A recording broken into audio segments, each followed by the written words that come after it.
So please have a seat wherever you want to.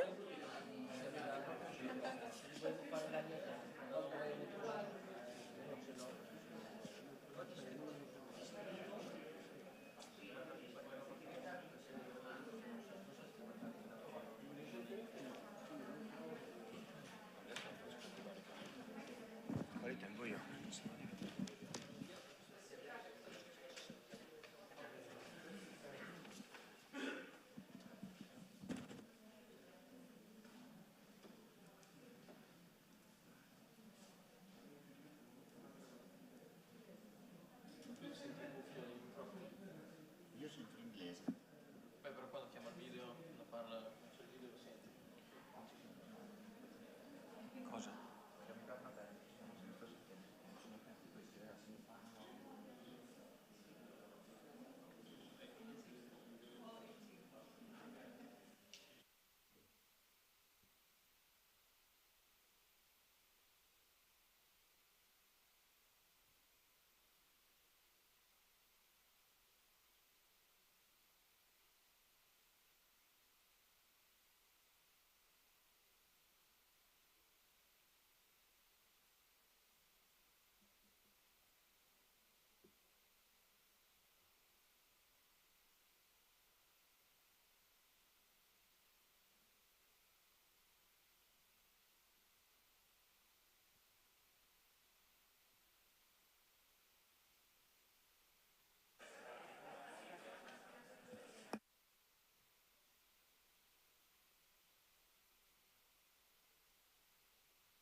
Good morning. Please have a seat so that we can start.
Come no?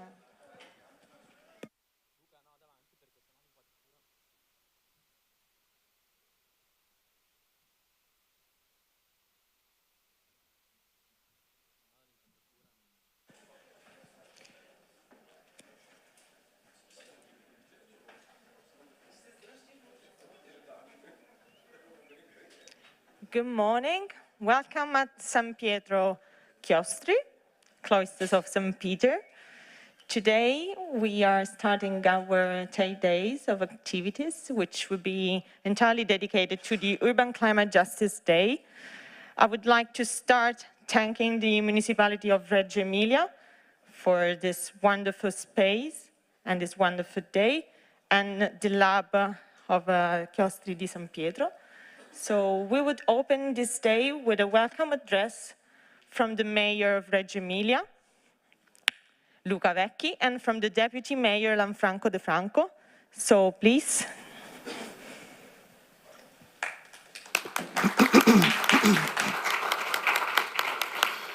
Bene, buongiorno a tutti e a tutti, benvenuti a Reggio Emilia e soprattutto benvenuti ai chiostri di San Pietro, che certamente rappresenta uno dei luoghi più importanti e simbolicamente più rappresentativi della Reggio contemporanea.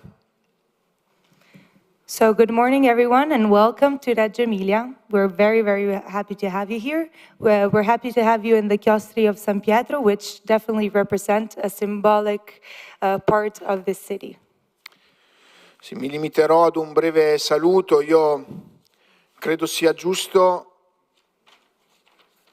dire che abbiamo bisogno di avere grande consapevolezza del fatto che abbiamo alle spalle in tutto il mondo 2 anni molto difficili. I will limit myself to a brief introduction. I will start by saying that we have to recognize the fact that we have had some very hard times in the last few years because of the pandemic. 2 anni caratterizzati dalla pandemia da un lato e nel momento in cui ci si apprestava alla progressiva uscita dalla pandemia al ritorno drammatico dopo anni di pace della guerra in Europa.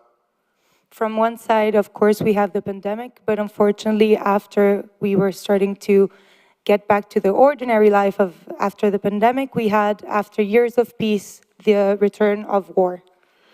Reggio Emilia è una città in cui fuori dal proprio palazzo municipale ci sono 3 bandiere, una è la bandiera dell'Italia, una è la bandiera dell'Europa e l'altra è la bandiera della pace. E credo che in una giornata come questa, nella discussione che faremo, nei confronti e negli approfondimenti che ci saranno, sia anche giusto mandare un grande segnale di auspicio alla pace.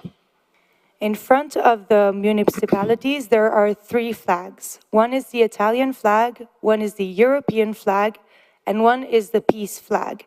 This is why today's message should be of peace, and it's what we foster and what we would like to bring as a message. D'altra parte credo che discutere di transizione ecologica, di cambiamento climatico, di come lavorare tutti quanti assieme per una più alta sostenibilità del pianeta non sia una cosa che può prescindere da quanto sta accadendo in generale nel mondo. To talk about digital transition, ecological transition, is something that should not be somehow freed from the idea of peace, and we cannot ignore what is happening with the war today in our world. Per noi è un onore poter ospitare la giornata di oggi, i confronti e gli approfondimenti che ci saranno e di potervi ospitare tutti quanti a Reggio Emilia. For us, it's a honor to have you all here and to have you all as guests in our city. Reggio Emilia è una città che storicamente ha sviluppato punte alte di eccellenza nei servizi alla persona, educazione, welfare, sanità. The city of Reggio Emilia is an excellence for what concerns services to the citizen, education, and welfare and healthcare sector. Che ha un sistema economico particolarmente competitivo anche su scala internazionale, con un tasso di disoccupazione al 4% e una fortissima propensione all'export. It's a very competitive city from an economic point of view. It only has 4% of unemployment rate, and its export is competitive worldwide. Però Reggio Emilia assume, come credo la stragrande maggioranza delle città europee, la sfida climatica come la principale sfida della propria contemporaneità. But the biggest challenge for the city of Reggio Emilia, of course, is the challenge towards climate justice and towards the fight for climate change. E lo facciamo ogni giorno con la convinzione che la sfida della sostenibilità stia insieme con la sfida della partecipazione democratica, della capacità di coinvolgimento dei cittadini, del più ampio protagonismo civico delle comunità. We tackle climate change and we talk about sustainability together, linked to the idea that participation with the citizens is crucial to talk about climate change and sustainability for the city of Reggio Emilia. E quindi tutto questo rende, a mio avviso, la giornata di oggi molto in sintonia con la nostra idea di città, con il nostro lavoro quotidiano e credo anche con le priorità che il mondo contemporaneo ci chiede di affrontare. Grazie e buon lavoro a tutti. This is why sustainability is in line perfectly with what we're going to describe today and what Reggio Emilia is doing. So thank you very much for all being here today, and welcome to the Urban Climate Justice Day.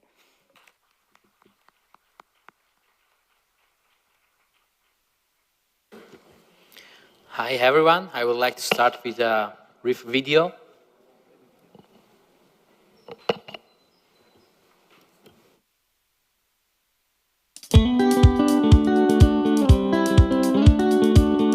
La sfida di quartiere bene comune è sostenere che una città collaborativa, cioè nella quale la comunità, i cittadini in tutte le loro articolazioni sono direttamente ingaggiati nel governo della cosa pubblica che diventa appunto un bene comune, sia una città più giusta e più sostenibile.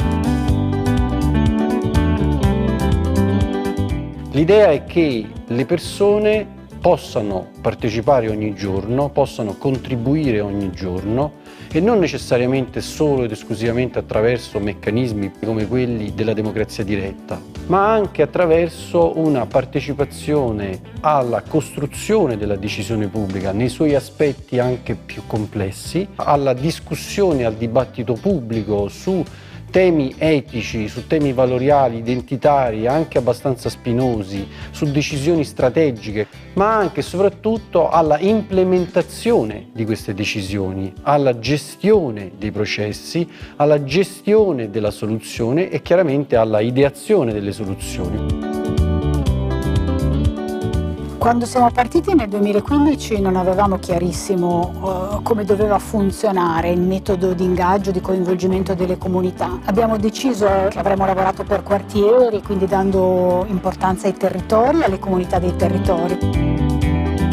Dando in mano direttamente alla cittadinanza la gestione dei beni comuni, dei beni del quartiere, degli spazi, dei progetti, in realtà non solo in una certa misura pensiamo si faccia meglio perché si costruisce la risposta direttamente con chi ha identificato il bisogno, ma anche alla fine diciamo i progetti che emergono siano progetti più sostenibili e fra virgolette più giusti. Succede che l'amministrazione individua il quartiere o i quartieri di riferimento, chiama tutta la comunità di quel quartiere interessata a partecipare senza alcuna distinzione, cioè per noi la cosa importante è l'avere una relazione con il territorio e avere qualcosa da dire, un interesse, un bisogno, un'istanza da proporre al comune. Progettare insieme con un protocollo collaborativo come quartiere bene comune è anche una sfida perché non mancano le difficoltà. È difficile soprattutto muoversi all'interno della normativa, dei vincoli che hanno gli enti locali, ma mettendo in condizione poi i cittadini e gli attori di portare avanti i propri progetti. E a volte non è neanche facile del tutto far capire alla parte diciamo di cittadinanza, associazioni, di realtà varie che partecipano cosa stiamo facendo. C'è qualcuno magari ai tavoli che si aspetta di più una modalità tradizionale, cioè il contributo, il comune dà dei soldi, si realizza il progetto e finisce lì. Invece noi diciamo, non vogliamo accontentarci di quello, ma vogliamo appunto costruire un prototipo di governance alternativa che oggi vale per la partecipazione, ma un domani vorremmo venisse applicata potenzialmente a tutti gli aspetti della macchina comunale. L'esperienza di Reggio è già un faro non solo a livello italiano ma sicuramente a livello europeo. La caratteristica di Reggio Emilia è proprio il fatto che ha da subito investito su due direttrici. La prima, mettere in condizione gli abitanti di elaborare un bisogno ma subito elaborare anche una soluzione.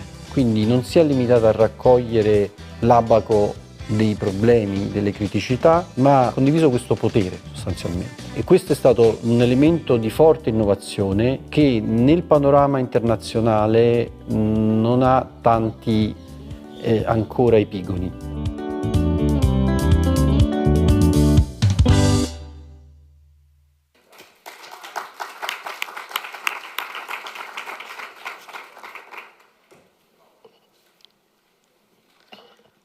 So welcome to Reggio Emilia, and we are very proud to host this important day that we wanted to call Urban Climate Justice Day, in the idea that a more equitable and sustainable world can be born from cities.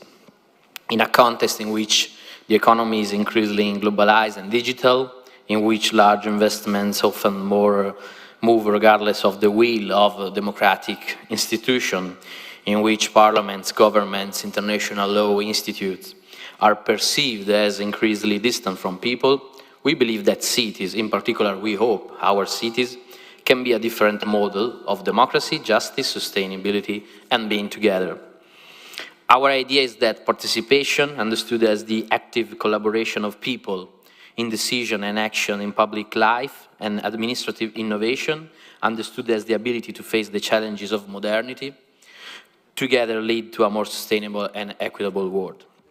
Our compass are the common goods, as Elinor Ostrom told us, and we think that our neighborhoods, our territories, our cities are the great common goods to take care of in an open and collaborative way. Our urban innovation practices can be a way of interpreting this idea, which starts from a network of European cities to engage in dialogue with the whole world, especially those today most crushed by the dynamics of the global economy. Reggio Emilia is a part of the network of European cities joining the City Science Initiative, launched in 2019 by the European Commission JRC program, with the aim of strengthening the ways in which science, technology, and research can help address urban challenges and develop territories. Our municipality has been experimenting since 2015 our own model of collaborative city through the Qua Quartiere Bene Comune project, based on the implementation of urban innovation actions that generate from the dialogue between the municipality and the neighborhood communities, and which are formalized in public-private community agreements.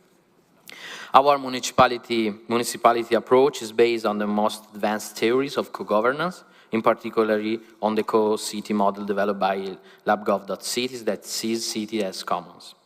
This approach sees the collaboration of public, private, knowledge-based and civic actors as a fundamental requirement for managing urban resources. This approach also focuses on enhancing local know-how and recognizing community as the key beneficiaries and managers of the urban resources. This place, the Chiostri of San Pietro Open Lab, is the node around which the public policies of the municipality in the field of participation, citizen empowerment, and responsible protagonism revolve. In the EU Arenas project, Reggio Emilia is collaborating with LUIS, Guido Cardi University, in two work packages. We are currently intervening in the revision of our administrative institutional architecture through the creation of the City Science Office, whose startup will be ensured by the PhD students of LUIS University Law Department, that they have been selected thanks to the agreement between Municipality of Reggio Emilia, LUIS University, and managing authority of this place, and the drafting of the new regulation of deliberative democracy and urban civic collaboration called Regulation on Urban Democracy and Justice in Reggio Emilia. The regulation that you can find some abstract copies in the room today on your seat, defines the rules and modalities for the creation of a collaborative city, repeals the previous regulation of citizenship laboratories and citizenship agreements, and regulates the form of collaboration between the different actors that make up the community of Reggio Emilia. The regulation is inspired by the principles such as civic collaboration, deliberative democracy, and urban governance, in order to establish a new governance structure of the municipality of Reggio Emilia based on participation and collaboration bodies and protocols to pursue an administrative and political planning that meets the real territorial needs and concretely achieves a sustainable, fair, and inclusive urban development model. The regulation contributes to achieve the objectives of the Next Generation EU, the National Recovery and Resilience Plan, national and EU legislation on the right technological, digital, and ecological transition, and in particular the new cohesion policies, as well as the new research and innovation program, Horizon Europe. But what do we think, and can we argue that collaborative cities are the context in which the different dimension of justice, the environmental one in the first place, but also the social, cultural, digital, and infrastructural one are more easily accessible? Because the collaborative protocol and the partnerships that have emerged have achieved this result and this impact on the product's font. We have equalized territorial inequalities, where we have provided personal services to the hamlets that in the last decade has seen a significant increase in inhabitants and not an equitable distribution in the offer of services. Cities cannot have different speeds, and we cannot allow fraction and neighborhoods to lag behind in territorial development. We found a solution to allow the so-called gray areas, that is, without decent connectivity, to find a solution based on the social center provider of public connectivity, and it was salvific in the period of pandemic. We regenerated abandoned and deserted places, volumes and public spaces, restoring life and social function without new volume, without land consumption, and above all through a new urban quality.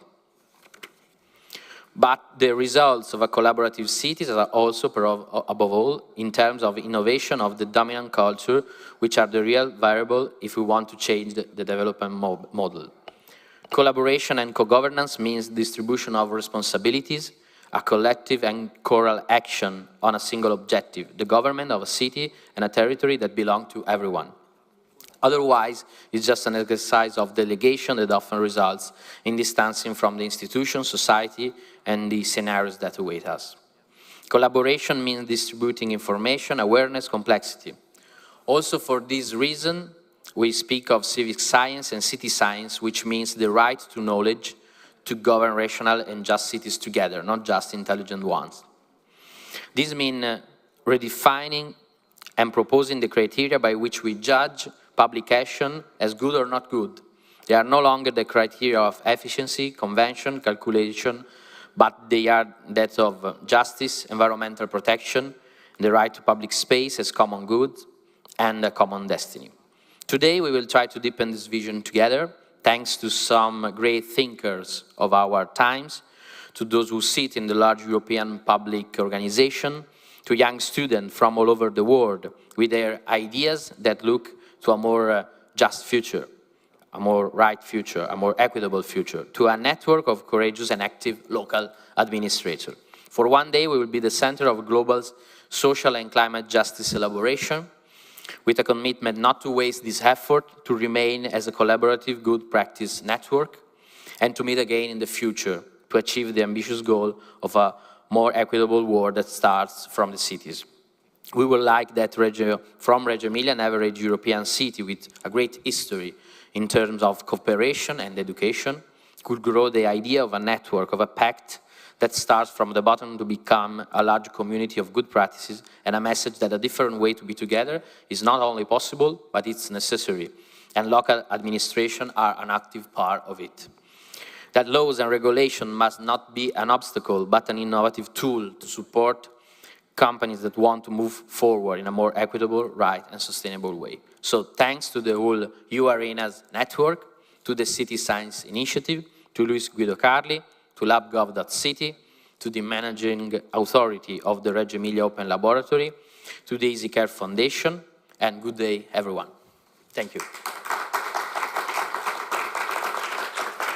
Now I give the floor to Luna Kapler from Lewis University and LabGov.City. Thank you so much, Lanfranco. Thank you for this warm welcome.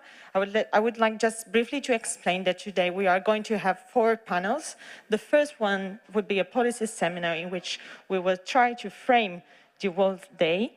And the second will be a policy seminar as well, in which we will deepen the relation between city, citizen science, deliberative democracy as tools to enable the urban climate justice to tackle inequalities. The third panel would introduce us to the intergenerational approach. So we will welcome early career researchers that will provide us their point of view and that will be able to discuss with experts related to challenges of climate change and urban justice. The fourth moment would mean for us the how, so which are the practices and the policies that cities are using to allow to enable the urban climate justice. So I would like to welcome on the stage the facilitators of the first panel, the journalist Anela Comelli, and the UArenas coordinator, Professor James Scott. So please.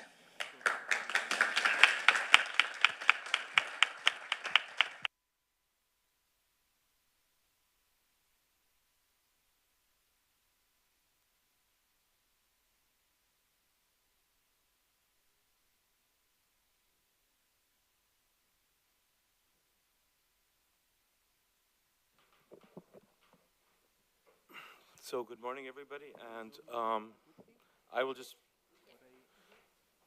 James Scott is my name, part of the coordinating team of the EU Arenas project funded by the European Union.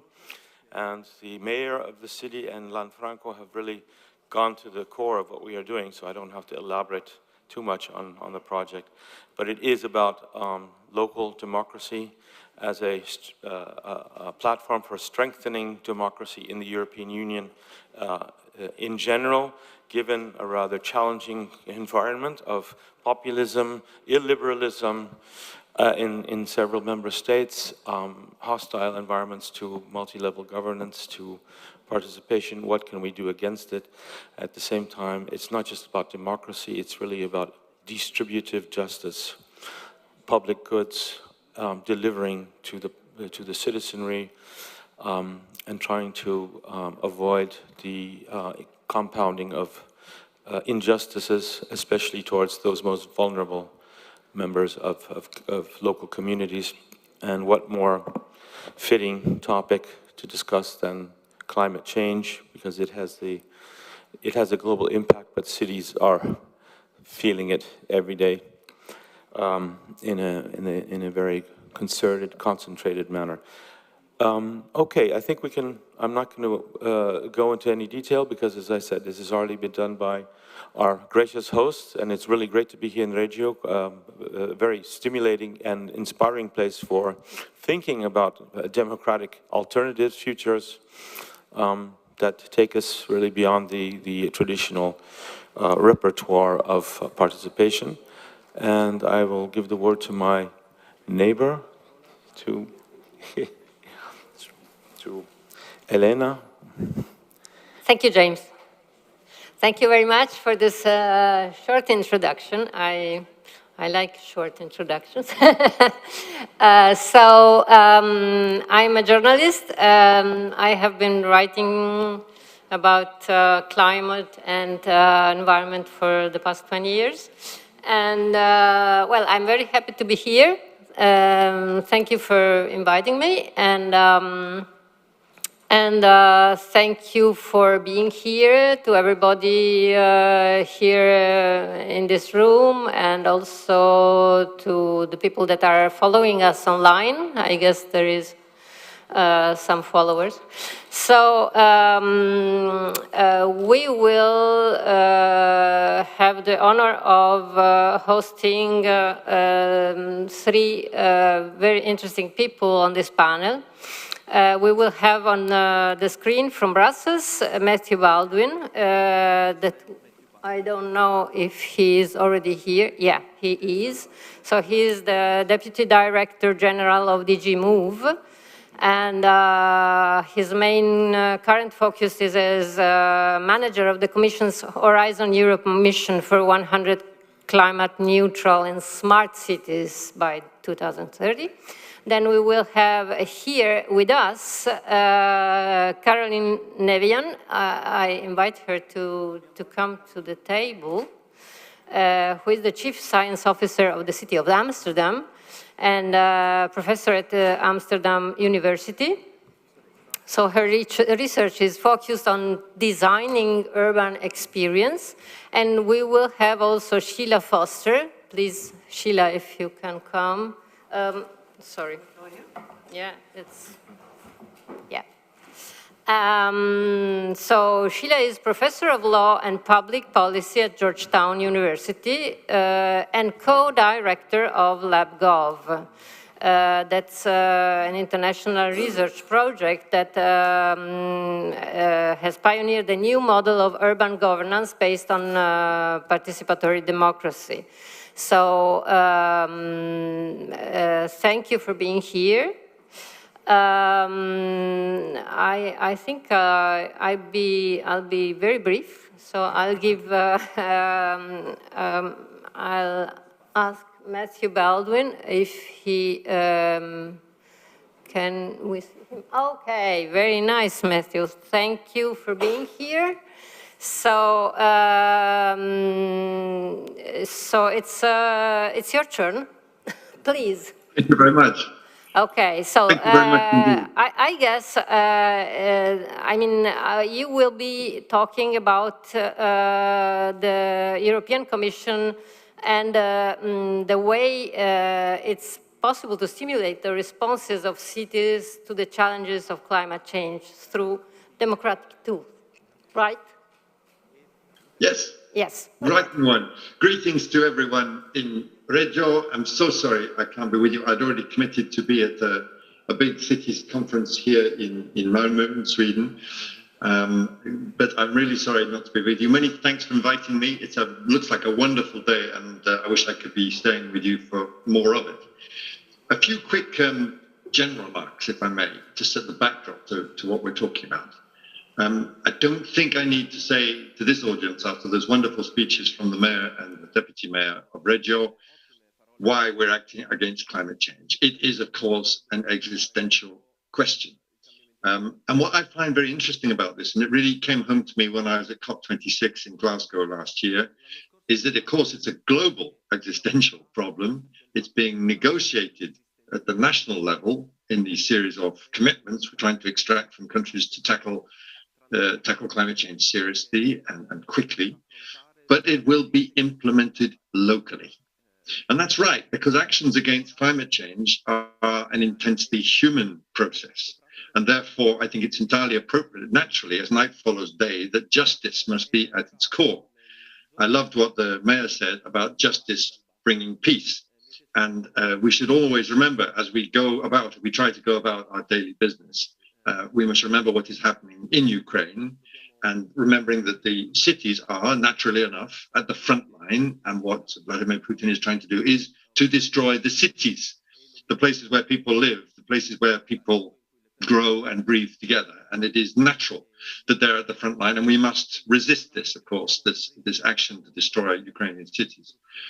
And why is this important about the human aspect to implementation? Because we know that acting against climate change, thankfully, brilliantly, miraculously, brings us huge co-benefits. It brings us cleaner air, it brings us lower traffic congestion, it brings us fewer deaths on the roads. It should bring us lower energy bills. It should bring us greater energy security against the need to rely on Vladimir's hydrocarbons. But we also know that action to green our mobility and green our energy use, to take the radical actions that we need to transform how we live, these radical actions require change, which is difficult for humans and involves cost. And so that's why we must ensure that our transition as we move through this process is just, it's equitable. The changes we make as a society have to be fair, and they have to be seen to be fair. But even more than that, I don't think it can be just an equitable outcome that we're aiming at here. Of course, that's necessary in terms of access to energy, and access to mobility and clean air for all and clean water for all and fair use of space, something we often forget when we look at cities, how we use the public goods of our space. But it also has to be an equitable process. Acting against climate change cannot be seen as something that is done to citizens, but it needs to be done obviously for them, but even more importantly with them. And that's why I love that video of showing what you're doing in Reggio already. Again, that is partly to ensure the joint outcome that we need to deliver, but mainly I think it's made to ensure that it works as a process. I think you see that most obviously in a city where the benefits, but also the costs of change are felt most insistently. Cities are the crossroads where policies meet people, where the mayor has the chance, much more than national and certainly more than European politicians or bureaucrats, get to speak to the citizens directly, asking them to make the changes that are necessary and hearing the explanations. I need to take my car to drive my disabled daughter to school. I can't renovate my apartment now because my mother-in-law is sick, and the noise and the dust will be... The local human particular issues are the things we need to be able to work through for these processes to work. So, excuse my general remarks, but this is just simply to say how much I support what this project is trying to do. And you don't need the Commission telling you what to do, absolutely far from it. But I strongly support it because everything I've learned about cities and their engagement in the process against climate change requires that sense of participatory processes. So as part of our efforts to tackle climate change, and I hope you know about the European Green Deal. If you don't, we're failing in our communications efforts, but we are determined to be a climate neutral city, climate neutral continent by 2050. We have set a binding EU law with a target of reducing our greenhouse gases by 55% by 2030. It's a major interim step. And if we're going to do that as a society by 2030, if we're talking about local implementations, it's clear, it's evident the cities have the capacity and the motivation to go further and faster, to engage its citizens as processes change, exactly as we've heard today from the mayor of Emilia.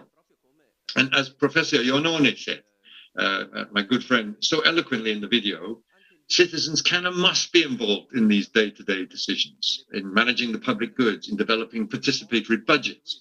Again, not because the Commission with its long wagging finger is telling you to do it or telling you how to do it, but because it works in Emilia-Romagna and elsewhere. So quickly to our mission. It was launched last year. It's one of 5 missions under Horizon Europe. And the phrase is consciously taken as a sort of an Apollo moonshot type goal, big concrete objectives to deliver major societal goals. We are one of 5, as I mentioned. There's another one we're working very closely with, which is the mission on climate adaptation. We have set out 2 very clear objectives. Firstly, to deliver 100 climate neutral and smart cities across the European Union by 2030. But secondly, to lay the groundwork for all cities to be climate neutral by 2050. So to use these first cities as experimentation, innovation hubs, and of course involving all the participatory processes we're talking about here, to enable every city to get there. It's got to be a learning, a shared learning process. We launched our call for expression of interest at the end of November last year. As the manager of this project, I was very nervous. Were we going to get 100 cities coming forward? But like the manager of a ski resort, hoping for 10 centimeters of snow, we got an avalanche. We had 377 expressions of interest, more than 40 from Italy alone. We had expressions of interest from every European Union country, I'm delighted to say, and from 9 associated countries associated to the Horizon Europe process. We then had a horrendous time choosing the cities, one of the most difficult things I've had to do in my professional life. We've got a very fair and rigorous method, which we really had to adopt to ensure that it was not just fair, it seemed to be fair.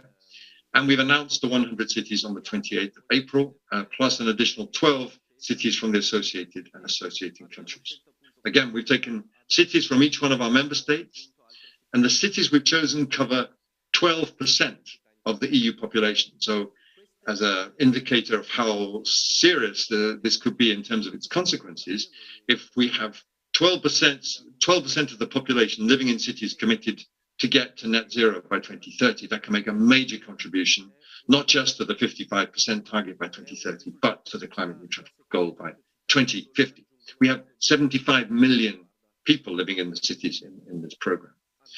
But I mean, it follows when you have so many cities that are interested, including, by the way, I'm sorry to say, Emilia-Romagna is one of the cities we could not take. No fault should be implied. It was a wonderful application from Emilia, but we simply couldn't take all the Italian cities. We have quickly rethought this. We've come with additional funding to offer additional certain types of services also to the non-selected cities. I'm thinking about twinning and teaming operations. Workshops, webinars. We want to run this as a very open and transparent platform, again, so that everyone can learn. All the research and innovation projects we launch under our City Mission Work Programme will be open to all cities if they share the ambition of the mission, regardless of whether they're in the 100. And we will be building and strengthening national and regional networks. I was in Rome 10 days or so ago, and I had the chance to see Professor Ionone and his wonderful students then, because I was talking to the different parts of the Italian government about developing a national network of support for cities, not just the ones in the program. We are taking 9 Italian cities in the program, but those that are not in the program, and encouraging to enable them also to develop groups of cities or clusters to come forward and to work together. And of course, the cities that are not formally in the 100 will also, I hope, keep their strong links with other programs, Covenant of Mayors, European Climate Pact, the Green Cities Programme of the European Bank of Reconstruction and Development, and so on. So we really want to work forward together in a team way.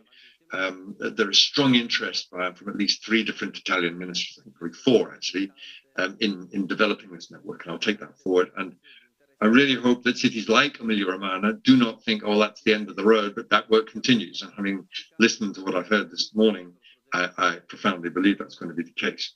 Very quickly, what is the process which we envisage in the climate neutral cities plan? We're inviting cities to develop what we call climate city contracts. They will have three parts. Firstly, the implementation action plan. This is where the city sets out its analysis of where it needs to act in order to deliver climate neutrality by 2030, whether in mobility or energy use or the renovation of buildings, the circular economy. It, of course, has to cover all aspects. It's a major undertaking. A lot of cities have got plans already. Many of them will be to be tweaked or redeveloped in order to meet this ambitious goal. Linked to that is the second part, which is the investment and financing plan. We know how much money this is going to cost, a huge amount. For an average city of 100,000 population, you can count around 1 billion euros. And around 85% of that is going to have to come from external financial flows. It's not going to be able to come from European funds or national funds or city funds. So we need to develop a very strong plan. For example, on buildings renovation, there's a huge range of different options, different funding and financing options. We need the technical experts to advise cities on how to put the best plans together. And third, and most importantly, is the contract itself. This is where the mayor commits with her or with his citizens about implementing these plans. And that's where building these plans in a spirit of co-creation has to be done through citizens' engagement, through co-creation, through bringing everyone together, listening to the problems, identifying the solutions locally and finding a plan that works. It's going to be an intense experience, and every city, I'm willing to bet you, is going to do it differently, reflecting the local traditions and the local issues, and I think that's entirely right and proper. There will be a big link up with another project you may well have heard of called the New European Bauhaus. We've just launched a project called Craft. I see you have someone from the Amsterdam government on the panel there, and I'm sure you know that Amsterdam, therefore, is one of the three key sandbox cities as part of the Craft process. And again, New European Bauhaus is about intensive citizens' engagement processes, bringing inclusivity to the work, as well as the whole aesthetic dynamic of the New European Bauhaus. I stop there. I've already been too long. I can't wait to hear from the other members of the panel and to be able to engage in discussion with you. And I'm very sorry that I shall have to disappear like Cinderella at 11:30, which is earlier than Cinderella normally disappears. Thank you very much for your attention.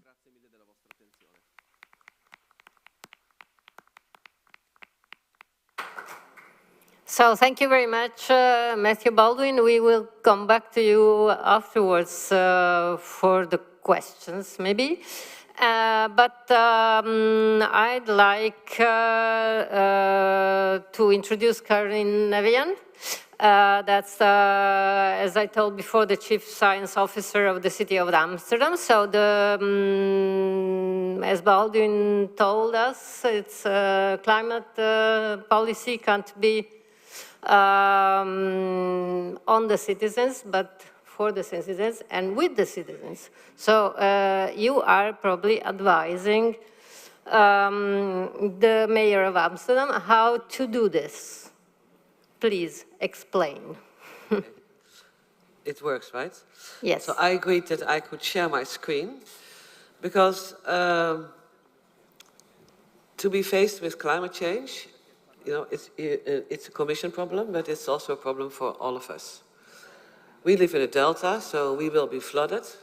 We don't know, in 10 years, 50 years, 100 years, we don't know. So it's very real. And it's also real for companies, it's real for neighborhoods, it's real for schools, it's real for all of us. And you see that so many people do things. So when I was appointed Chief Science Officer in the municipality of Amsterdam 5 years ago, I'm the first one there, I thought the first thing I need to do is that we need to know from each other what we do. Because we all have very limited means, there is not enough money to do it all. So the only thing is that we all get very good in daring to share. And this has been a road that I took the last 5 years. Here you see the IPCC climate change report that all gives us all the shivers, how bad the situation is. And this is, for example, an example of the blue-green roofs that we do in Amsterdam. They just finalized, it was an Innovation Action Award, where we make blue-green roofs for the social housing projects in Amsterdam. So we store water in the roofs, and by storing it, we also create, just go down, you can see the system. This is the system. You get water on the roof and then grows plants, so you have isolation, water capture, etc. And also less energy waste. So this platform, you see here, I'm now in Resilio, I can say, hey, I can go to Sustainable Performance Management. Who is this? Oh, this is from a national organization. Apparently they have a whole framework for how we can deal with the data. And who is this person actually? I can look in the network and see, this is the report I just found, and I see through which keywords it's connected to what people. I can actually also connect to those people, which is the fundamental thing. The right person has to talk to the right other person at the right moment to do the right thing for all of us. So that means that we talk movement. And if we talk climate cities, so please feel free to look at this website. You will find so many things to do. These are all the workshops that we do on urban ecology, and we develop lots of tools.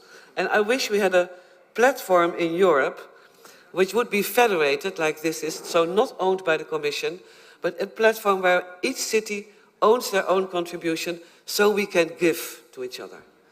I don't want to be all part of selection processes. I think we are past it. I'm very proud and happy that we are one of the 100 climate cities, but please, I consider myself to be part of the 8,000 cities of the world. And the only way we do it is that we share what we know as soon as we can. So here you see, for example, the toolboxes. They are very popular. Rainproof is very nice. Water is our problem, yeah? So how can we store water, how we can drain it, how we can infiltrate it, how can we use it? So these are all handy tips for people. Sometimes for neighborhoods, sometimes for politicians, at different levels. What's also interesting, if you, let's go to one of those. I take one of these, I'm just looking. Then you see that science and citizen science and also books, scientific books, are all in one environment. This complexity of knowledge is a day-to-day business for all of us now. Also, if you're just a farmer at the edge of the city. Okay, I go to my slides now, because I also have slides for you. This is the important message I want to give to all of us, and I say to myself, since I'm very young, we are the change. We are the generation that lives in the vast, fast change as never before. Biodiversity, energy transition, blue-green roofs, all those complex things that we have to do. This is a very important one because here you see that climate change is actually also at work. It's also social. So if you live close to the job, you can actually have breakfast with your children. If you're poor and you have to travel, also your children don't have breakfast, which means the kitchen table doesn't function as it should.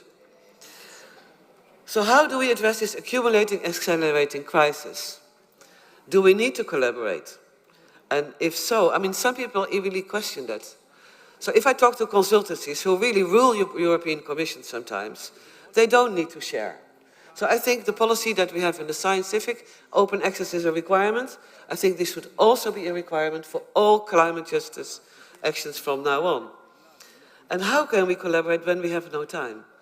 Any one of you who lives in cities, you know there's always so much pressure of the day-to-day things we have to address, so how will we at least talk internationally or whatever?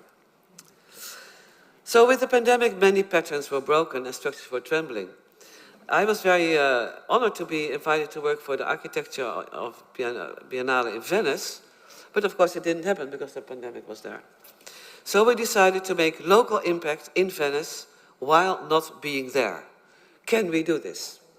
So with 100 scientists and artists and activists, we engaged in this process where in every small team, we made small teams. You see here the small teams on the right side. They are in a large orchestration, so they share knowledge, and in every team there was a local expert but the other 5 members came from anywhere on the planet. And we found that only 1 local expert and 4 or 5 other experts from anywhere else, different kinds of knowledge, in a larger orchestration, actually produced lots of impact in Venice. And what's interesting, every team develops their own methodology, dependent on generation, dependent on skills, dependent on urgency and necessity. And the big takeaway was that we all have to learn to dare to share all the time with everyone we can meet. And you do that by making new work together, by making your tools available, to have a grand orchestration between small teams, and share the reflection. Don't share the best practice, share the reflection on your worst practice, or on your middle practice. That's where we learn from each other. So, with all the cities, including Reggio Emilia, we met a few years ago, 3 years ago, even before the pandemic, people like me, like Christian, like Julia, the different people here from the network, to see these city science officers, where we know that research in the city has a different dynamic. How do we do it? And we found that we share the same challenge. With all these big challenges we have, governance and finance remains to be a very big issue. Learning and communication, we don't know how to do it.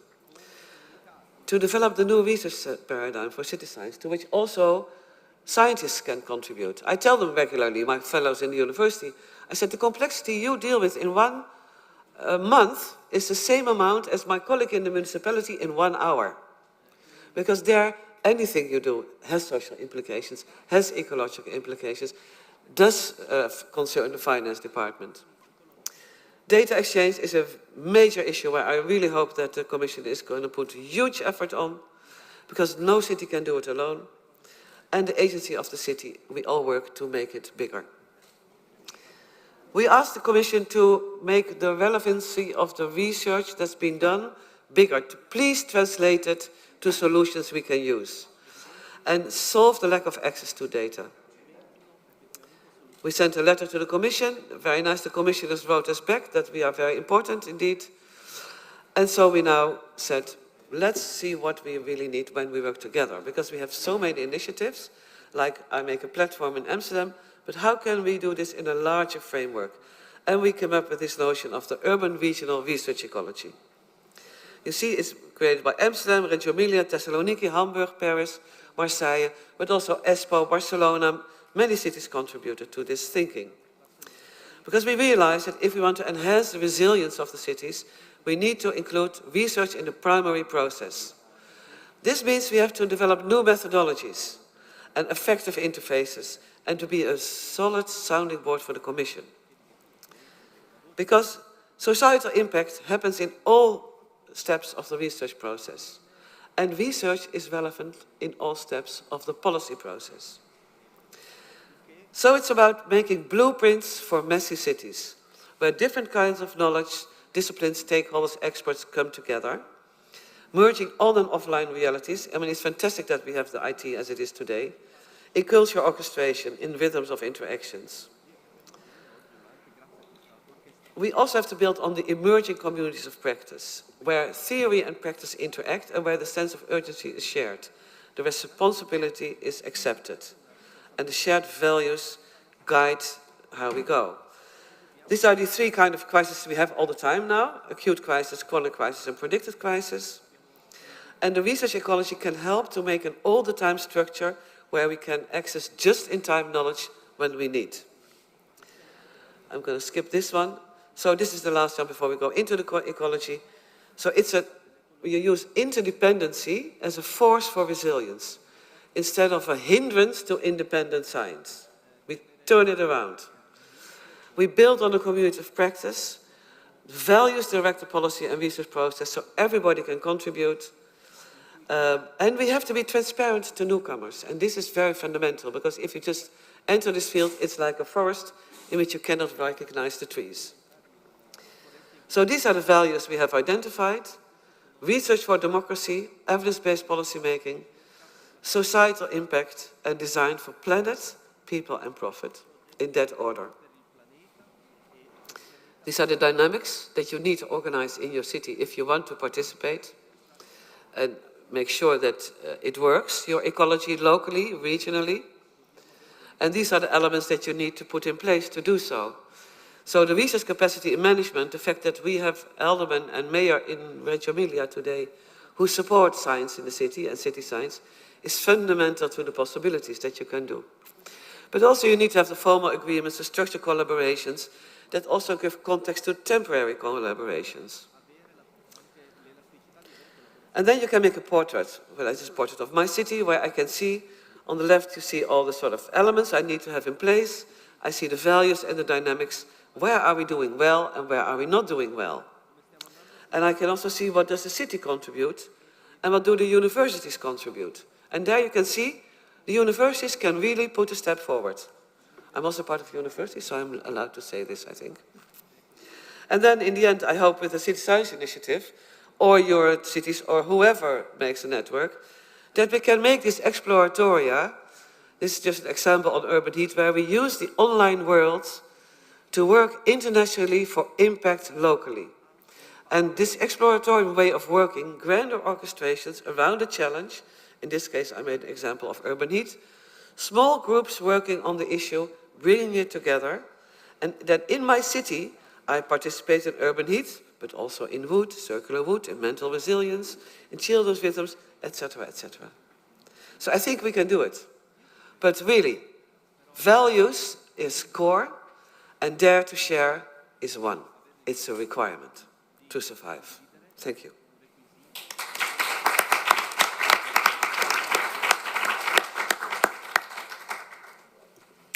So thank you, Caroline Nevian. It was very interesting, really very interesting. Thank you. And well, we will come back to you with the questions at the end. So please, Sheila Foster. This is also a problem of socio-economic inequalities. Because as we know, if you do climate policy, like for example in France, then we have the yellow vests. So we have to do it better, right? Indeed, thank you very much. Can I have my slides up? Okay. So I want to talk about the role of cities and policy in managing the transition to a more renewable and sustainable society, but also what we call a just transition to climate justice and energy democracy. And I'm going to give you a snapshot of what's happening in the US in some cities. First of all, about 1 billion of us, about 25% of the global population, live in a city that has a policy of either 100% renewable energy at some point in the near future, or a target to move in that fashion. Cities are a CO2 hotspot. The recent IPCC report, this says 70%, but the recent report says that cities are responsible for as much as 75% of greenhouse gases. And this is because the inventory of activities, infrastructure, and services in cities, procurement, really produce most of our greenhouse gases. Take New York City, for instance. I sit on the New York City panel on climate change, helping the city craft policy for adaptation at the neighborhood level. 70% of greenhouse gases come from buildings in New York City. And if you see on the right, not all buildings are equal. Much of this from residential buildings and businesses, and these are existing buildings. So existing buildings represent a significant opportunity to reduce emissions. And this is why New York City put in place most recently the most ambitious local climate policy, which is to reduce by 60% in the vast majority of buildings in New York City emissions of greenhouse gases. Only about 25% of buildings in the city now meet this goal, but very soon they're going to start to have to meet this goal or face significant fines. But the reality is that natural gas is the second largest source of energy consumption in the United States and in in a lot of other countries after oil. So for cities looking to cut their greenhouse gas emissions, electrifying buildings is a key measure. And this is why we see in many American cities, this is just California, cities start to put in place bans on natural gas in buildings, mostly new buildings. When you build something new, no gas, you electrify the buildings. And for this reason, including the New York City Council, just in December, many cities are starting to ban this form of greenhouse gas emissions. But what I want to turn to now is the problem of vulnerable communities and what some of these policies have to do with inequality. Affordable housing, in all of these policies, affordable housing and low-income housing and low-income populations often are afterthoughts. And as we see from this chart, most low-income houses use oil and gas, and they also need electrification, particularly because there are disparities in health outcomes in low-income communities and minority communities. And this includes indoor air as well as outdoor air. And so, as one report notes, while the number of electrification programs is growing, few are targeted at affordable housing, social housing, or low-income housing. And many of these communities are extremely vulnerable to heat and to flooding and to other impacts of climate change. So cities, however, are increasingly experimenting in this area to try to reach this population. And I want to talk about a couple of innovations. One is community solar. In many communities, because people don't own their house and they can't put solar panels on the roof, they're renters, or because their house has too much shade or their roof needs fixing, we now see the rise of community solar, really where you can share solar panels that are put on another building in your community, and the school or the corner store or a family can all participate in this, and you get a credit on your electric bill. So it's a way of getting the benefits of solar, but also reducing the energy burden for low-income communities. Another innovation is microgrids. You know, most 2/3 of the fuel used to generate electric power is, first of all, centralized, and it's also escapes at the point of generation. So these more distributed energy is really the future in many communities. And community microgrids are a particular type of distributed energy system, localized networks of electricity sources that can be controlled by one or more substations put in a community. And one of the innovations that we see is the rise of a local agency, for instance, in Los Angeles, that is asking the state to invest about $40 million to help these cities in about 50% of the California population create microgrids at the local level. Now, why is this important for energy justice? As we see here outside of Boston, cities are beginning to direct microgrids and put them in what we call frontline communities.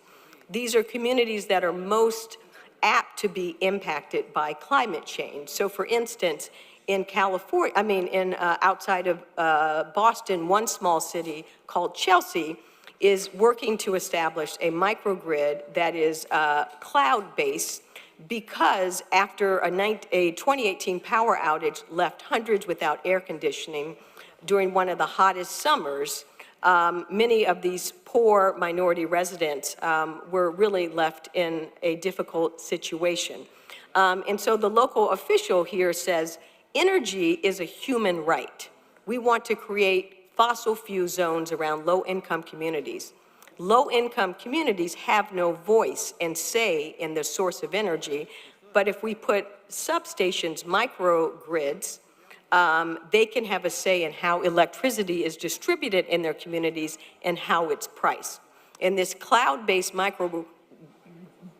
microgrids that can be controlled by the push of a button if the power goes out or there's a storm, these communities can stay lit up and have air conditioning. So this is one form of what we call energy justice through distributed, localized, sublocal microgrids or distributed energy. Now, this issue of energy justice is really a development that comes from an area that I've worked in for most of my career, environmental justice movement, which has become a climate justice movement in the 2000s, and now we're talking about energy justice. And each of these movements, each of these frameworks talks about access to decision-making around environmental protection or climate policy or now energy justice, as well as the right for communities to make decisions about these issues. And so this idea of energy justice is really leading a lot of local policy. The last slide I want to talk about is a brand new framing, what we call energy democracy.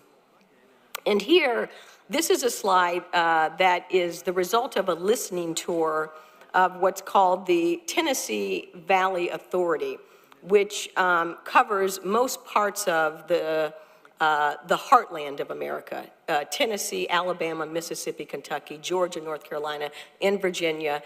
And it's a federally owned electric utility corporation. And what they did is that they developed a survey of all of these communities with local organizations and civil groups and asked them, what do you want for your energy future? And what these communities said is a number of things. Local, decentralized generation of energy. They want to be able to generate their own energy through microgrids, through solar.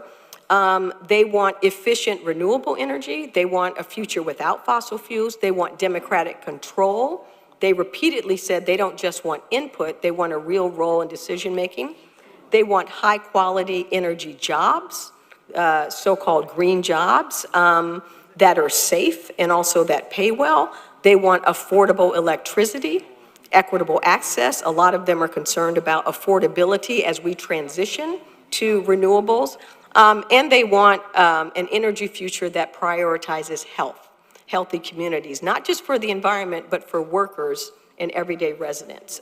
People over profit, basically. So in conclusion, what we see is that local governments and policy, very important to the transition to a renewable future, but also within these frameworks of energy justice and energy democracy.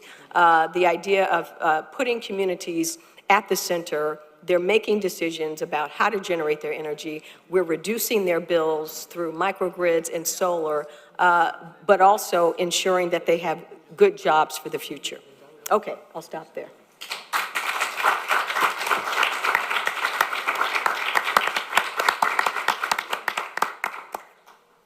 So thank you very much.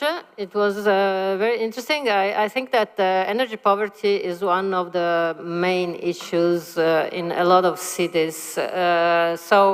We already have a couple of questions coming from our online participants. Maybe is there more in the room? I don't know. I'll start with the online questions, and then maybe we can open some Q&A here in the room.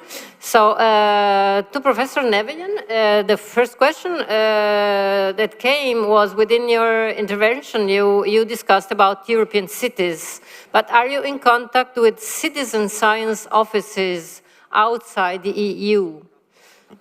I'm not currently, but I know a lot of things is happening. I used to work at TU Delft, and we have a lot of, in any part of the world, this is happening. For example, weather data. There are huge initiatives that local farmers contribute to gathering weather data. But also, I think your work on urban commons or commons also in regions is very widespread. Very nice, thank you. moreover, I wanted to show you this booklet that came out today. So this speaks about participatory ecology. So I guess there is more that can be, that can be found at the stand, and you can also find it online. So I have a question for Matthew Baldwin. I guess he is there. Okay, very nice. So when discussing about electrification of mobility, some EU countries, especially in the south, have several infrastructural issues. How is the Commission planning to tackle this? Thank you very much. And in fact, just to thank my fellow panel participants for wonderful contributions. I've been scribbling away here. I've learned a lot, and lovely to have the broader international dimension also from the US. Yeah, this is a crucial question, and I'm glad it was expressed the way it was, because sometimes when we talk about electrification of mobility, we just think about EVs, electrical vehicles for passengers. And if you think of that from an external cost perspective in cities, it doesn't address the cost of congestion or indeed traffic crashes, or indeed, I would say, more generally, equity within cities in terms of our transport options. Nonetheless, they will inevitably, I think, play a role, particularly in large spread out cities and suburbs. And there we are determined to ensure that there's a solid rollout of alternative fuel infrastructure. And by the way, not just electrical, but in the future, and I hope near future, also hydrogen. It would be ironic if we have an effective network of fuel infrastructure outside cities, and then for those that are still driving their cars in cities, because we still want to, that there isn't an effective provision inside. And so we're funding that through, we're proposing to have a regulation on that at the European level, an alternative fuels infrastructure regulation, and we will be funding that through the Connecting Europe facility. But just, sorry, very quickly on this question of electrification and mobility, please don't forget other forms of mobility within cities. And e-cargo bikes, for example, have the capacity to massively transform the way we do freight without causing the congestion.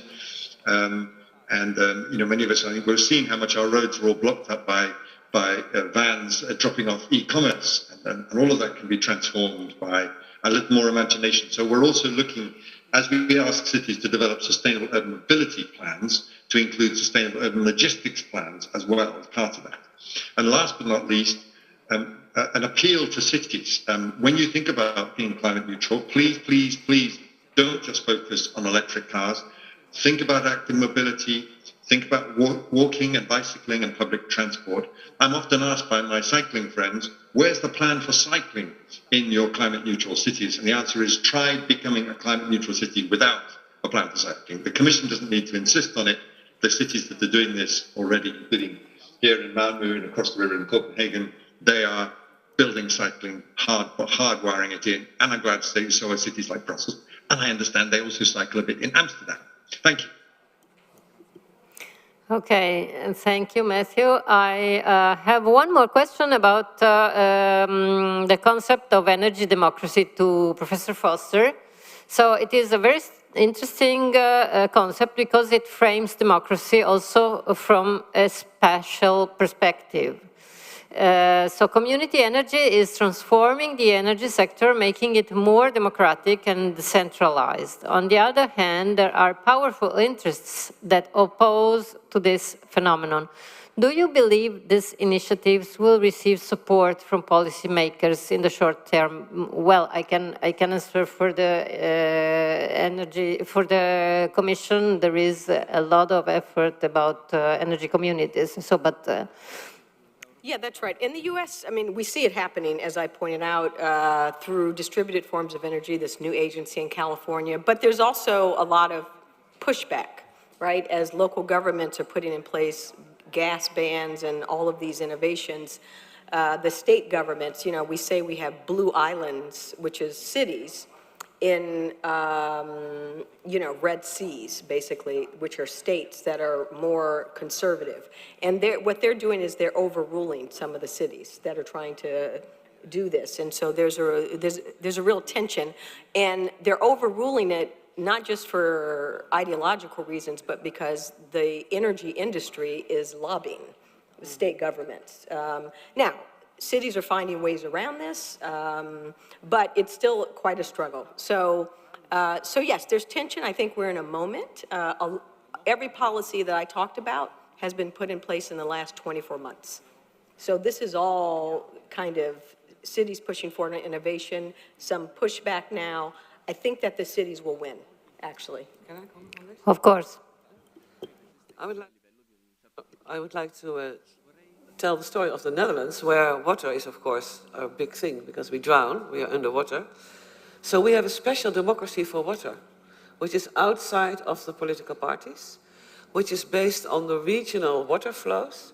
And I vote for people in my region who can take care of the water in where I will be flooded. It's a complete structure next to the normal political structure, because you cannot have that a company, takes the risk of profit that we all drown. So this is it's a very old structure. It's already 150 years old. For example, my general practitioner is in the water board of my region, which is defined by the river and the delta that part that I'm part of. So I don't know, maybe you should look into this. Maybe we need, for climate justice, we need a special democracy that's outside of these interests. Well, that's right. I mean, a lot of this is coming from a bottom-up movement. I mean, the policy is top-down, but in fact, and I pointed to the example because it's not just coastal cities, the liberal cities, but the heartland of America. There are people in rural areas that are part of the coal industry that want to see this transition. And I think that's important because you need everyone, right, to be pushing in the same way. So I think this idea of democracy is an idea that has to come from all kinds of communities, and it can't just be pushing from certain mayors or New York and California and Los Angeles, for instance. So I think we're moving in that direction, but it's pushing up from the ground up, but also policy is now responding. Well, the funny, this water democracy is not bottom up. It's a form, it's law by law. Yeah. So it's just a system, a survival system next to a normal democracy. Right. And we have plenty of democracy in the U.S., right? But it's not always, it doesn't always work. And I think the idea of the commons is to create a new kind of democracy that's not just participatory or not just, representative democracy, but, Thank you. James Scott wanted to comment on this also. Well, yeah, continuing this line of thought, and thanks for those insights, Sheila and Carolina, about the local as a locus of rediscovering the common good. But the question of partnership, a lot is being achieved at the local level, and we see that here in Reggio, for example, with local resources the implementation of a lot of initiatives that are dealing with real local needs and trying to target the entire population instead of just select groups. But the question of partnership, because cities can't do it alone, generally speaking. I mean, a lot is being achieved at the local level. But, I mean, in the US, the problem of having a more just form of redistribution of resources and revenues, if you look at regional governance issues, cities and suburbs, has been a permanent headache for, let's say, smart growth initiatives or even more, let's say, targeted initiatives at spatial justice, at distributive justice. And here in the European Union, the discussion about direct transfers to cities, not always through the national filter, as the Hungarian MEP, and I forgot her name, I think she's a Green MEP, was basically, her idea was kind of accepted. It's not been put into any kind of implementational form, but getting resources directly to the cities from Brussels for things like financing initiatives that support climate transition, just a just climate transition, etc. I know this is on the table. Maybe Matthew has more information about this. I can't really say that I'm completely up to date, but this is something that I find vital, this multi-level governance partnership. It's not only a European thing. I think in the United States, in North America, facing similar issues. How can we construct a more, let's say, productive kind of partnership so that cities don't have to just do it on their own, even though cities and networks of cities are doing a hell of a lot in terms of agenda setting. May I mention something that is very important? Oh, I'm sorry. Yes, Matthew, go ahead. Sorry. No, you go ahead. You began, Professor. I'll follow you. No, I just want to mention one policy that's important. The first executive order that President Biden signed when he came into office was on climate justice. And he has an initiative called Justice 40, talk about multi-level governance and redistribution. And the Justice 40 initiative promises 40% of the investments of the federal government will go to communities, including cities, et cetera, that take care of vulnerable populations. It's called Justice 40. And so I think this idea of you're right, cities can't do it alone, particularly the financing. You know, Matthew talked about that, who finances this. So as long as we have a supportive federal government, this multi-level partnership is very important. Yeah, I agree with everything. Sorry. I agree with everything that's been said. It's a very tricky one. The European Union is constructed on a union of countries, of states. And its fundamental processes are formulated around that. So my phone is ringing. And that's the structure which we are dealing with at the moment. Organizations such as Eurocities have been asking for some time, you know, cities and regions should have a place at the table alongside the member states and the European Parliament. By the way, the member states have resisted the European Parliament for a long time as well in terms of giving it real powers. My answer to that is rather than have, I think, sometimes a rather dry, arid discussion about, you know, cities should have direct access to financial resources as a theoretical issue or a seat at the table as a theoretical issue in deciding of our future. And cities must leap ahead, develop the best plans and just force the hand of not just the member states, but everyone to provide them with finance. And that's why I think these participatory-based, citizens-based climate contracts showing that cities can carry the burden of mitigation on their backs and have real adaptation needs, as we've heard from Amsterdam, and must be financed, I think it will drive it. And I know there's been particular issues for Polish cities and for Hungarian cities who feel often cut off at the knees when they're trying to do things. I'm very pleased we've got Polish cities and Hungarian cities in our program, and we're going to work with them to develop fantastic, robust plans. And it's my job, I think, to try to make sure that the Polish and the Hungarian governments recognize the work that's been doing on their behalf, actually reducing the pressure on their rural support voters to move as quickly as the cities are ready to. There's an undeniable logic to it, and that's the way I think we can try to win these arguments. But I do recognize the problem, and cities are often saying we must have more access to funds. I can't solve that instantly right now. Okay, thank you, Matthew. I'd like to get some questions from the public because we have a lot of experts here, a lot of policymakers from Gdansk, Voru, Budapest, Barcelona, and so on. So maybe somebody would like to ask something or to tell something? Okay, there.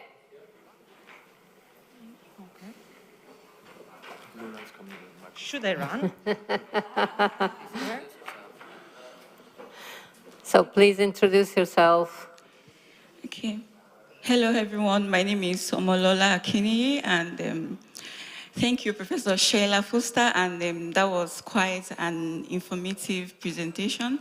And from your presentation, I can actually envisage that there was this kind of collaboration between civil society, government institutions, and public institutions, private actors too. So my question is, did university research institutions, did they play a specific role in this energy project? In terms of the policy that I talked about, sometimes, yes. Other times it came from civic groups. There are quite a lot in many major cities, Boston, New York, a lot of environmental justice, climate justice groups that are pushing the local government to do these things. And also Biden's Justice 40 initiative scaled up. It started in a state and then he adopted it. So these initiatives and these policies sometimes involve university research, but often involve, I think, a lot of local community or civic groups. In Amsterdam, in these labs, and for example, we have an energy lab in Zuidoost, which the people earn with the most little income, so less privileged in the city. Students and universities are very involved. So over 100 students work there every year. It's very important also because there's not enough money. Yeah. And they can really help, and for them it's also interesting. And it's also interesting for the people. Thank you. We have another question, maybe from the public or nothing. So I have a question. So, where I live mainly in Paris, and the mayor Anne Hidalgo is trying to shape a 15 minutes city. Okay. So I wanted to know what do you think about this concept? Well, I would only add 15 minutes biking is also fine. Right. Okay, so... I love the idea of the 15-minute city. I think one of the things that we need to think about is spatial segregation. I don't know that it works in metropolitan regions that are highly stratified by income, and in the United States by race. I haven't seen any conceptualization of the 15-minute city that accounts for that. If we want to bring people together, if we want everyone to have access to really good amenities, when you're segregated outside of the city and your neighborhood has very few amenities, I'm not sure the 15-minute city really helps your social welfare go up. Yes, I see. There is a problem of sections of cities that are very concentrating I don't know, on shopping or on administration, and I think it's reasonable to mix them a bit up. I would like to make a comparison here, because for a long time we were in this neoliberal paradigm, and innovation meant business. Yes. So the business world needed innovation. I think the next 30 years we need implementation, which means the innovation wave made innovation districts. So we have whole parts of Amsterdam that are completely gentrified. No one can afford to rent anymore. And well, if you change the paradigm, that means you are making a different spatial future for your city. You're going to refurnish buildings, and then you can make a build of 15, because you can start to focus on implementation. And I realized that, I don't know, maybe you have words for this, or maybe you have words for it. So this business innovation, and now we have society, yeah? Because we don't need the paradigm of the innovation where you put all the money together and you include and exclude very severely. We need to implement in another way. But we like to have the same rhetoric, maybe Matthew can even answer to this, from the Commission. We need the same rhetoric as we had on innovation labs. But now we need it for livable neighborhoods, where we can take care of our own climate neutrality. How would you call it? You cannot use innovation, because that's taken by the neoliberals. So we need another word. Maybe we have to reclaim innovation back from the neoliberals. I do think it's an essential concept, and we must fight for our words. But just very quickly, and this will have to be my last thing before I rudely hop off. I really agree with everything. I mean, we've agreed too much on this panel. That's my only problem with it. I think the 15-minute concept is really essential, both also in terms of justice and equity, because it shouldn't be just about a dumping ground, dumping this group of poor or black people in this part of the city and making them travel miles and miles to their work, or indeed even to a shop. And Liverpool has a basic problem with access to supermarkets. They don't have small places where people can go and shop without traveling miles. and small shops cost more than the great big supermarkets. Small things like this, which need to be thought through at the level of cities to provide livable and indeed lovable spaces for people to live. And you won't get, back to our big picture, you won't get people to buy into this concept of climate neutrality. These are odorless, invisible gases we're asking them to confront unless it can make a difference to their lives. And the beauty of it, if we get it right, is it can. Thank you. Sorry to hop off. It's been wonderful being with you, and I wish I was with you in Emilia. See you. Thank you. Bye. Thank you very much. There is one more general question that came from an online listener. Just one. Okay, just one more question. It was for everybody, but especially for Professor Foster. So, is it right to use energy democracy, or better to teach people how to achieve house well-being democracy? House well-being democracy. So it's a very general concept, I guess. House well-being democracy. Democracy, yeah. Yes, I've never heard of that. Me neither. Me neither. I think let's focus on democracy, right? Yes. And I take that as the point of the question. And so what's happening here in Reggio Emilia, what Christian Ione and I have worked on the Commons, is really about a different kind of democracy that is a co-creation, co-produced, collaborative, cooperative one. And that's what we need to focus. And that's really at the heart of energy democracy.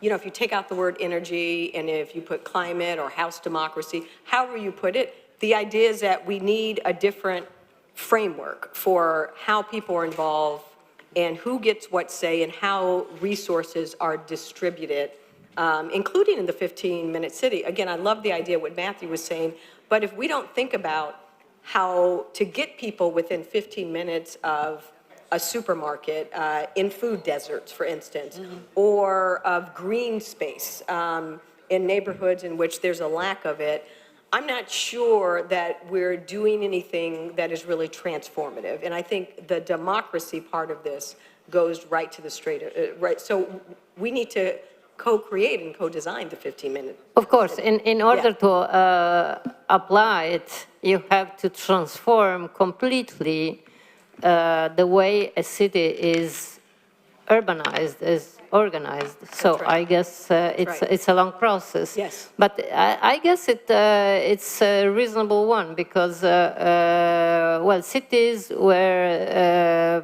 built in sections when there were industries inside the cities. So, and this was, of course, polluting. So they just separated the industries from the residential areas. But now we don't have industries anymore in the cities, so it doesn't make sense to separate them. So I guess it's a long process, but it can be done. We have maybe one more question that is a very general one that was inspired by Matthew's talk. If we talk about climate neutral cities, do we count in emissions from the outside, especially from high emission farming and grazing?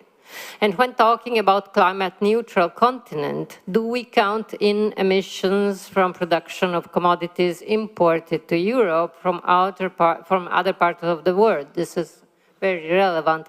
It is important to address these questions if we want to talk about climate justice. So this is a very general question. I don't know who is inspired by this question. Well, it's why I talk about value-driven movement, because as a city you are completely dependent on the region, and the region is dependent on the city. So it's a ridiculous distinction. And also between regions, where does your region start, where does it stop? But if we share the values, that's where it starts. And I think we need to have lots of dialogues, because industrial emissions are a huge issue. So yes, they should be accounted for. Yes, they should be on every balance sheet, including the city's balance sheet of climate change. Of course. But I think we need to, it's often used as an argument not to do anything. And I would like to counteract that by, if you share the value of climate justice, it's now. It's not tomorrow, it's now. Right. And that's what we all need to feel. And if we understand this, we are the change, then we can be the change. But if we don't understand it, if we wait till someone else starts, well, then I am going to retreat. Because then it will be a huge mess. And I don't want to leave that to the children I love. I think Right. it's a bad idea. So you feel the urgency, and we feel the need to get it done very quickly. We have here a policymaker of Dansk, so I guess we could, yes, okay. I don't have a question, I just I have a comment, Yes. because everything that has been said was really inspiring. I think it gives us a huge, really good picture of what's happening. And especially the dynamic between local, regional, national, and European are very relevant. And the need of transformation, the need of investment in transformation of, for example, energy.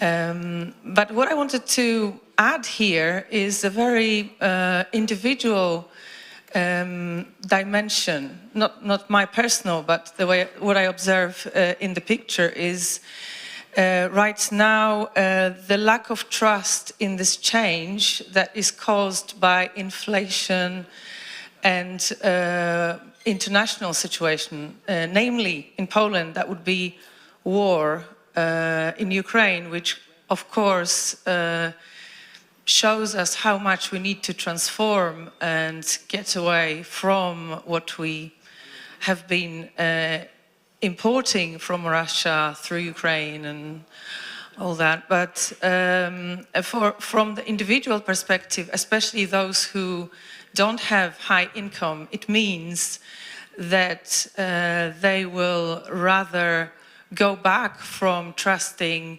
innovative state solution, investing into transforming their energy sources, especially, I mean, fuel in the homes. So people are preferring to burn things, basically, and not only coal, but also wood, which is even more independent from the city, and rubbish. So I think this aspect of trust and building trust, and what I really liked about your presentations, building trust within smaller communities, is something that has a chance, but without investing in it in a broader scheme, we wouldn't be able to actually lift it. So it's very, I think. Thanks. Nice comment, thank you. It's a very good comment, thank you very much. In fact, it's impossible to talk about climate justice without mentioning the war in Ukraine. Thank you. So I'll give the Lanfranco De Franco for a last comment and the closing of the roundtable. Thank you. It's not a closing. I just wanted to add that the idea of the collaborative protocol, the co-city model, can be an answer to the 15-minute question talking about per services in the neighborhood and so on, because we already managed to provide new services in the private areas of our municipality by the collaboration with the informal society, the single citizens, but also the small, medium, local enterprises and so on. So maybe I think it's important to link the concept of 15 minutes city to the collaborative city model. This is a different way to approach this problem. I mean, if we want to solve this kind of problem only with a typical public response, I think we won't go far. But if we are able to use the collaborative model and approach, I think we can reach this goal of a 15-minute city that is also a fair and equitable city. I just want to say that's such an important comment. And the thing that I particularly like as a co-creator of the co-city model with Iania is that it's not just about participation and citizens being at the heart of it, but they need resources. So you talked about creating new services and amenities. 15-minute city only works in vulnerable communities if you transfer land and resources to create new services and amenities in those communities that lack them. So I think the idea of the co-city approach, along with the 15-minute, is spot on. I agree. Thank you for that. So thank you very much to everybody, to the people that are here, and also to the people that are listening online. So we can maybe have a coffee break? Yes, we have opened the door of the coffee break. So please, you can find it here. Just a remark related to the mask. I'm so sorry about saying it, but please try to keep it while you're seated. And panelists, while they're speaking, they can just drop it off. So we will be back here at 12, okay, for the second panel.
From international professors and European Commission officers from DG Reggio. So I've invited on the stage Ailey Throwbridge from the NGO People Voice Media. She's our UArena's media key person. So Ailey, whenever you are ready, we can start. I would ask to the technical support to start also the live streaming. Okay, welcome back everyone. Thank you very much for inviting me to chair this panel. We're going to be looking at policies and practices that people from around the world are taking to address the climate emergency that we all face. Hopefully what we will come from this panel is a lot of exciting ideas and an exploration of things that are really working well to address this not just an environmental issue, but also the social, political and technological challenge that the climate emergency is bringing up. So the way we're going to work this panel, most of the 5 panelists are online and one person will be joining us in person shortly.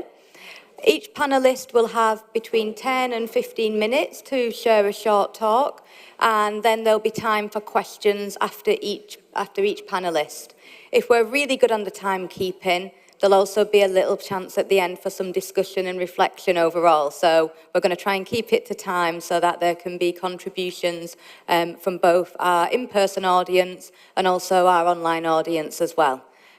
So to speed things up a bit, I will introduce our first panelist and then we can get started. So I want to welcome Harini Najendra, and she is the director of the Azim Premji University Centre for Climate Change and Sustainability. Over the past 25 years, her research has been examining conservations in forests and cities of South Asia from the perspective of both landscape, ecology and social justice. Today, we're really pleased that she is going to talk about urban ecologies and climate changes and social justice from incorporating Eleanor Ostrom's theory. So, without further ado, I think if we could have Harini. Yes, there we go. And do you have slides? Yeah. I do. And first of all, thank you so much. It's a pleasure to be here. So I'm very pleased and really appreciative of all the I think this is an amazing set of discussions and very rich. And I'm really pleased that I can at least, even though I can't be here in person, that I can dial in. So without much ado, I have 15 minutes, 10 minutes. I don't want to waste time. So let me just jump straight in. I'm going to talk about the importance of urban ecologies when we look at climate change and the idea of the urban commons to integrate both climate change and social justice. And if you can't see my next screen, which I've shifted to, please let me know. Broadly, this is a nightlight satellite image, which essentially tells you that the world is experiencing a massive urban shift, which I'm sure many of you know already. We're already a world that is more than 50% urban, will be more than 75% urban by 2050. But what is interesting is that the growth of cities in the last 20, 30 years has been dominated by countries like India, China, and Nigeria. In contrast, the countries that we know the most about in terms of urban ecologies, urban resilience, urban climate change impacts are those in the global north, in Europe, in the US, in other parts of the world that are better studied. But we know very little about urbanization and its impacts in India, China, and Nigeria. So what I'm going to talk to you about is largely drawing on my own experience as obviously a resident of Indian cities, but also someone who's been working very closely on Indian cities for the past 15, 16 years. Now, this is a nightlight satellite image of India showing change over time. The red areas show you where there's been greatest change. And India is going to add 400 million urban people in the next 10, 15 years to the cities, which is a huge number. Bangalore, the city that I'm talking about and which I'll focus on for the rest of my talk, is a city that was initiated as a market town in 1537. It's now about 750 square kilometers. You can see the growth of Bangalore from that small market town that is in deep red right at the heart of the image to the grey region, which is the Greater Bangalore metropolitan region. Just the municipality itself is 750 square kilometers now and has 12 million people. So it's a very dense city. It is really bursting at the seams. It has a lot of ecological and environmental challenges. It's also a semi-arid city. As you can see in this British painting of the city in 1792, what you can see is it's a city in the rain shadow of the Western Ghats, which is a large hilly chain in the western region of India. Because it's in the rain shadow, the Western Ghats gets most of the rainfall, the windward side, the leeward side of the Western Ghats, and the plateau where Bangalore is placed gets very little rainfall. So this was the situation before the city really became an urban center in the way we think of it today, with the kind of densities we think of today. It's odd because it's an ancient city, in an ancient settlement at least, we know that there are megalithic stone tombs that tell us that at least 3,000 years ago there were people in this landscape, but there are no perennial sources of water. It's very dry, it's very open, barren of trees, on a plateau, so the environment gets cold at night, but it can be very hot during the day. And so if you think of an open landscape like this, thorny, scrubby, with a lot of rocks, why would people settle here and how would they settle here? What they actually did was they improved the environment from their own perspective by looking for natural depressions in the land, scooping out the mud, and there are some lovely old stone inscriptions from 5th, 6th, 7th century AD that actually talk about this process. So they scooped out the mud from the land, deepened natural depressions, and created rainwater harvesting structures, which we call lakes today, which were topographically linked, so that from a higher place to a lower place to a lower place, water would flow, and all the water in all the rain that fell on this landscape, which falls about 4 to 5 months a year, stays in the landscape and therefore percolates into wells underground and is used to make orchards and plant trees. So it becomes cool above and cool below. And these lakes were not just created by kings, but you can see that they were created, the inscriptions tell you, for instance, by local people. So for the support of animals, cattle, birds, and living beings, a woman built tanks in order that her husband and other relatives for 21 generations might obtain merit. A man created a lake so that dharma or good fortune might be there for his father after birth. So they were created as acts of local charity, very much with the commons perspective in mind. And the way people thought about this landscape very beautifully, this is another inscription from a lake, which tells you that this is essentially a survey document, which tells you that they grant for a god of a village, this particular village, and the way they map the boundaries is it includes the wells underground and the trees overground.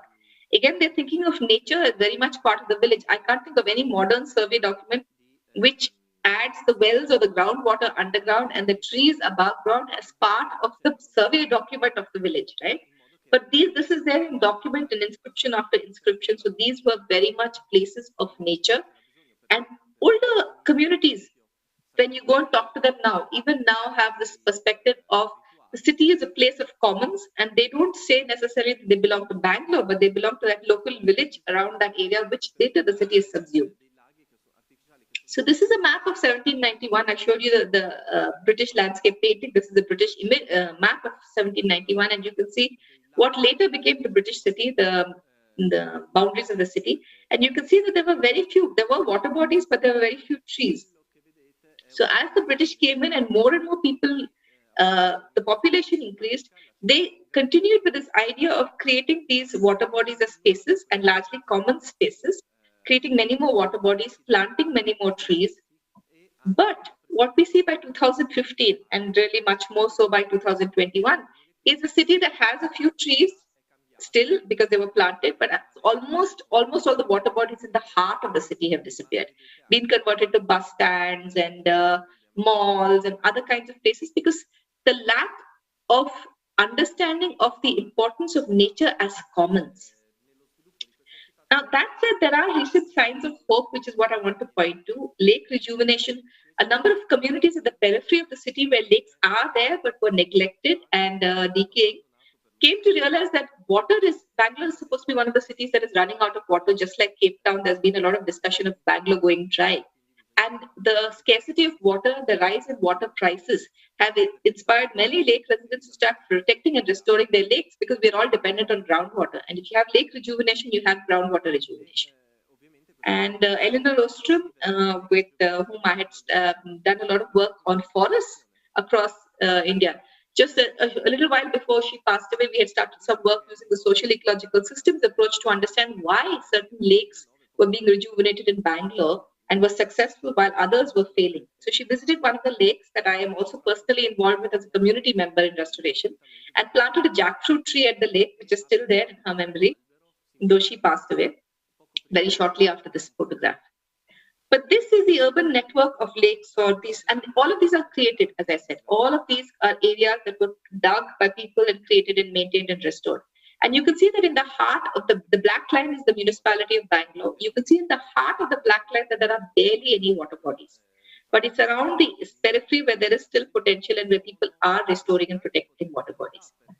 However, when they're protecting them, they're really protecting them using a municipality-focused approach or with corporate social responsibility, a more private-oriented approach of protection. The idea of these lakes as urban commons is gradually disappearing, and yet we know that they support food security. There are goats that graze, there are fish that are reared, women wash clothes in these areas. Rural migrants to cities are the most fragile, especially in times of, for instance, COVID pandemic, lockdowns, when they lose their jobs. They have no social networks or safety nets in the city. And you see children in informal settlements who play on these lakes. You see people who come in and graze, because grazing is a profession disappearing in the heart of the city, but migrants come in and graze. Migrants also wash clothes as a commercial laundering service, which are usually on lake banks. So these are urban commons that are very important. And yet, one of the first things you get when you have a restored lake, the Bruhat Bengaluru Mahanagara Palike, which you see on the top of this board, is the Greater Bangalore Municipality. And one of the first things they'll say is no plucking of trees, no damaging of plants, no swimming, no use of the lake. You can just use it as pure recreation. So the idea of nature as pure recreation becomes very dominant in such restoration projects. And yet, what we found is we did a survey of just 200 households, only 200 households in Bangalore, 202. And in that, we found that 76 species, they knew 76 different species in their forest and they bought these. And even if only 16% could actually forage, because these areas are being closed off, as I said, restored commons are being closed off to women who want to forage, 50% of them actually buy forage species and 42% would like to forage more. It's not just food security that the commons provide. It's local medicine, it's nutrition, it's traditional knowledge, it's traditional biodiversity, it's endemic species. It is therefore the birds and butterflies and everything that this assemblage of native species provides. And once you restore it, you ban all of these uses. All of these people are thrown out of the city. Now that is fine, as long as we've done these case studies. But how does one think of scaling up local commons restoration then to the rest of the city? So the last couple of minutes, I want to talk about a few things we've done.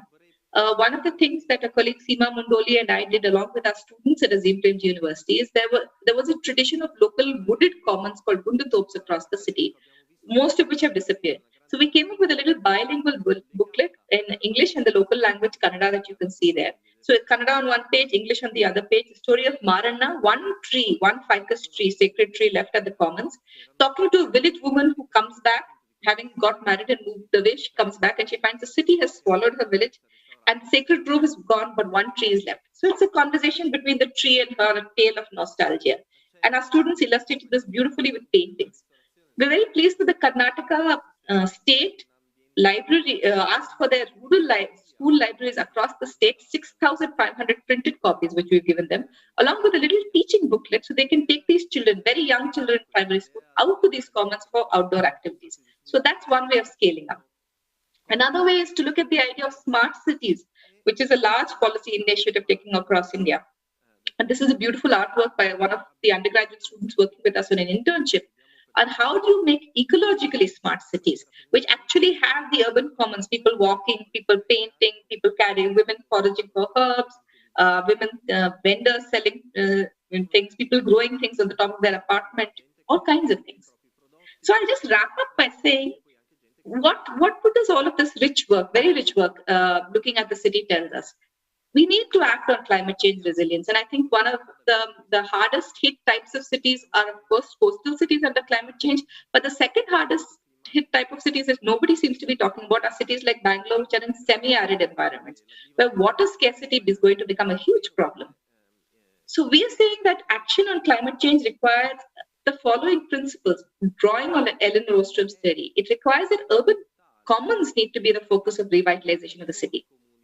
And then just the commons are not enough, because what we see is you cannot have a local community restore a lake unless the municipality steps in to provide technical expertise, to provide financing, to provide the policing that prevents other people from taking over the lake or dumping waste into it. So what you need next is polycentric governance to work with the government at multiple scales. The third is networks between and across skills. What we've seen is the power of communities to network with each other at the horizontal scale and with other communities across the scale to other places is massive. So for instance, communities have worked with each other to have court cases that have stopped builders from building on wetlands that could destroy the lake. So networks become very important.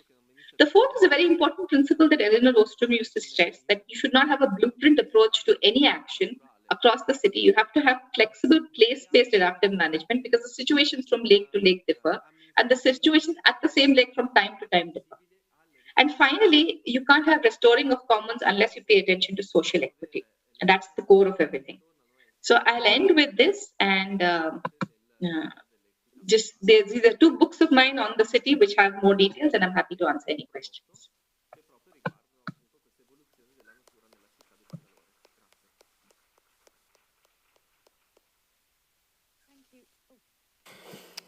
Thank you for that. That was really wonderful, and we really appreciate those images that you shared with us from the lake. It really brought to life what you were talking about.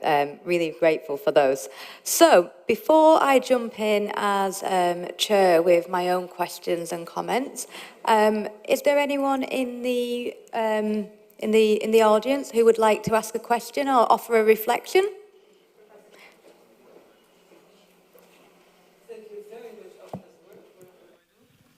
Yeah.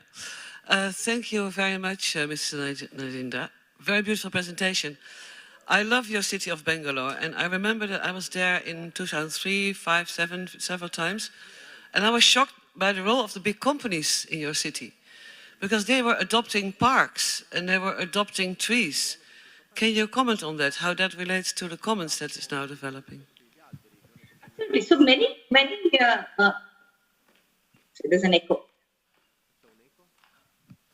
Many communities many corporate groups across Bangalore have adopted lake and adopted park, many types of commons. The challenge there becomes that this is very good for the commons, but often it's not very good for equity. What I mean by that might sound contradictory, is that there are rules that come into place, for instance, that if you have a lake, the corporate body is restoring, they may not want cows in the lake because they think it doesn't go with their view of how a modern corporate looks or how a nicely restored lake. But yet this is not just important for the people who raise or maintain the lake, but it's also very good for the biomass, the nitrogen and the phosphorus that leads to eutrophication. And the same way, for instance, parks, they often have timings and rules about who can enter and who cannot enter. And there are a number of well-known parks as part of the city which speak for this, managed by corporate, but have certain rules in place that say, for instance, couples can't sit there, or nobody can sleep there in the afternoons, or children who can from low-income schools hang out during the day can't. So there are a lot of issues. Very good that corporates fund many of these. There are definitely challenges on the equity front. Thank you. We have a question from our online participants who I can't see. I'm just getting the questions sent up here. So this question, Harini, is from someone online. They've said, you mentioned the concept of smart cities. When we confront ourselves with this topic, we usually think of the introduction of new technologies, but it is not always the case. Can you give us an example of a smart intervention that did not use technology as the main instrument?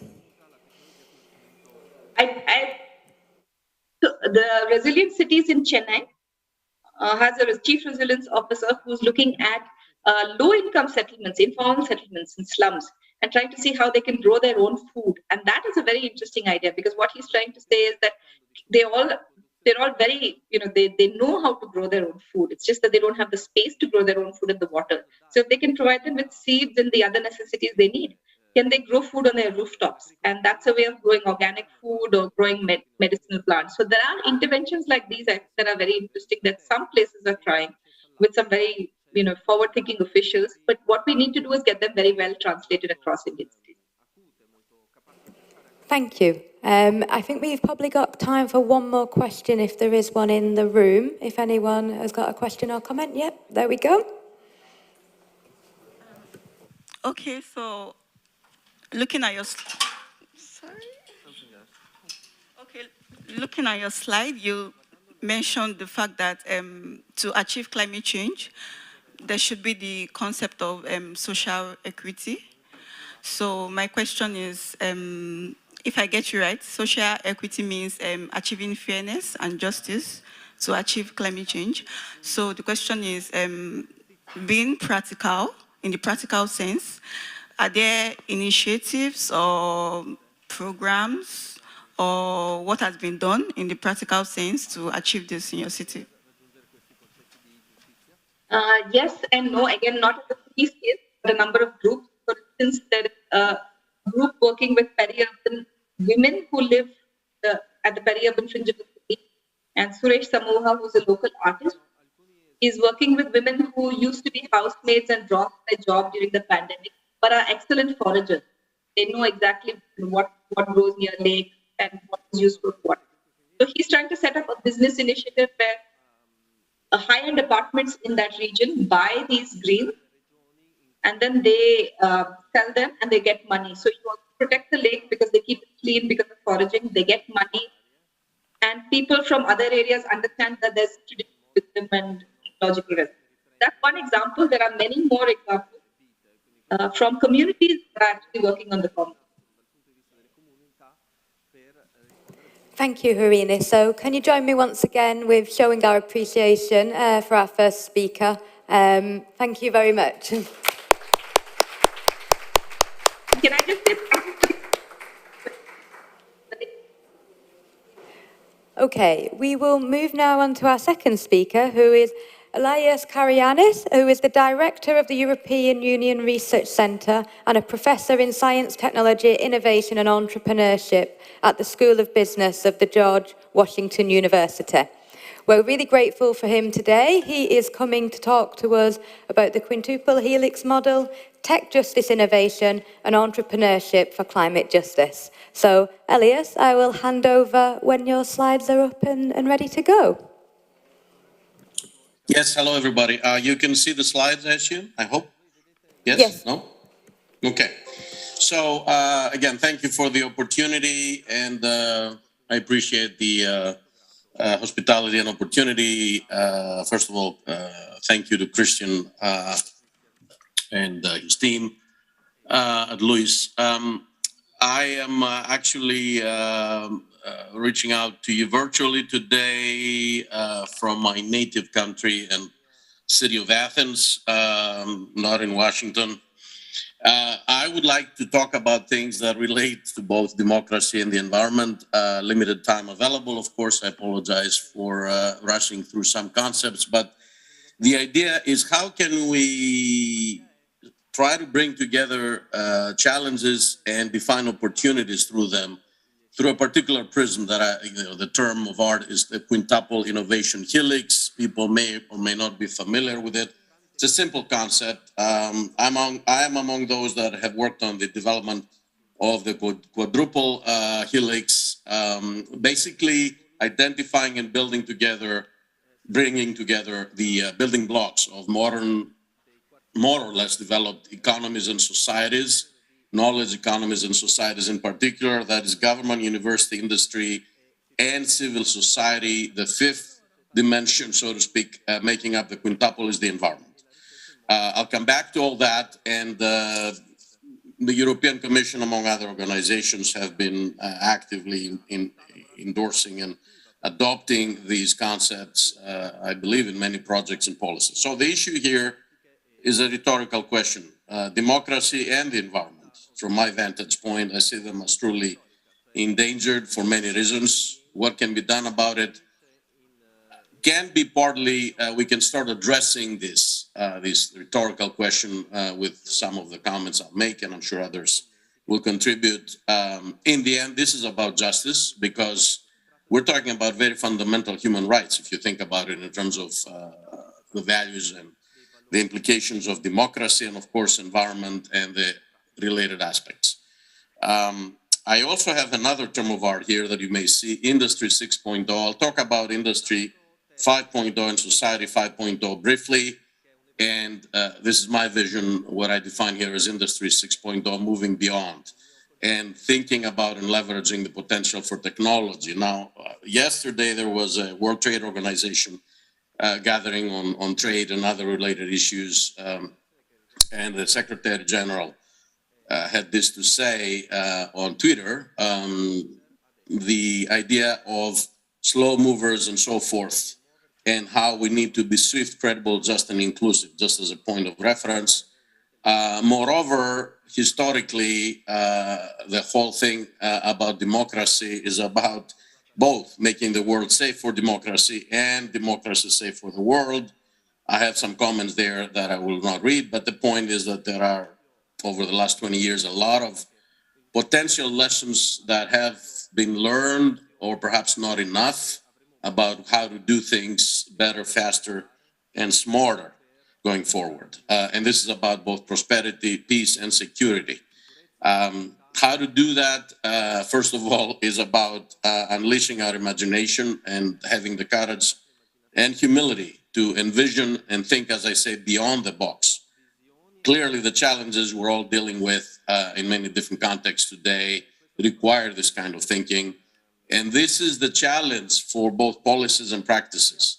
The sustainable goals, of course, as a reminder, and first of all, in terms of what we're looking at, we're hoping that technology could be part of the answer. Clearly is not the answer, but we're talking about smart sustainability, and in a way that will leapfrog frontiers of all kinds and will bridge people across countries, locations, the view here. Industry 5.0, building on the existing Industry 4.0 paradigm that is still often more of a goal than a reality in most places, but it is rather technocentric. Industry 5.0, and again, per the European Commission's recent reports starting in 2021, we have been writing about this for several years now. The idea is to be both technocentric and human-centric, balancing things, not just talking about this balance, but actually embedding mechanisms and incentives and actions in policies and practices in this regard. Right? Relates a little bit to the comments and discussion of the previous speaker, and along with that is what originated out of Japan about 6 or 8 years ago, the Society 5.0 concept that complements the Industry 5.0. And in the end, all of that is about serving people and empowering citizens, whether in cities or not. Now, coming to the concepts that I have been among those who created them, the triple helix was the initial concept, focusing on government, university, and industry. This is a very, not techno versus human-centric, but rather a very top-down centric, so to speak, approach. And we felt that we needed to complement and balance that by the bottom-up, the citizens, the civil society, NGOs, and so forth, because without it, you have a very dangerous bias introduced and a focus, and even in a sense, as I have written in a paper on developed democracies versus emerging autocracies, you have a sort of ennobling, a mechanism ennobling autocracy. We need to be very cautious about that. So the quadruple helix is complemented, bringing the environment around government, university, industry, and civil society with the quintuple helix. And you can see that also here. Note here the sequence. The idea is at the heart of it all is the universities, the sources of learning and the creators of human and intellectual capital, if I can use the terms of tomorrow, and hopefully the leaders, the thought leaders, and those who will inspire and engage all other stakeholders, industry, government, and society, to operate more sustainably. Briefly, quickly, an example of how that has actually been implemented. We have been developing case studies, use cases, and theories and concepts on that. And this is how technological, institutional, behavioral, and cultural perspectives are melded across society, industry, university, and government, the four pillars of the quadruple helix, to look at what are the entry points for policy and the pivot points for practice to maximize effect, to maximize how effective and efficient you are, how impactful, because this is a requirement, a sine qua non nowadays, given our challenges. What the implications of that and how can that morph into a set of sort of recipes for policies and practices is the digital social innovation context, the innovation process, the social world and the digital ecosystem brought together, and developing, of course, activities and initiatives along these lines. Again, juxtaposing triple versus quadruple versus quintuple helix. We focus on the balanced techno and human-centric approach, developing empowering capital, looking at these levels of focus, societal and sustainable priorities incorporated into university strategy, university leadership focused on protecting academic freedom, and then digital culture and literacy for all, for the stakeholders immediate, and then on a more extended basis of the academic ecosystem. So if you notice here, my approach and focus is, and the question is how and why and what can the universities do to bring change and bring justice. The vision now, the Industry 6.0, this is not a naive I'm not a naive technophiliac, if you wish.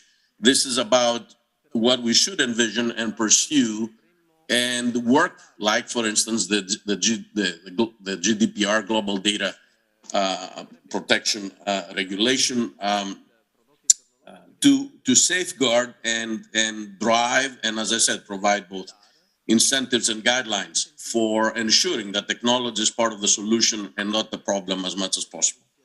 I very much appreciate and agree with the need for instance, sustainability and developing sustainability initiatives, including what we call frugal innovation. The challenge and issue in question there is and remains this is about the sustainability of sustainability, as I would call it. This is not to reject that, not at all, but we need to be mindful of the fact that issues of scale and scope and effectiveness and efficiency are very fundamental challenges and litmus tests that are ruthless in a way, whether we can have a sustainability initiative or not along these lines. And you know, organic gardens and all these other things are great, but it is, in my mind, imperative to make sure that the large private, for instance, companies producing the food that the world consumes, assuming that there is a capacity to source the raw materials out of places like Ukraine, are actually truly not just doing greenwashing, as Gutierrez said, but they're truly environmentally and socially minded. And so they should be kept to the test and their feet to the fire, so to speak. This is critical, and this is not an either or in my mind. Hopefully, as technology advances, transparency and empowerment of the individuals, the empowering capital that I mentioned earlier, will increase and will have corruption and waste minimized. And this is not just a hope, this should be part of the strategy here.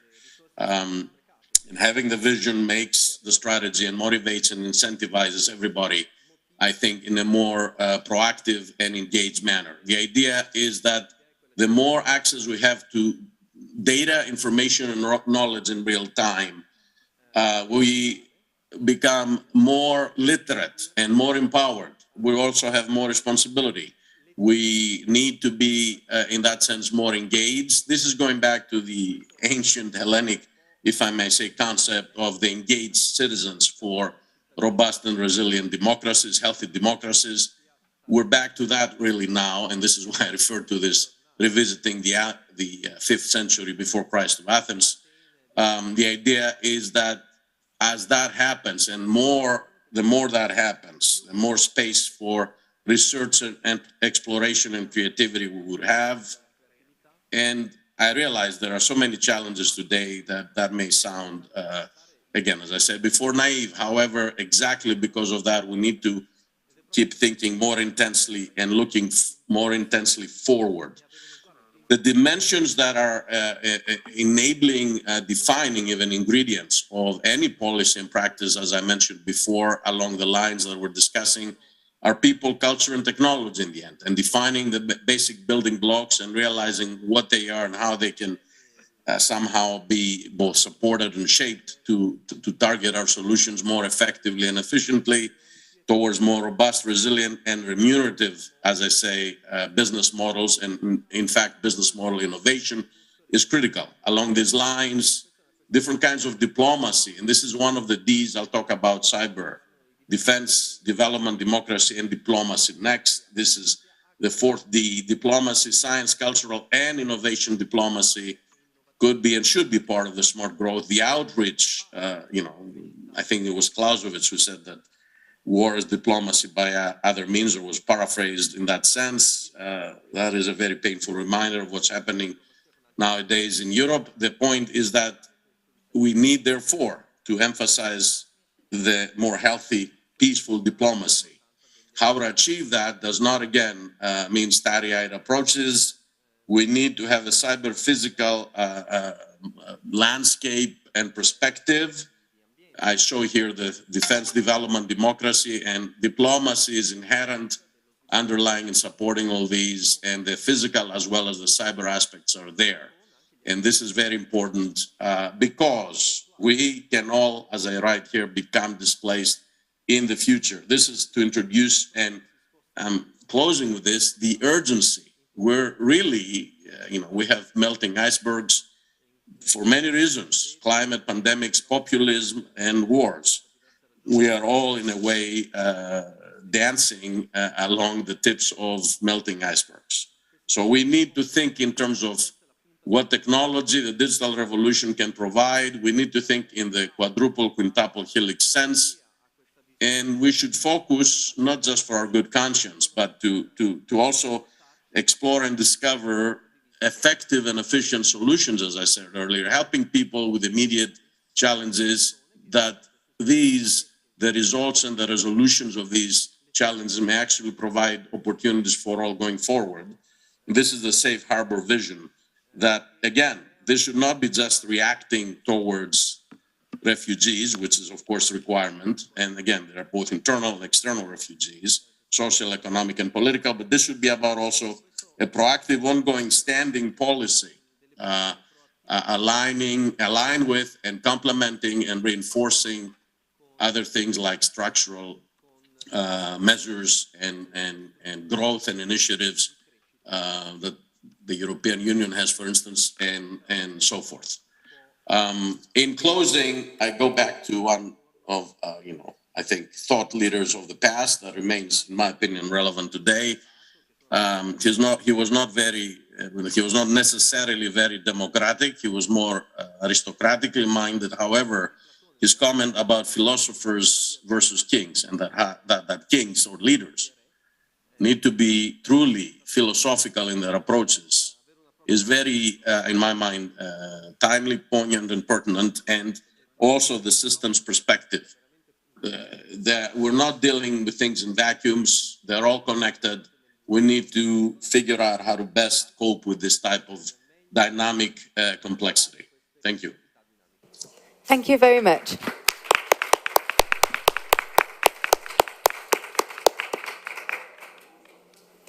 Okay, thank you very much for the presentation. I think we've got time for 2 questions for Elias. If anyone in the room first would like to ask a question, come in with a comment or reflection. Yep, James?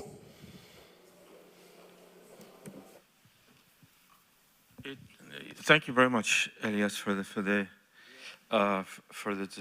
discussion, and to link this. Could I know who you are, please? Do you mind introducing yourself?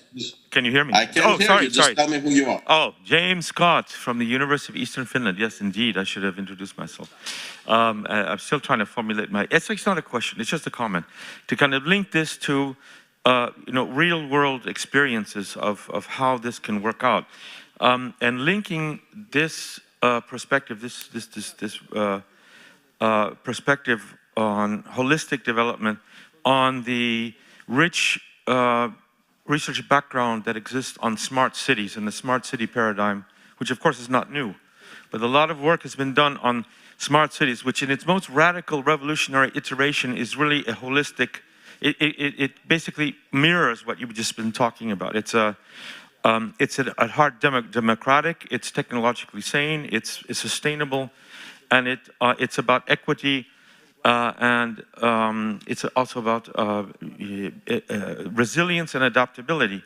In its most radically undemocratic iterations, it's a tool for, you could say, totalitarian control, biopolitical control of populations, a very efficient way of, let's say, providing housing. But I'm not going to name countries or names, but we know that this paradigm, which is now kind of a global paradigm, it provides a wealth of practical experience of how these kinds of ideas are being put into practice, both in terms of what we might call undemocratic forms of dealing with these complex societal issues, and very democratic ways. And I think maybe it could be very productive to kind of, as a future research perspective, it's not really a question, to kind of link into this still ongoing, very much ongoing research focus on smart cities.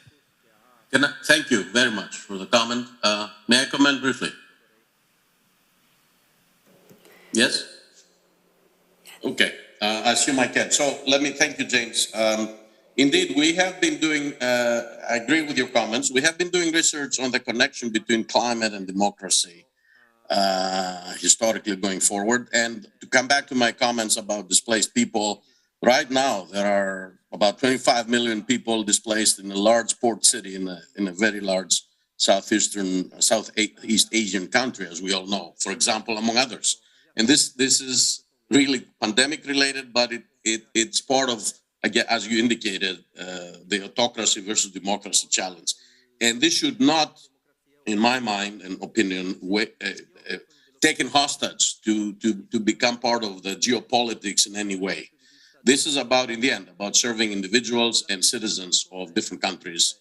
And so to come back to and close with your observations, we are indeed and have been looking at how at the urban level, we have been looking at in digital innovation ecosystems, as I said earlier, and as they may represent, and we have been doing both simulations and other kinds of analysis, as they may represent urban contexts and urban settings, and how that actually, most people live in cities nowadays, increasingly more will live there. And what is a challenge is also an opportunity because of the proximity, and things like crowd sourcing, crowdfunding also, and other such modalities could be a big resolution resource and source of solutions in that regard. I hope I was relevant and useful. Thank you. Thank you for that. James said thank you for that. I don't know how much you can see, we're just struggling with the tech between us non-techno people. The helpful comments.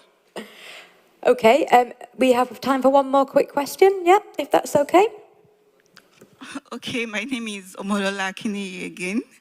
And I think from your presentation, something I could grab is the fact that you are advising that there should be new digital revolution with the use of technologies to produce smart solutions. Now, my question is, don't you also think we should be very concerned with the ethical consideration that comes with the use of technologies, like privacy, confidentiality of the use of data and all that? Don't you think that should be like a major issue we should also be concerned about? Yeah, concerned, absolutely. But in the end, especially those who make policy and lead practice are in those positions, both with the presumably, in many cases, actually higher remunerations, but also empowerment to take risk, to take calculated risk and be accountable for it, of course. And this is the other part that I mentioned, transparency and accountability. We cannot, avoiding risk could be the worst of all risk management strategies. So absolutely we should be concerned, but we cannot afford anymore, if ever, to not try to develop and define and deploy the best, smarter possible policies and practices. For instance, this whole discussion about pandemic and vaccines. Today, more than 1 million people have died in the US. And it's not just a number in absolute terms, which is horrific. It's just what country is this whole thing happening in? That is reflective and revealing of many issues with policies and practices, gaps and so forth, but also mindsets, okay? And that relates to a recent decision in the Supreme Court about abortions. There's a lot of things there that really define landscapes and polarities and polarizations that make it clear, and this is not just about developed countries, it makes it these they make clear that we cannot afford not to pursue the assumption of calculated risk, because the non-assumption could be a lot more dangerous, painful, and expensive in lives. Thank you. Thank you very much. Okay, we are going to quickly move on to our next speaker, which is Marie Yaroyane, who is a senior expert in the Innovating Cities Policy Initiative with a background in civil engineering and urban development.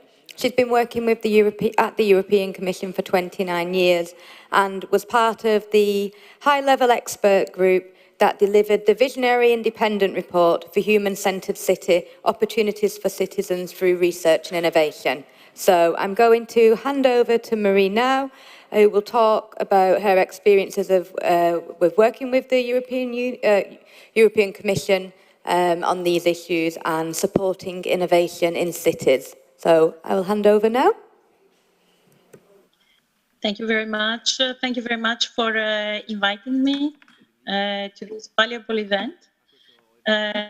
Despite the fact I have COVID, I'm sick with COVID, I accepted the invitation because I was honored, and I think it was a very important event today.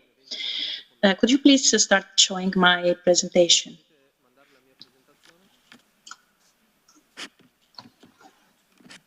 Okay.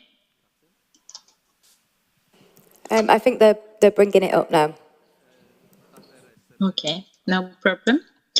Maybe I could say that my presentation in a lot of points, and especially for this, the expert group report on human-centered city and research innovation research innovation opportunities, EU research innovation opportunities for citizens and with citizens, is very much aligned also with some issues I heard from previous speakers. From Harini, I heard the climate resilience. So it's one of the main issues where the report focused, and which evolved now to the climate neutrality and climate neutral cities. And also I heard the issue of human-centered technologies. So human-centered approach, leave no one behind, was one of the key approaches of the report. So can I start? Yes, just a few seconds, but we are solving it. Yeah. I expand in the report.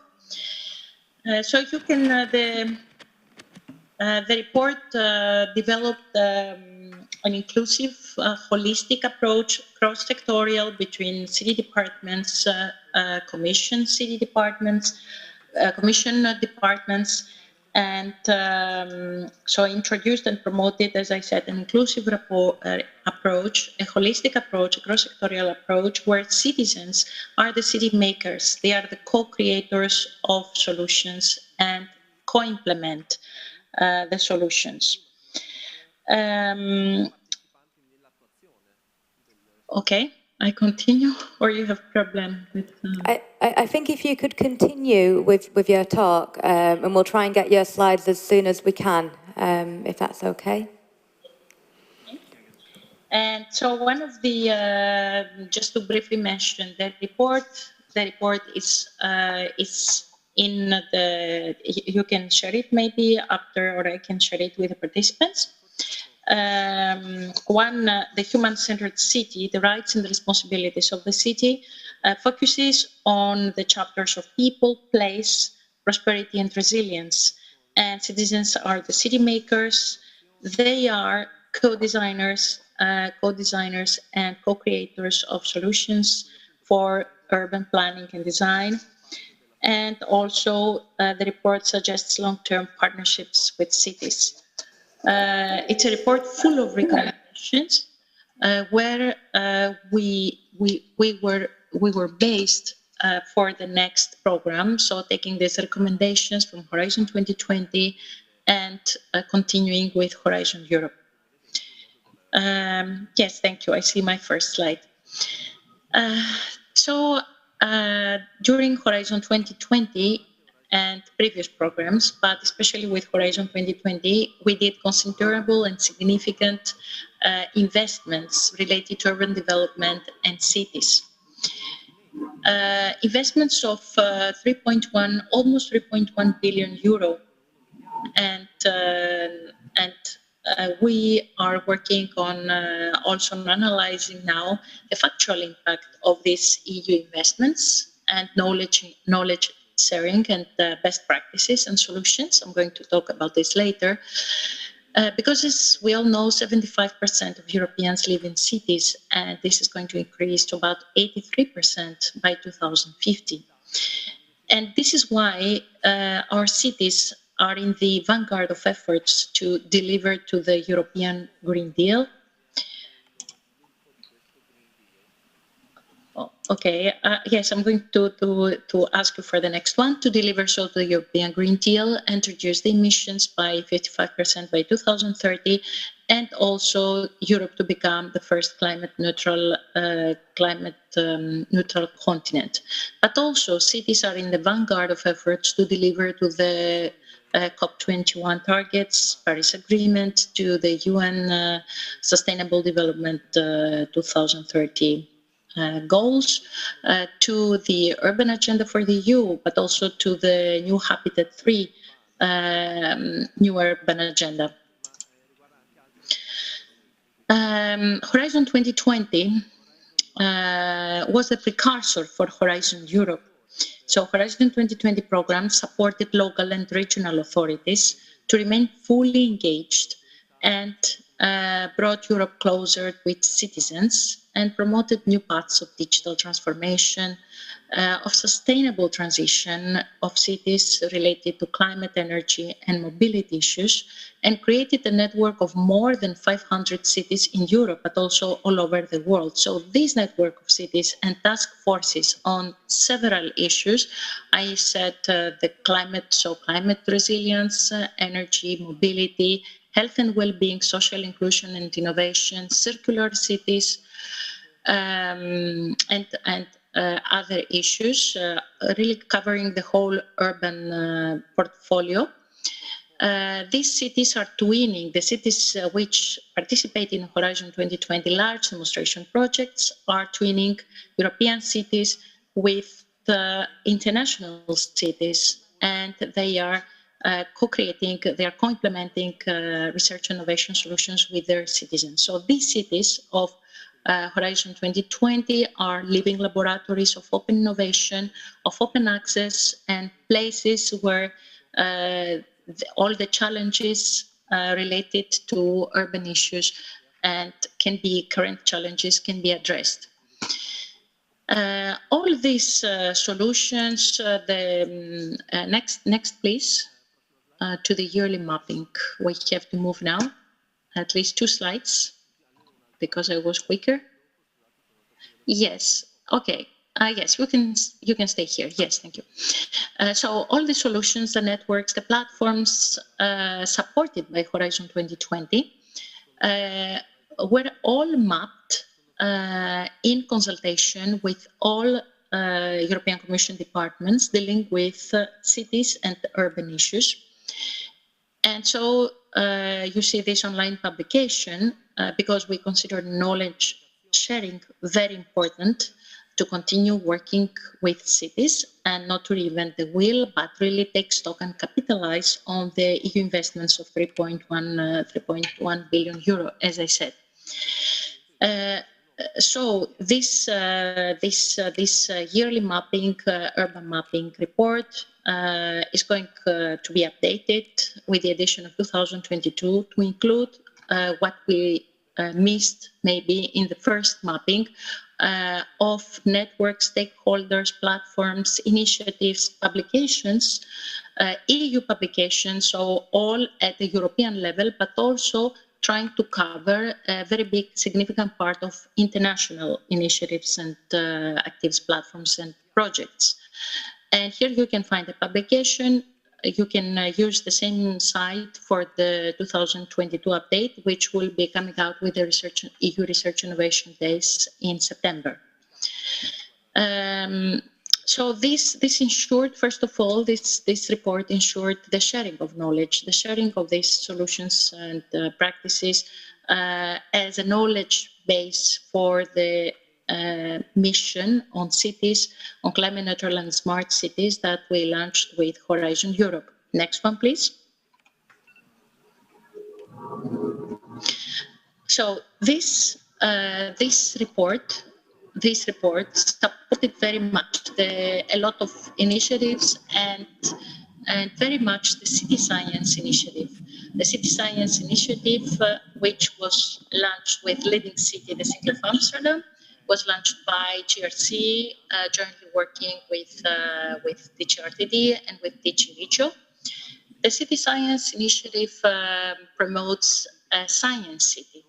So a city where the science dimension is strengthened, where the university and academia work closely with the city municipalities, and where the research innovation results and best practices are obtained by Horizon 2020 are translated into, are changed, are shared, and they are translated into policy actions and support the work of the mayors. I think you heard maybe about the City Science Initiative during the event, but I'm just going to say that to invite you to register in the community, Cities Community of Practice, and to register to the City Science Initiative. And also you can propose, as you see, until now, there have been seminars on climate change and air quality, technologies and the citizens, mental health, circular economy, sustainable mobility. There are still a lot of themes to hold seminars. These seminars are taking place usually in the municipality libraries of the cities, and it is really a third neutral space to exchange your views, opinions, but also for the cities to share best practices, problems, challenges with other cities and to help them to replicate solutions, and at the same time cities participating in Horizon 2020 to twin with other cities not participating and open the ground for Horizon Europe. Next one, please. Here I put a small, well, I will not say a small, but an important achievement of the City Science Initiative promoting the City for All, a 45 cities network, promoting the science officers network in municipalities, and the creation and the development of the first science officer office in Reggio Emilia. And another milestone which was reached is which is a common effort between Commission services and this cities, 45 cities network, and universities, and this is the Urban Regional Research Ecology report, really promoting the science city, the city for all, and trying to translate all these existing research results into actions for the mayors.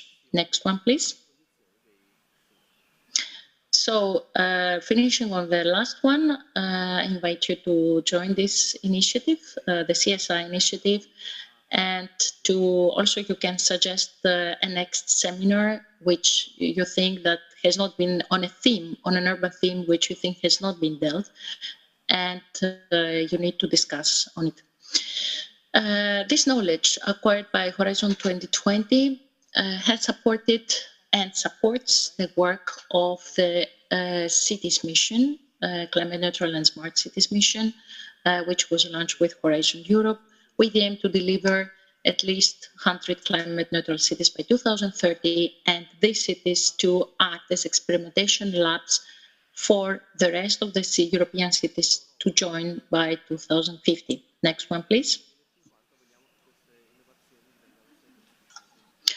On 28 April, European Commission announced the first 100 cities to be supported to become climate neutral by 2030, and the 12 additional cities coming from associated countries or countries to be associated to Horizon Europe program. This was the result of a call for expression of interest and, of course, independent evaluations. So these cities now will be supported by the mission platform, the so-called mission platform. Next one, please.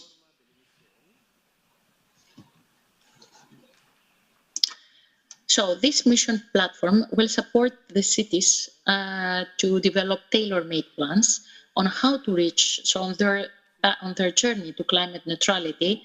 And these plans, climate plans, will be adapted to the individual needs of the cities. They will also provide technical advice, advice how to overcome obstacles like legal obstacles, regulatory obstacles, advice with regard to financing, advice with regard to connect with other financing mechanisms, with other institutions and organizations towards this climate neutrality. These climate city contracts, they will help them co-create with their citizens the so-called climate city contracts, which are a memorandum of understanding, not legally binding, but supported, signed by the mayor or a legal, an authorized representative. And these cities reaching climate neutrality, main target, will have the possibility to receive the mission label of climate neutral cities. Next one, please.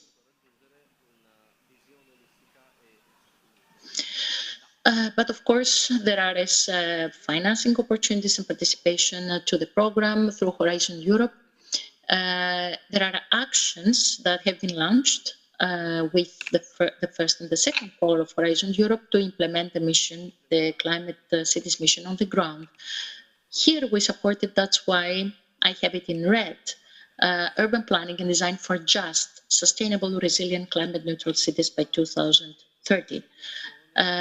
So this is one of the themes. The other theme is unleashing the potential of public transport.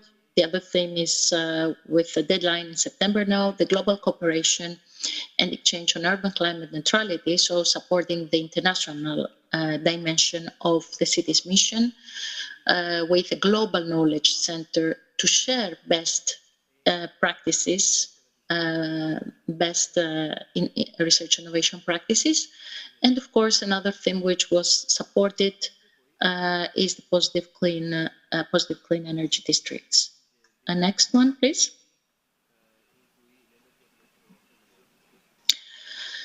And other financing opportunities at member states level is the Horizon Europe's New Cities Partnership, which is driving urban transitions to sustainable futures.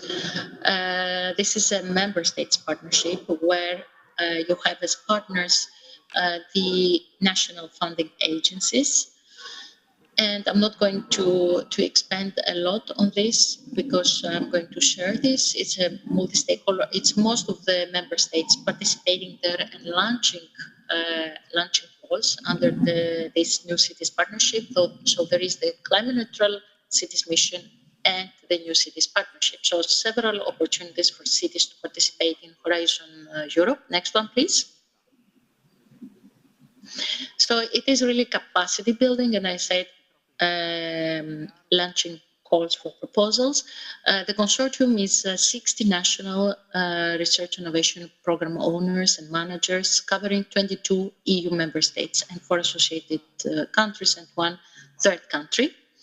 And one of the aims of this partnership is to support the implementation of the climate neutral cities mission, building upon the alignment of national, regional, and local policies to support the mission. Next one, please. Marie, can I just say that you've got a minute or so left to wrap up, if that's okay?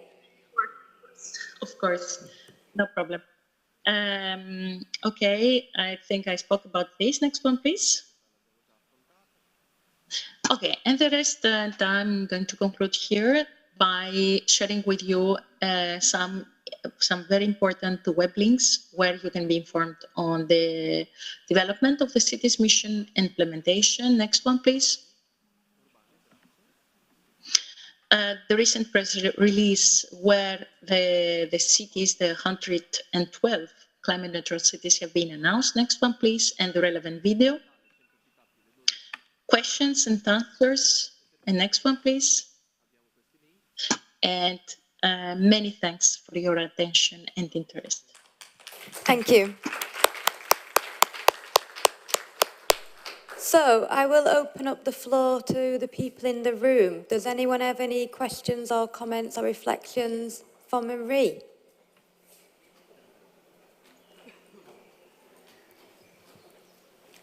Christian? Yeah. Thank you. Maria, thank you for your intervention. It's been quite informative, and we see how the city's mission is going forward. In general, also the wide variety of initiatives that the European Commission, and especially the GRTD, are taking on the urban issues. One thing that we did, laterally talked about with Matthew this morning, but also in side conversations, is what about the initiatives that the Commission will take in future years for cities that were not selected within the first 100 lot?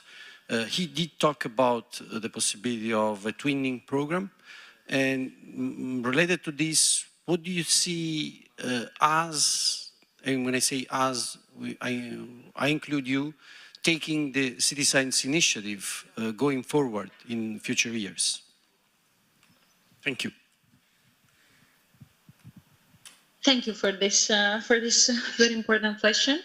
In fact, the cities already from the targets of the mission, and as Matthew announced, the first 100 cities are the experimentation labs, and they are the front-runner cities to show the way and lead the rest of the cities, European cities, to become climate neutral. In different timings, because all cities are not, let's say, prepared, or some cities are not still committed, but there will be several opportunities for the cities which are not in this list. For instance, there are the standard routine calls of Horizon Europe. Every city can participate independently if a city is in the list of selected cities or not. So this is one opportunity. The other that you mentioned, the other initiatives, the City Science Initiative, it's a live network of cities exchanging on a very informal basis, as we call it, a third neutral space, where cities can meet cities, city advisors can meet city advisors, but also commission, colleagues, directors, officers like me, and really share their concerns, share also their suggestions for future priorities in a very open way. And also the City Science Initiative, I forgot to say that the yearly mapping, which is a knowledge report to share with everyone, they really took advantage of that, and they started breaking down the chapters, translating really our results into results in the way cities need to see it. So I think, yes, there are several opportunities, and City Science Initiative is really an important initiative and network to bring forward and to support the implementation of the mission For instance, through the City Science Officers Network, translating really the results and also bringing a neutral voice to the Commission board. And if I may say something additional here, the City Science Initiative also reflects, in a way, the cross-sectoral approach that we have adopted in the European Commission in order to implement the city's mission. Practically speaking, it's not only DG Research and Innovation, it's not only RTD on the board, on the mission board. All the Commission departments are there. We consult together, we discuss, we draft together the work programs, and we work together for the implementation of the city's mission as Commission departments and not only as one department. So the City Science Initiative really reflects this cross-sectorial and inclusive approach. Thank you. Thank you very much. Thank you very much.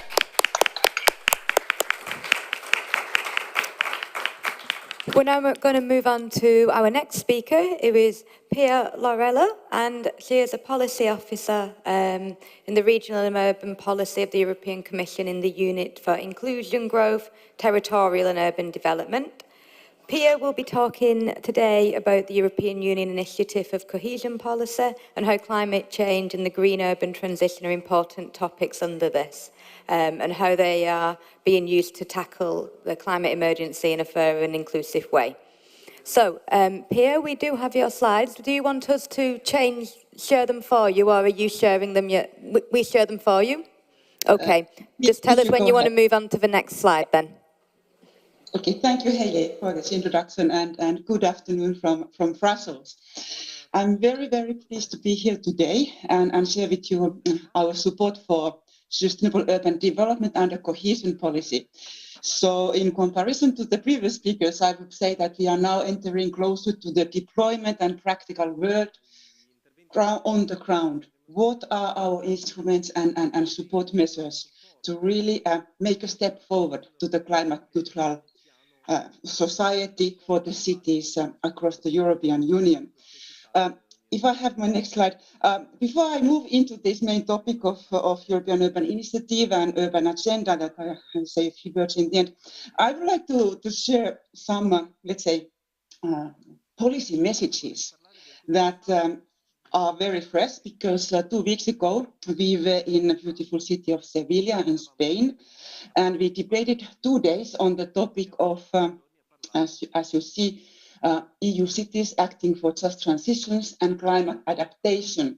We had around 100 participants. There were European mayors, we had urban practitioners, we had urban innovative action project leaders, and there were very, very important messages coming out from these discussions. And indeed, the key issue here is that cities are hotspots for the action. We cannot make it the climate emergency response if we do not get the local level moving towards this goal. The mayors highlighted the importance of the political leadership and agreement. So this is of paramount of importance, that the authorities on the local level and also on more vertically agree on the need to act. Our European Green Deal was highly, let's say, welcomed, and the message was that now we have an integrated approach in place, and there is a need that other levels, national, regional, local, align their policies to reach the goals of European Green Deal. Very evident is obviously that green transition must be seen as an opportunity. It's not just something negative that cities need to act because of this is a requirement. This is a huge opportunity for employment, for innovation, and so on. But at the same time, the understanding is there that cities' resilience is under test. There has been a crisis after crisis. There is COVID, we don't need to even mention further, unthinkable, the war in Ukraine. Lots of requests came that we need to have innovative funding for cities. Cities need support in public-private partnerships in order to really tackle the challenge in front. And not to forget the role of small and medium-sized cities. And these cities can be also very attractive for piloting new innovative solutions. I could go more and more. You see some further messages on this screen. Maybe I'll just highlight the very focus of the topic today, the socio-economic impact of green transition. There is a strong consensus that when doing this green transition, we need to pay attention to the vulnerable groups to make it in a just and fair way. And there is a lot of, let's say, support needs in cities to really find a way to do it in a appropriate, correct manner. And very finally, I'm sure that all of the audience agrees that this is all about people. It is all about engaging with the citizens, and we need to find in the cities on the ground the way to take people with us. So I think that was one of the conclusive remarks of the conference 2 weeks ago, and we are certainly now integrating these messages in our work in cohesion policy and upcoming events. But now I will enter to the main content of my speech, and here we see in the next slide let's say the structure of a cohesion policy and its focus. And I'd like to say that cohesion policy is one of the key policies that has funding for the transformation of urban areas towards sustainable future in a just and fair way. We have a lot of funding available. So there's almost, let's say, 1/3 of all funding goes to financing green projects. Over 100 billion euros is at stake here. And why we highlight this funding amount is that our message is that cities now should seize these opportunities of cohesion funds. For instance, to, let's say, align, target the integrated sustainable urban development strategies on the ground towards these objectives that you see here, for instance, the policy objective 2 on greener Europe, where there are lots of opportunities in different sectors of greening of the cities, or by using our novel Europe Closer to the Citizens policy objective, where local authorities, member states can kind of build a policy mix to best reply to the challenges that are experiencing on the ground. I'm just thinking the audience that you are, I think many of you are representing professors, universities, not necessarily cities and local authorities, but possibly your funding specialists in your organizations could try to connect and reach out to the managing authorities in your regional member state and bring your wealth of knowledge to the use of the implementation of cohesion policy, because the quality of investment is, for us, it's also a paramount of importance in order to have a desired impact. Next slide, please. Yes, the European Urban Initiative is part of the topic today, and green and just transition will be the central theme, obviously, for this novel instrument. Where are we with this instrument now, and what is it all about? In our legal proposals for post-2020 period, in DG Reggio, we came with the understanding that under cohesion policy, we have separate multiple tools to support cities in different, let's say, instruments, funding programs, and networks. And for this realization, we came to the agreement that we need kind of a common architecture. We need a one initiative that provides a coherent support to cities, brings all these different activities under the same frame. And this is all about the European Urban Initiative, having kind of integrated set of services for European cities in different activity areas. You see on this screen, the main aims are, let's say, support of innovative actions. I will come back to that in a minute. And support of capacity and knowledge building, policy development, and communication. I will give a very short flash of these activities that are about to be rolled out. Important thing is to mention that in terms of the beneficiaries, European Urban Initiative aims to be at the reach of every type of the city. This is not about large metropolitan or capital cities. It is in parallel, same manner, very much to reach out to those small and medium-sized cities, and importantly also to the functional urban areas, because this functionality is in the center of our sustainable urban development under cohesion policy. Moreover, this initiative will provide support for urban agenda for the EU, and also potentially to the intergovernmental cooperation on urban matters. In the end of my presentation, I will say a few words about this issue. There is around 450 million euros available, and now we are, as having said, in the final phases of setting up the initiative.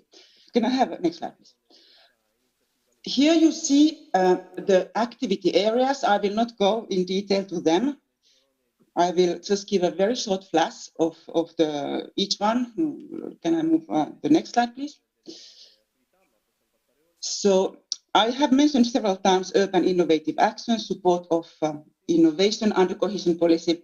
We had this as a kind of a pilot initiative in the previous programming period. There was 340 million euros available, and it was for a single city to experiment with novel solutions together with the local ecosystem, like universities, other pertinent stakeholders, with a kind of very novel, never ever tested solution, and bringing together also infrastructure developments and in way kind of putting forward the frontier of innovative solutions in cities. This has been a very, very attractive program, and green and transition and climate issues have been central. There are around 1/3 of the projects out of those 86 are tackling this greening of the cities solutions. So we will continue this support under the European Urban Initiative, and here in the next generation now, starting this autumn, there will be much stronger focus on sustainability and transfer and scalability of the tested solutions of the one city. So in our future goals, there will be a requirement for the city to stronger pay attention to and provide resources to replicate the tested solution to other parts of Europe in other cities. Maybe I mention one eligibility issue here. It is limited, or the cities that can apply must have at least 50,000 inhabitants, and this is the criteria that we will apply in the next period as well. Next slide. Could I just ask you in 1 or 2 minutes to sum up, if that's okay? Yeah. I just thought I'd tell you before I turn the slide over, because you still have some time, but just no more than 2 minutes. Very good. So I think this innovative actions was the most, let's say, important message to you in terms of European Urban Initiative. The most of the funding will go to the future goals under this part of the European Urban Initiative. Just to say very briefly that there are important activities in the area of capacity building. We will support, let's say, space for community sharing for actors under the so-called Urban Development Network. We will support peer learning. We can move to the next slide. We will set up urban contact points in each member state that will kind of be a knowledge sharing nexus between the local and EU level. We will set up a knowledge sharing platform that will also, let's say, connect and kind of bridge the different initiatives like a cities mission that Marie spoke before me, city science officers network, and so on. Capitalization, we can move a couple of slides further. We'll continue in the format of policy labs, and here again we very much welcome the contribution of other initiatives.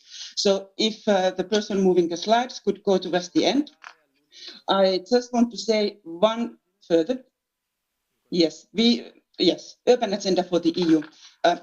Very briefly about urban agenda. which is about intergovernmental cooperation, and the key delivery mechanism is partnerships. So this is something where member states, cities, commission, other EU institutions come together and really try to achieve better funding, better regulation, and better knowledge for cities. So there's a wealth of knowledge, toolkits, guides, activities that have been developed so far. And now we are in a new phase. Two new partnerships will be set up in the coming months. And one of them is about greening of cities. And this is about blue and green infrastructures. And very much welcome the cities to follow these developments, because there is an opportunity to enter into the new partnership cooperation. And very final slide, I think, is in the next 2 clicks, if I can have the very final slide.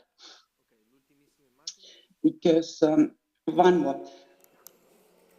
One important message here to you is that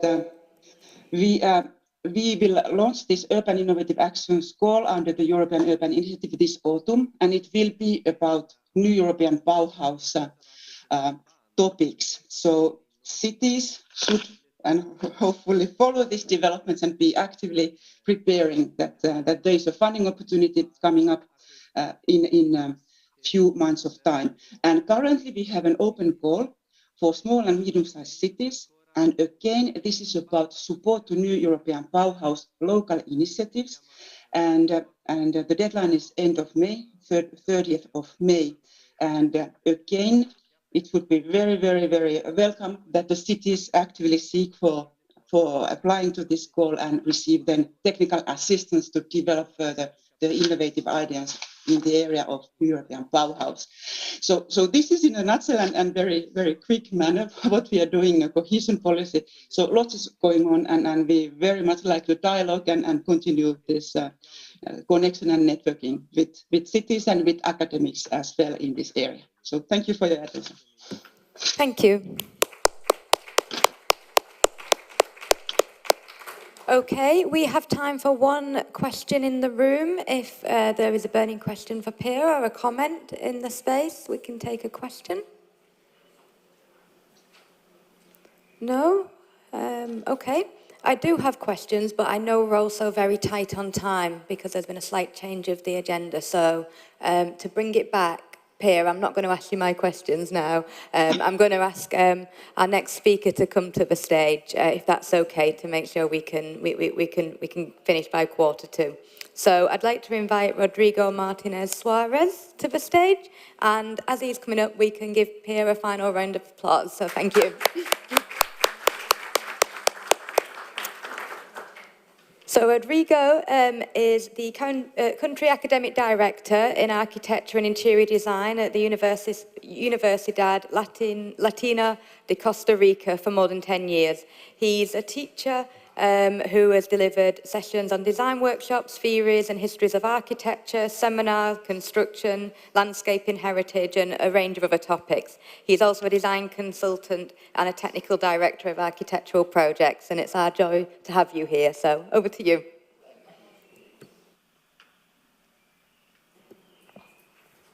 Thank you. Where is now? Okay, great, thank you. Well, thank you so much. It's really a pleasure to be here with you, sharing the experience of my country, Costa Rica, about what we have advanced in that decarbonization mandate for 2050, signed since 2080 in the Paris Agreement. To start my conference, it is important to inform you that my presentation is the basis of how in Costa Rica we work to support the country in sustainable development, in a better city for the enjoyment of common goods, and how we support from the Universidad Latina de Costa Rica to the most vulnerable communities in rural, in urban areas, and the reason why we collaborated directly with LabGov, promoting sustainable social responsibility and peace and democracy in which we live in our country, because since 1948, We have not had an army. And we assigned the arms budget to the three fundamental lines, which are education, health, and the protection of natural researches. Thank you. Talking about natural research, it is an economic strategy too, because at least 40% of our economy is based on tourism.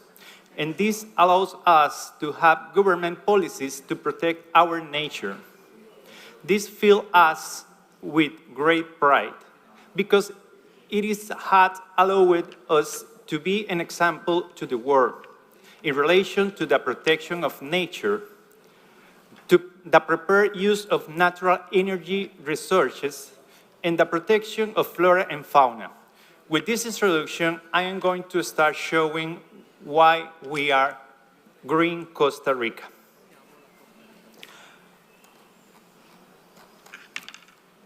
According to the objective of the decarbonization plan... Do you need to change slides?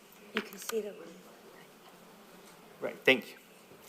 According to the objective of the decarbonization plan that our ex-president of the Republic, Mr. Carlos Alvarado Quesada, has presented in 2019, Costa Rica works under the precept of achieving the goal of natural protection of our country for current and future generations.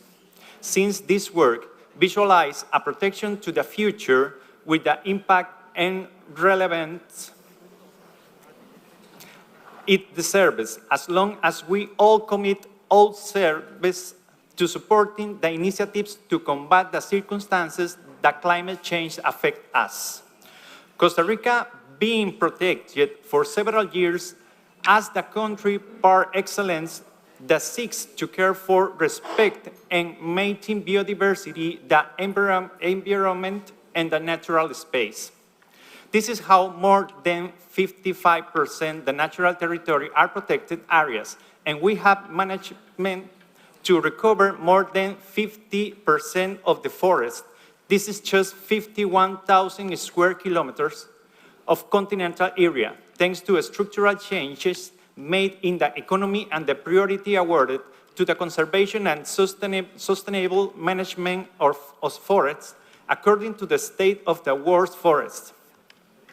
To achieve the above, the government has had to generate a series of state policies which have allowed programs, action plans, regulations, etc., which make us all responsible for being participants in the vision. Thanks to these approaches and the search to transcend in the development of the energy alternative what do not pollute, our country has used almost 10% of renewable energy for more than 5 consecutive years. To achieve the objectives of the decarbonization plan, the axes of strategies defined by the government are: 1. Development of mobility system based on public transport safe, efficient and renewable and inactive mobility schemes. 2. Transformation of the fleet of light vehicles to zero emissions, powered by renewable energy, not of fossil origin. 3. Promotion of free transport that adopt modalities, zero or lowest emission technologies and energy source possibles. 4. Consolidation of the national electricity system with capacity, flexibility, intelligence, and resilience necessary to supply and manage renewable energy at a competitive cost. 5. Development of building... I don't know if the slides are right. No, it's... Yeah. Yes, thank you. Development of building for various uses, commercial, residential, institutional, low standards of high efficiency and low process emissions. 6. Transformation of the industrial sector through processes and technologies that use energy from renewable sources and other efficient and sustainable low and zero emissions. 7, development of an integrated waste management system based on the separation, reuse, revaluation, and final disposal of maximum efficiency and low greenhouse gas emissions. 8, promoting of highly efficient agri-food systems that generate low-carbon goods for export and local consumption.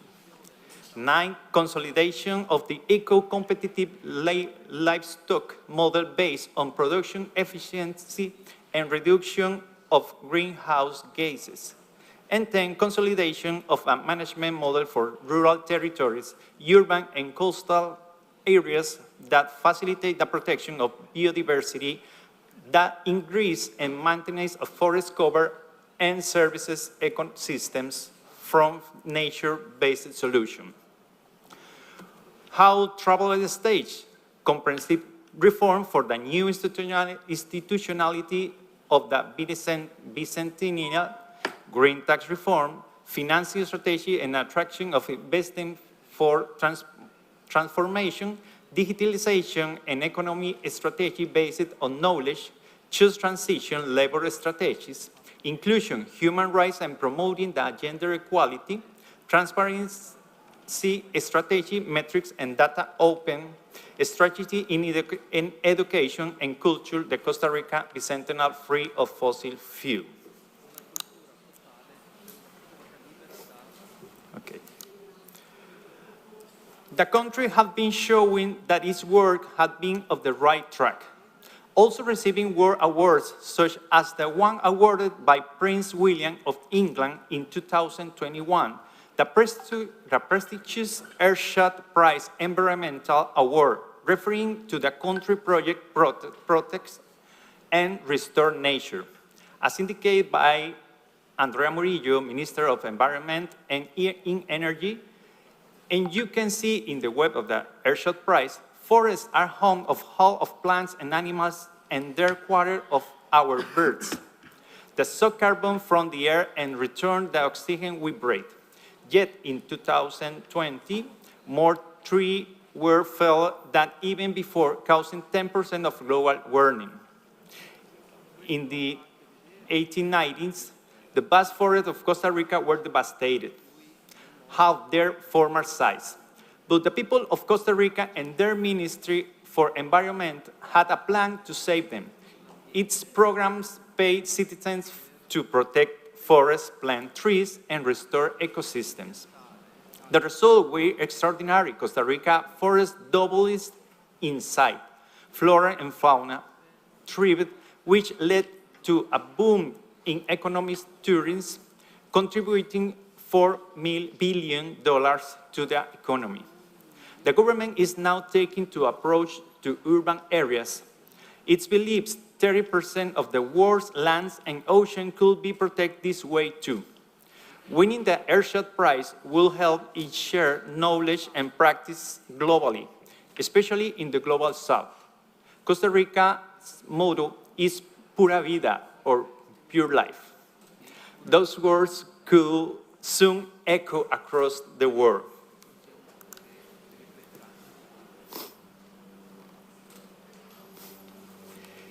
In the 1980s, we had lost a lot of our forests. At this time, the government stepped in and developed a recovery plan for a natural research. This is how today we have recovered and reforested 54% of our forests in national park, protected in law in 25% of the national territory forest. Costa Rica has a lot of economic and social progress, and much of the progress has come from the natural research base. This has generated an impact on ecosystems that now threatens the country's ability to continue growing in a sustainable and inclusive manner. The country's first great feat was in 2015, the year in which it managed to use electricity produced 10% with renewable energy for 3 months in a row. As if that were not enough, in 2018, we broke our own record by creating 98% of its energy from renewable sources and using electricity generated by these sustainable systems for 300 days. During the last 4 years, we have accumulated 2,197 days of totally clean production. Costa Rica generates electricity from 5 renewable sources: water, the sun, wind, biomass, and geothermal energy. The most relevant is hydraulics, which account for 78% of electricity.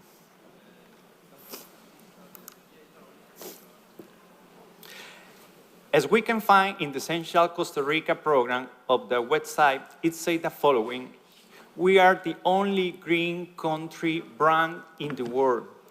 The color of our logo represents the greenery of the forests and mountains that are bordered by our seas, the immensity of our volcanoes, and the life that inhabit these small treasures. Costa Rica is biodiversity, preservation, and sustainable development. Our values. The handwriting word essential represent the human side of the country, the kindness, warmth, inventiveness, and ability of the Costa Ricans. The solid letters spelling out Costa Rica represent stability, modernity, seriousness, responsibility, and dependability for investment and doing business. Despite occupying only 0.03% of the Earth's surface, Costa Rica is home of 6% of the world biodiversity. It is commitment to environmental conservation is evident by the high number of protected areas. Currently, 25.6% of the country land and marine territory is protected by the state and facilitates the generation of nearly 10% of its electricity from natural resources. The protected areas and national parks include volcanoes, hot springs, caverns, beaches, marine reefs, islands, canyons, rivers, waterfalls, and several types of forests such as cloud, dry, transitional, and rainforest. The vast diversity of Costa Rica natural world results from the geographical positioning between the North and South America, continental mesas, and 2 world oceans. This combination of extreme environmental factors brought countless flora and fauna species together within a tiny geographical area. The Ministry of Environment and Energy is responsible for managing Costa Rica's wildlands and protected areas. Similarly, the National System of Conservation Areas is responsible for preserving biodiversity across the country, while the Superior Directorate provides technical support. My intervention opens the presentation of my colleague, architect Margarita Valle, who works in my team at the School of Architecture of the Universidad Latina de Costa Rica, being the research coordinator and the coordinator of the Costa Rica LabGov project, who is going to show several of the projects that we developed from Costa Rica, for Costa Rica, and for the world. As with a collaboration with 2 colleagues of my teams, the coordinator of design, architect Eva Molina, and the coordinator of academic extension, architect Marianela Mora. To finish, let's see a video made by Essential Costa Rica, which summarizes what I was able to show you in the presentation with It's a Job of the Whole Country, where I feel very proud to be part of trying to have a better country. Let it serve an example to the rest of the world.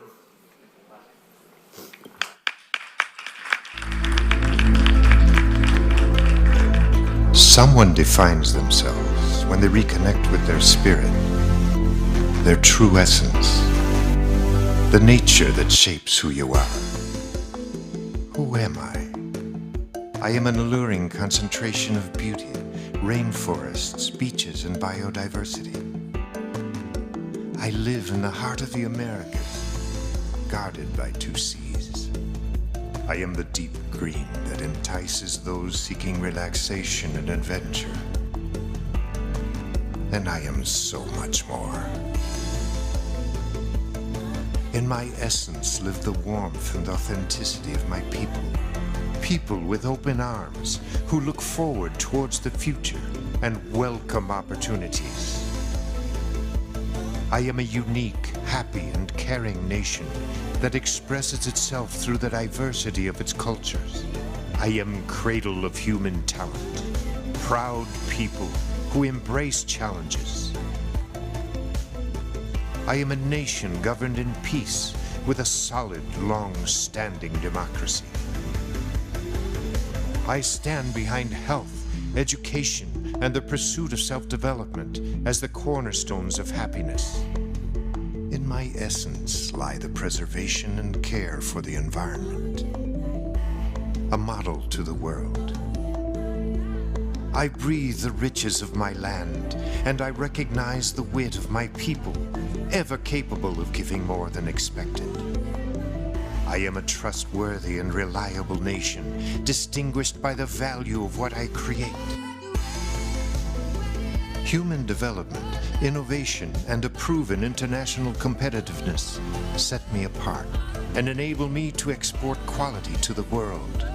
Those who come to know me are surprised, amazed. My greatest aspirations can be found in my concentrated essence. I am a country that attracts those who seek the value of excellence and the commitment to sustainability. I have much to offer those wishing to purchase, invest, produce, and develop. I have the required human and technological capabilities to achieve this. I rediscover myself by searching within. I find myself in what is vital, in what is true. I rediscover what is important. I am green. I am happiness. I am solidarity. I am talent. I am innovation. I am quality. I am diversity. I am concentration. I am essential Costa Rica.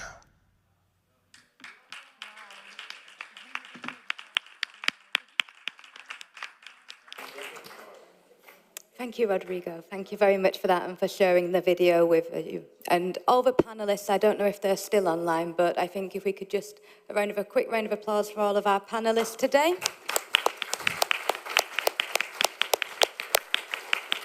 And we can find Rodrigo over lunch because before we go to lunch, we've been joined by a special guest who would just like to address us very shortly. So if I could ask people to stay here for a moment, and then if you've got questions for Rodrigo, find him over lunch if that's okay.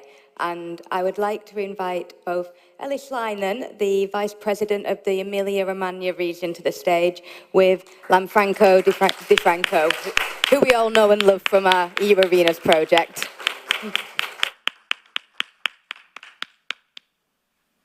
And it's a great honor for us, for our municipality, to have the Vice President of our region, Eli Schlein, who is also a former member of the European Parliament, and to close this great morning of inspiring ideas and contributions from all the panelists.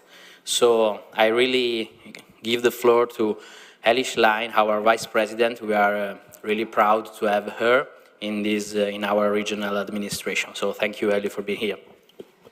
Thank you, Lanfranco, and thanks to all of you for this wonderful morning. I am perfectly aware I am the last thing that divides you from your lunch. Your well-deserved lunch, I have to say. I know it's been a long morning, so I'm going to be very short, but just to testify how happy we are to host all of you in this wonderful city. The city is very, let's say, committed to create frameworks, participatory frameworks of discussion among the best experiences and competences that we need in order to achieve the ambitious objectives that we have posed ourselves.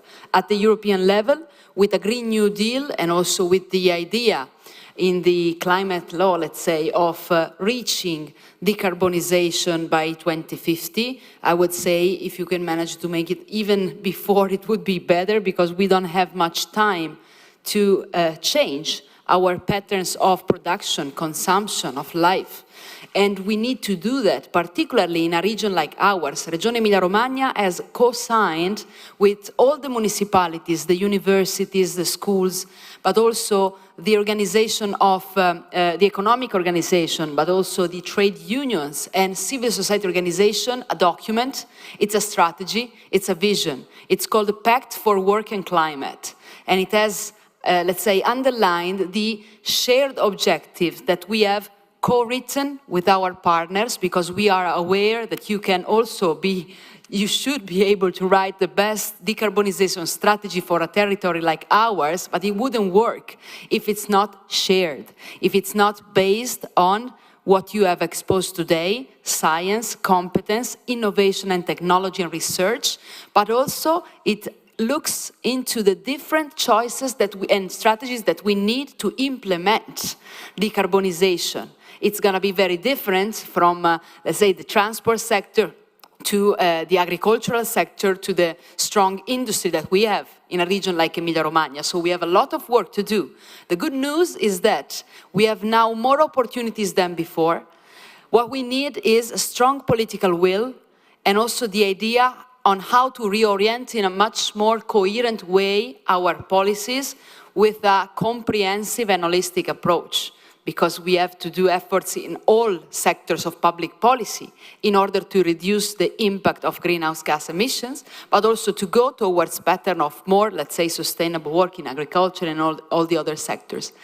Our point is that we started just a couple of weeks ago with our path for reaching decarbonization before 2050. We are working on a technical level right now to build the scenarios, the business as usual scenario, but also the scenario which will tell us what are the best strategies to, in a way, reach our results in all different sectors with the contribution of this Pact for Work and Climate. That means that we share responsibilities with all the different, let's say, also enterprises of different economic sectors. I mean, we are not alone in trying to improve our strategies. It's going to be a long way. It gives a lot of hope looking and listening to the presentation from Costa Rica right now. It tells you a lot on how much difference can make institutions and governments at all levels that embrace these challenges, that don't go in the opposite direction, especially now, after a very difficult situation in Europe with the pandemic and, let's say, the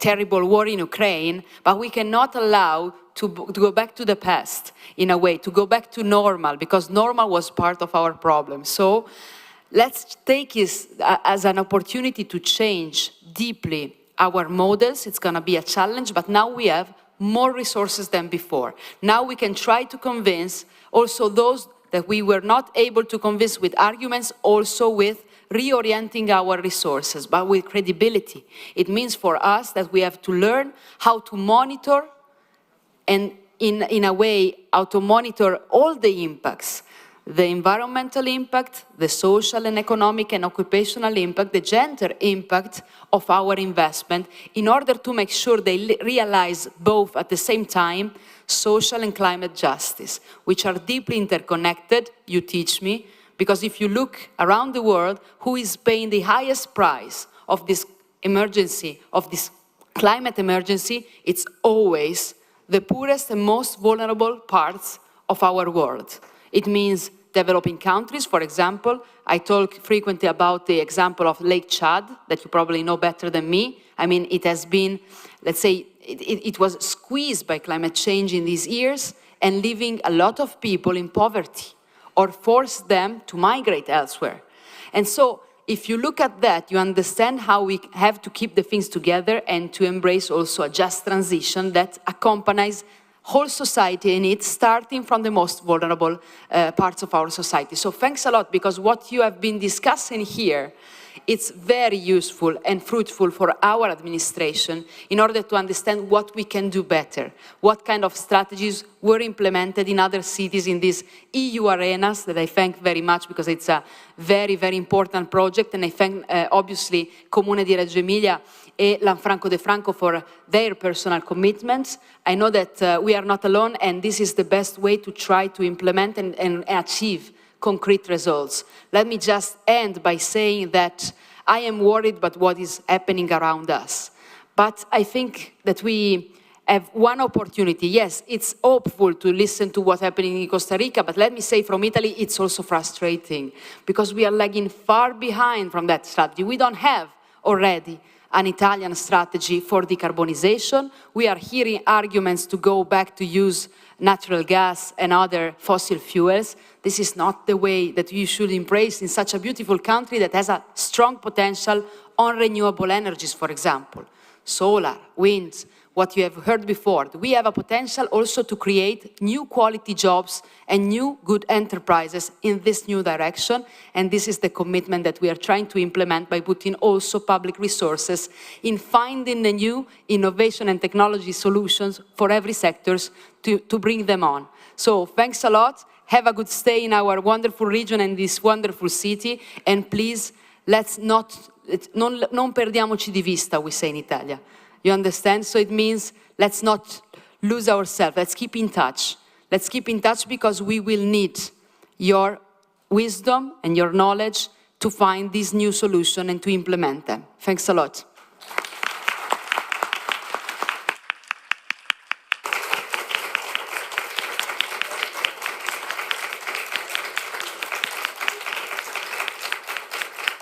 Thank you. Thank you. Lunch will be served outside. It's a buffet lunch, and we need to be back in here by 3 o'clock, and we'll continue with our programme. So enjoy lunch, and we'll see you back soon.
sessions dedicated to early career researchers and scholars from international context in and outside Europe.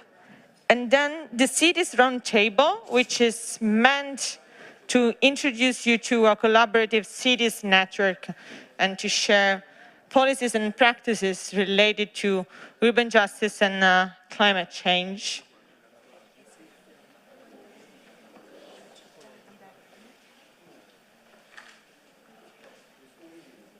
I don't have to talk. Okay. So to start with this afternoon, I would invite on the stage the facilitator, Wojciech Ufel, the Deputy Mayor Lanfranco De Franco, and the PhD students from the Reggio Emilia City Science Office. Connected digitally with us, we have also Professor Gullo, who is the coordinator of the PhD course in which the 3 PhD students of the City Science Office of Reggio Emilia will be working with. From Lewis University. So this has been a joint effort between the municipality of Reggio Emilia and Lewis University. So, please. Yeah, just a few words I will give the microphone to Professor Gullo, but I just want to welcome our researchers in Reggio Emilia, and we're very proud to start our CSO with these 3 researchers, so Federica, Giulia, and Davide, which is connected, and we would like to welcome them in our city to start our 3 important research project for the next 3 years, and it is a common effort joined by the municipality of Reggio Emilia, Lewis University, and the managing authority of the Open Lab. So it's an alliance between the university, public administration, and third sector local organizations. So it's a great challenge for us to start with this project. We already listened from Caroline Nevejan this morning the importance of this kind of initiative, and we are very proud to be part of it. So thank you, welcome to the researchers, and I give the floor to Professor Gullo. Thank you. Thank you very much. First of all, I would like to thank the organizers, Reggio Emilia Municipality, and my dear colleague Cristian Iaione for having invited me to open this panel, in which, as it was said, we will deal with very important issues, and we will have also the opportunity to hear for the first time the PhD students we have selected, thanks to the joint PhD agreement between Lewis University and Reggio Emilia Municipality. I apologize for not being there in presence, but I'm very sorry, but I was not able to join Reggio Emilia because of previous commitments here at Lewis University as deputy director for the bachelor's degree. I will speak very briefly because I am sure that it is worth to hear the speeches of the PhD students. I would like to stress 3 points. First point, this conference, it was very well said before, shows how the collaboration between university, I would say research, academia, and civil society, institutions, public institutions, and the first sector important is. Second point, which is related to the first one. And I would like again to really thank municipality of Reggio Emilia for having decided to invest in a huge cooperation, an important partnership with Luis University. This is the first case in which it will start a PhD program, or better, a part of the PhD program dedicated to not only these topics, but to analyze these issues,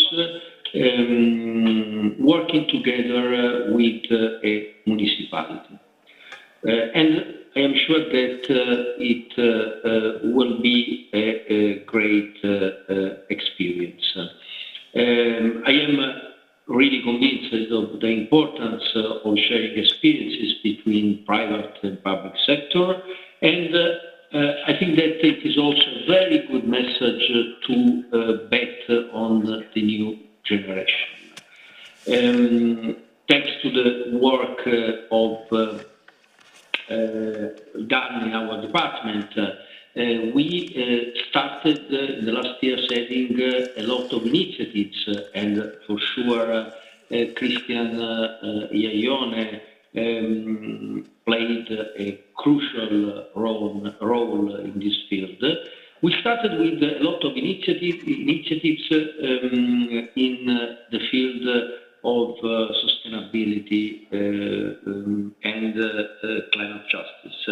I think that a clear demonstration is the new master's degree on low digital innovation and sustainability, which is directed by Christian Iaione, and which was able to combine three different approaches. The law approach, the technical approach, and the organizational approach.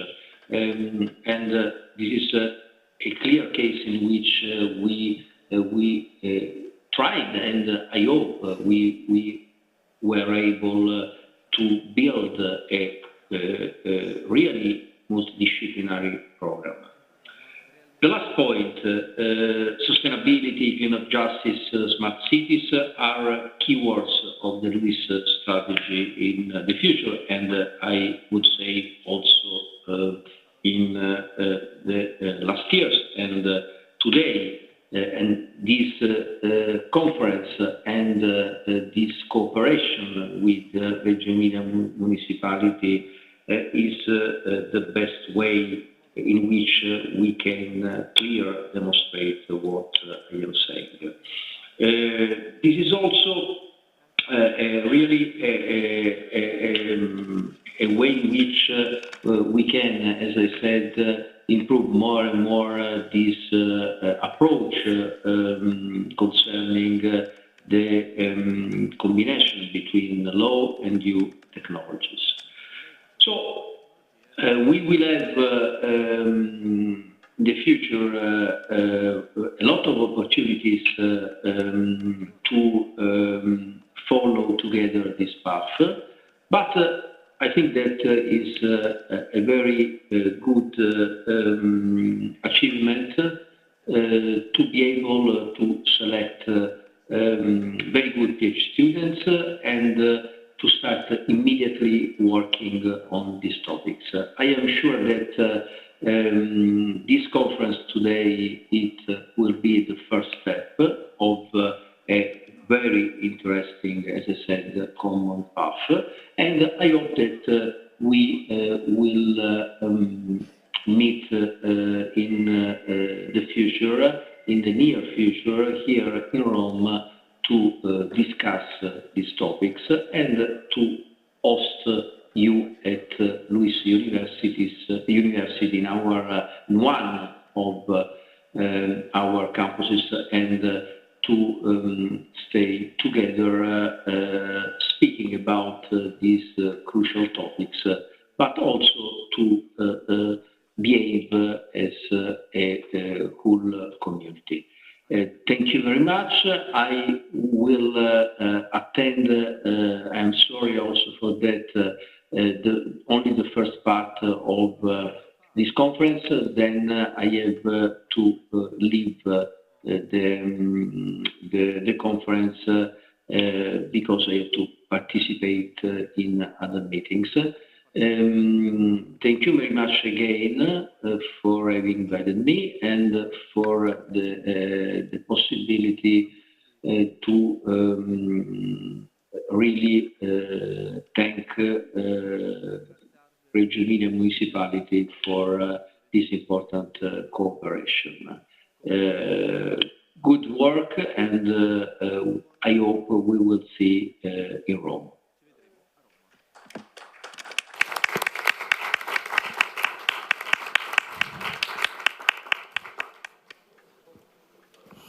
Thank you very much, Professor, for this introduction. My name is Wojciech Ufel. I'm going to be one of the two facilitators for this session. I'm connected to the EU Arenas project as well, working mostly on work package 1, which is theory and conceptual framework. And I'm based in Wrocław from SWPS University. But I'm also going to be joined as a facilitator by my colleague, Elena Deniktolis, a postdoc researcher at Environmental Justice Program at Georgetown University. I believe Elena is with us online, and I give the floor to you to introduce the session further.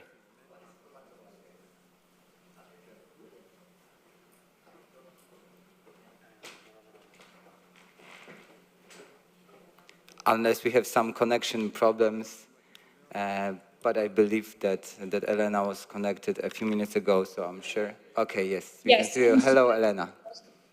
The floor is yours.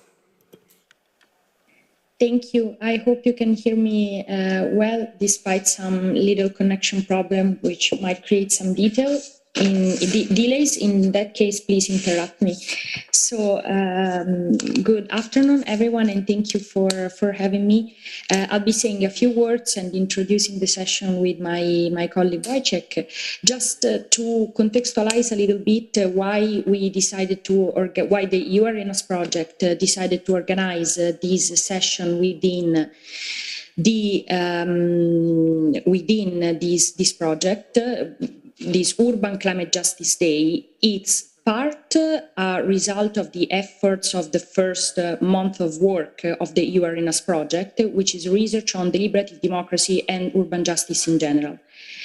The attempt of this day and this panel is to try and find connections, or to better say, to identify disciplinary disconnections or disjunctures between the research on deliberative democracy and justice, especially at the urban level, that European cities are pioneering, with the research and policy practice on climate neutrality, and therefore the EU Arenas project argue, hopefully climate justice, still in the European Union. This is because the recently launched mission of the European Commission on climate neutral cities, which recently appointed 100 climate neutral cities, is on the one hand extremely promising and pioneering within the global landscape of climate actions that sees cities at the frontier of these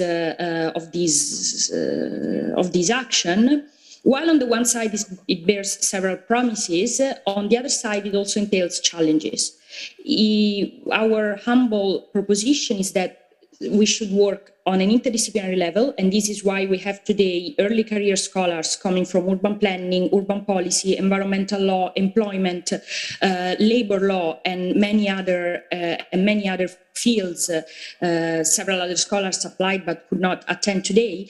So first of all, to try and stimulate the next generation of scholars to show their work and from an interdisciplinary perspective, and to actually help us identify what are the barriers and limitations that disciplines entail, but also to try and see whether the deliberative democracy experimentations are actually working within the broader field of climate action. So if cities if cities really have the capacity, as we believe they do, to contribute to climate action, maybe better than governments do, better than states do, or in a different way. They are also called to do so through what the European Union calls citizens' involvement, and we may believe it could be called actually even co-governance. So it's not just about the involvement of citizens. The experimentations that the several cities that we're looking at these days, the experimentations are not just about the involvement of residents. They are actually, as LabGov always says, in the driver's seat. So they're actually not just involved by cities, but they are the ones promoting the projects. And what the cities should do is to build a policy framework to enable their efforts. Now, this is the broader framework, and we invited early career scholars to discuss their own research, which is not on Reggio Emilia or on the other cities project. It's different research in different fields, but the idea is precisely to get contributions, to be able to nurture this research journey that we're doing and trying to understand from an interdisciplinary and global level how can we improve our framework, which is still a work in progress. So, Wojciech, do we want to, I'm gonna give the floor back to you and let me know if we can add a few words before our panelists start. Okay, so thank you for this introduction. I also, now looking at the table, I see also that we have two PhD students, Federica and Julia, from the City Science Office. I will ask you also to be active in the session, in the discussion, and ask questions. And I also think, however, I also think that we could invite the other speakers right now to the conference. I have to say that I'm really excited, not only because I was together with Caroline Neveyan, Sheila Foster, Elias Karayanis, who was together with Harini Nagendra online participants, and some other EU Arenas representatives such as James Scott, Ivona Sagan, Christian Jajone, and Luna Kapler, and Stanisław Domaniewski. We were part of the scientific committee selecting the papers and evaluating abstracts. And I have to say, I'm really excited to be able to now present the participants and then lead the sessions. It's not only because I know that it's a great opportunity for the early career researchers, but I also think we can learn a lot from people with different perspectives who are just now jumping on the scientific career path. So they are also not so corrupted and formatted by the institutions yet. But also another thing that excites me is that we have such a broad range of geographic and spatial involvement in the panel, and we will not only focus on the European cases. We will join some experiences from India and from Costa Rica. So this also is another way how we can open and learn from other spaces, from other regions, and integrate this knowledge and also import innovations from the south to the so-called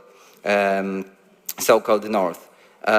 So to present the participants briefly, we have Despina Manziari from the Aristotle University of Thessaloniki, and Despina is sitting right next to me.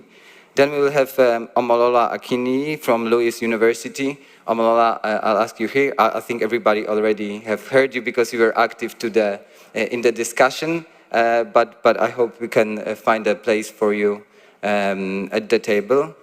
And we have, as far as I'm concerned, one more person in the room. It's Margarita Valle from Universidad Latina de Costa Rica. Margarita, you were already somehow announced in a previous session, but we'll be very happy to have you here.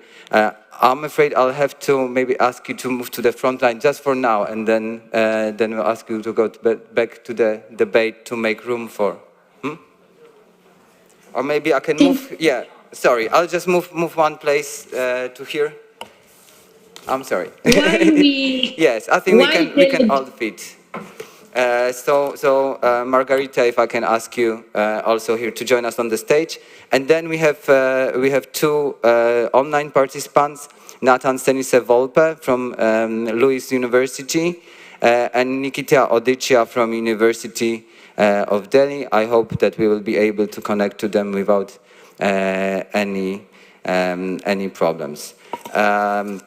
So just to go back to Elena, do you have some final words before we can hand it to our panelists? Thank you, Wojciech. Yes, I just wanted to say a couple words. Thank you for this. Thank you for this nice introduction. I just wanted to. You just mentioned the two PhDs from the City Science Office. I just wanted to say a few words about that so that it's more contextualized within the Urban Climate Justice Day. So this is a really nice innovation, and you mentioned Caroline Nevesan as well. So Reggio Emilia is part of a City Science Offices initiative. It's actually it's City Science Initiative.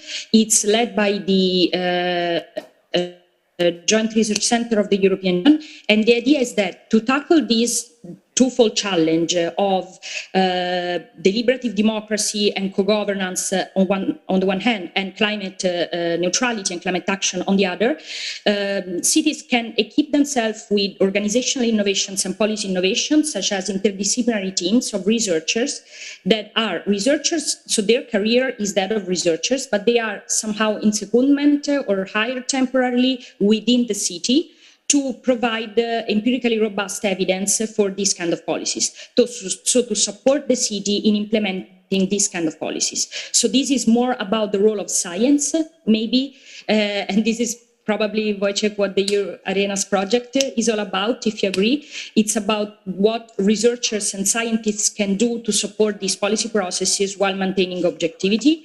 And so these PhDs will be working. So this is the first Italian experimentation of a city science office in Reggio Emilia.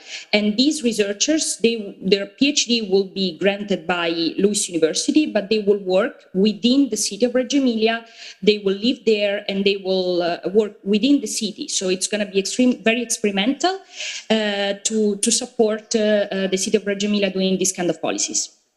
Thank you. It was just to give a few words of context. Thank you.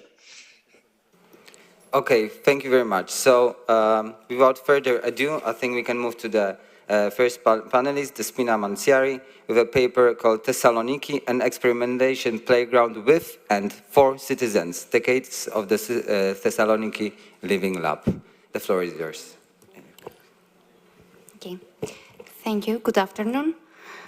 I'm Despina Manziari. I'm a research assistant and PhD candidate in the Aristotle University of Thessaloniki, and today I'm representing here, except for the university, also the city of Thessaloniki. I cannot see. Okay. Yes, it's there. Great. During the past 7 years, the city of Thessaloniki, along with Aristotle University and the local living lab there, the Thessaloniki Active and Healthy Aging Living Lab, have undertaken a great number of initiatives related to citizen science and responsible research and social and digital innovation.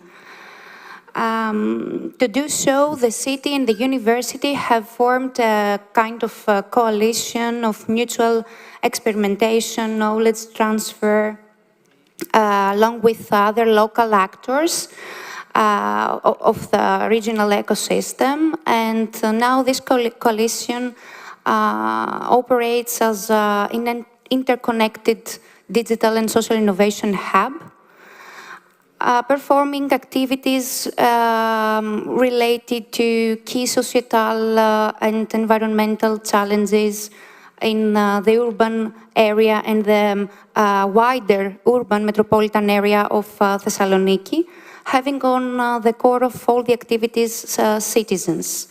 This coalition is also a member of the CSI, the City Science Initiative Network, since 2019, and now it recently renamed to Thessaloniki Action for Health and Well-being. City's main challenge is to rapidly adapt sustainable systemic changes, including redesigning and reshaping of the local ecosystem in order to deliver advanced urban infrastructures and services, and to help towards the enhancement of citizens' participation in both governance and research at the local and regional level.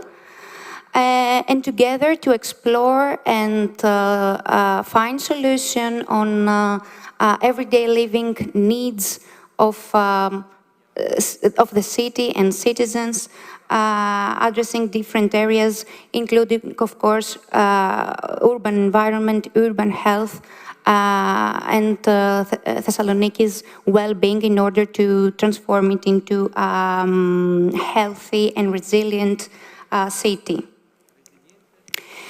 To do so, we have adopted primarily the Living Lab methodology approach, but not only. And the Resilient Office of the City of Thessaloniki, along with the university, have transformed the whole area of Thessaloniki, the whole city, into a big co-creation and social innovation and experimentation playground, where we promote the interaction among all the players of the quadruple helix, but of course having on the forefront citizens and their own needs, their own concerns.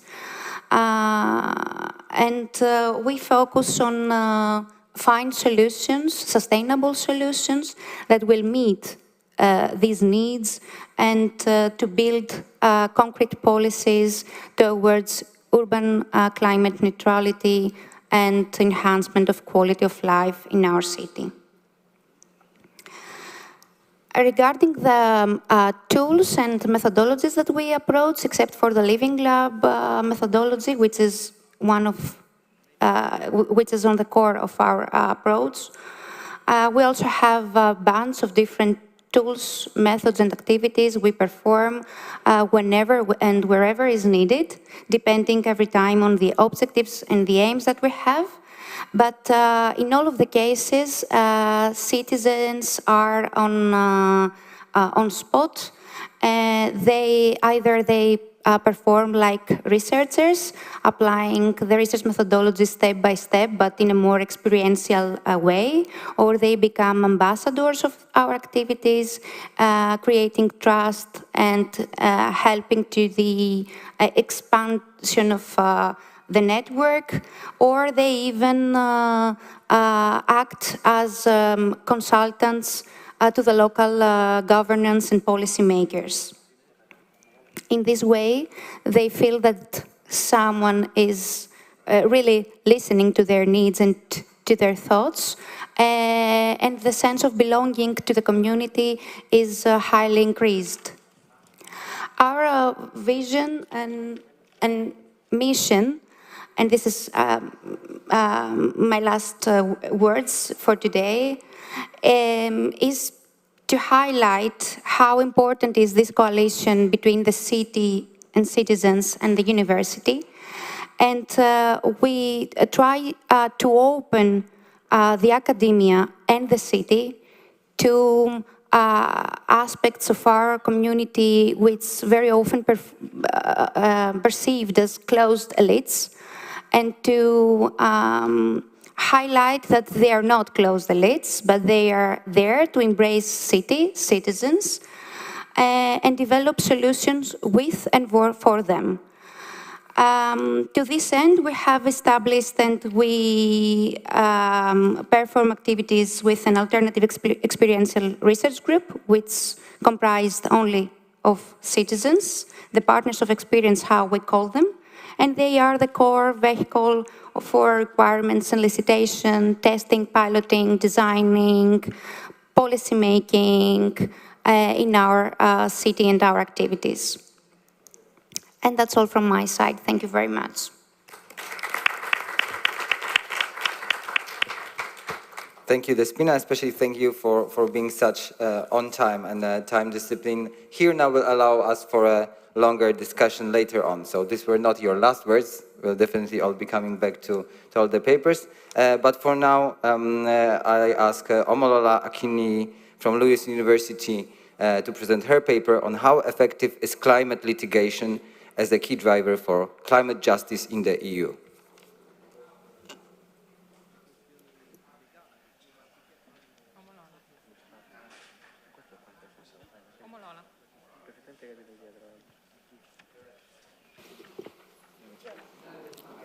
Okay. So just some food of thoughts before I start.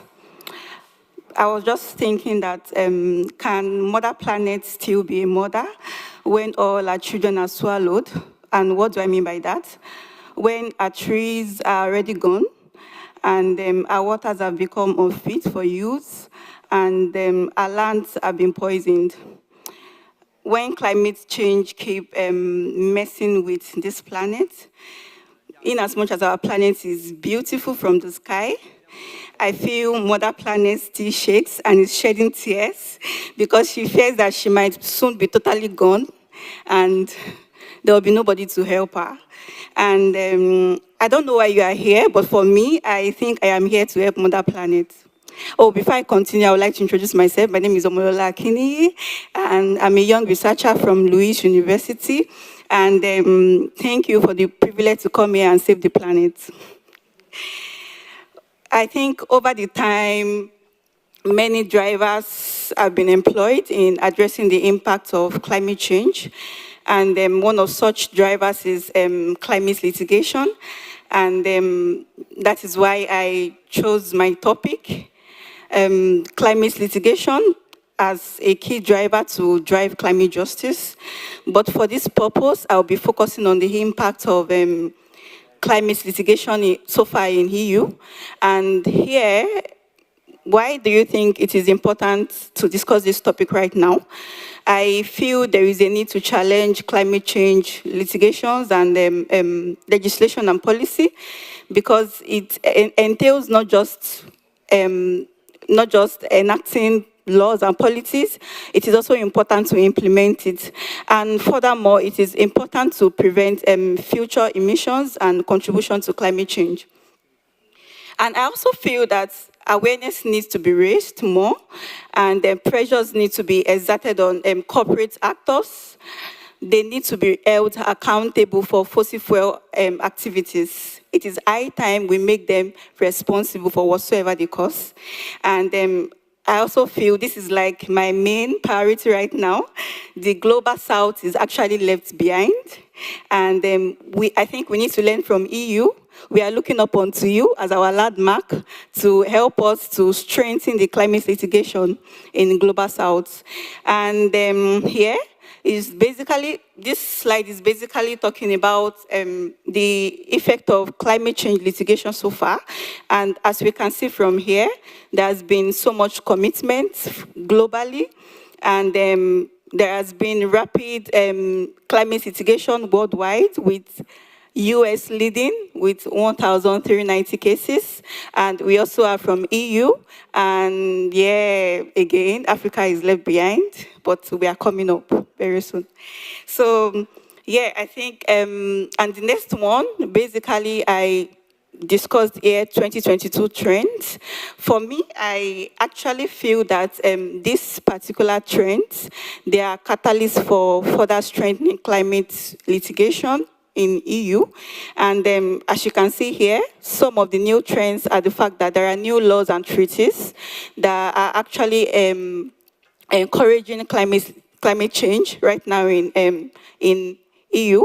And in January 22, the European Commission started applying some guidelines to make more impact in EU. And there are actually been some trends that they've further helped climate litigation to, go far.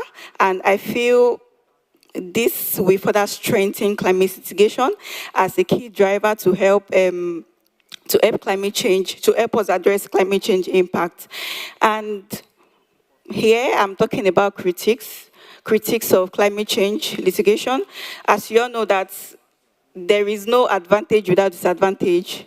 There are some weaknesses that have been identified so far about climate litigation, and one of them is the fact that there hasn't been enough proof to apportion causation or to apportion liability to a particular company. So far, I think this is one of the major issues when you talk about climate litigation. There has not been a way to prove that a particular actor, a particular company is responsible when litigation cases come up. And I think another very important critique is the fact that there is this weak presence of an interdisciplinary approach. What do I mean by that? I think most of the research that is happening right now is done by lawyers or environmentalists, and I think that is wrong. We all have equal rights and access to talk about this particular topic. Psychologists, health workers, social workers, because if climate change destroys this planet, psychologists will have more work to do. They will have to deal with mental health and so many other things.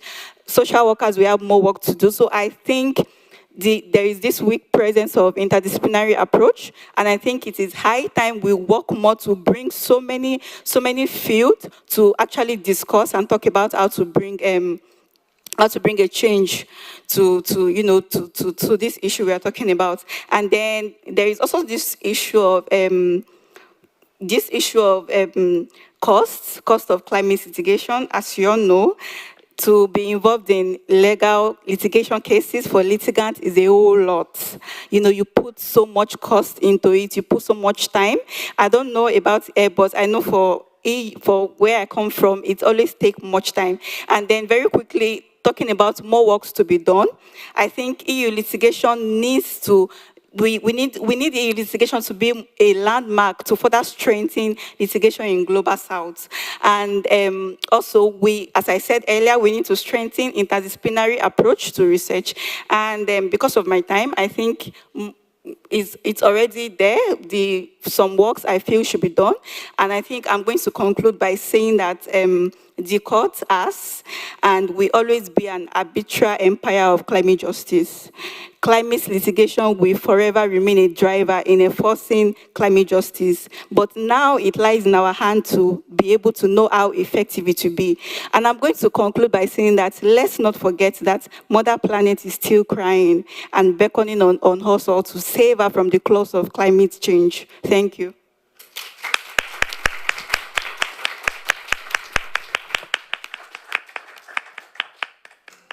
Thank you very much. Another really exciting and important paper, I think. So let's now move to another one, which I believe will be equally exciting and interesting. And as I believe it will continue and pick up on the policies in Costa Rica. Although the paper is titled, also very interestingly, A Vision of Environmental Equity Permeating the Academy. Please, Margarita, the floor is yours. Yeah, thank you. Hi, everyone. I'm a researcher from Universidad Latina of Costa Rica. And yeah, I'm both Italian from Bologna and both Costa Rican. So I have in my mind commons, natural commons, but also the urban commons, policies from the city like Bologna. So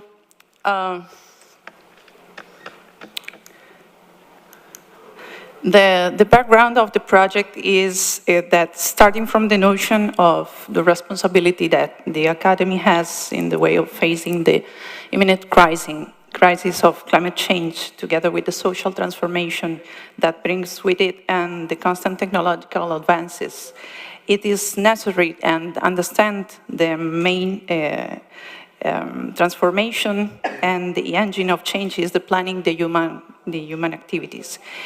So it's imperative to assume a new committed educational paradigm which, through design, attack all the vulnerabilities and inequities, enhancing opportunities for transformation of the closed context. To establish a regenerative and inclusive habitats is necessary to generate tools together with the communities. In 2017, we start our School of Architecture starts the implementation of quintuple helix model and co-design principles promoted by LabGov, quantitatively correlating to the SDG and our lines of research and third mission of the university. This is to promote social development, environmental sustainability through architecture and its impact in territory. So gradually, this methodology has been applied in various programs and such as regenerative development, women building territory, banking for the production and development of territory, laboratory for non-traditional materials, and finally, the last year, Heredia, City of Flowers. At this stage, even without being systematic, really, the academic programs have study courses for the career, university, and community work, and final graduation projects with the students, involving several professors in the development of the programs together with the public entities and civic society. For the identification of needs in territory and problems, as well as the articulation of actions in the communities, with contact and create alliances with different public and private entities, with municipality of Curridabat,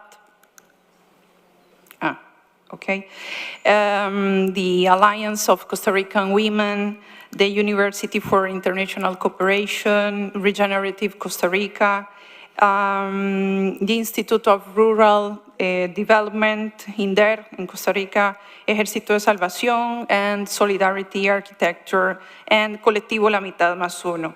This allows us to contact the actors, actively participate with the community, the industry, then the local governments committed to climate neutrality as a part of 2030 Costa Rican agenda.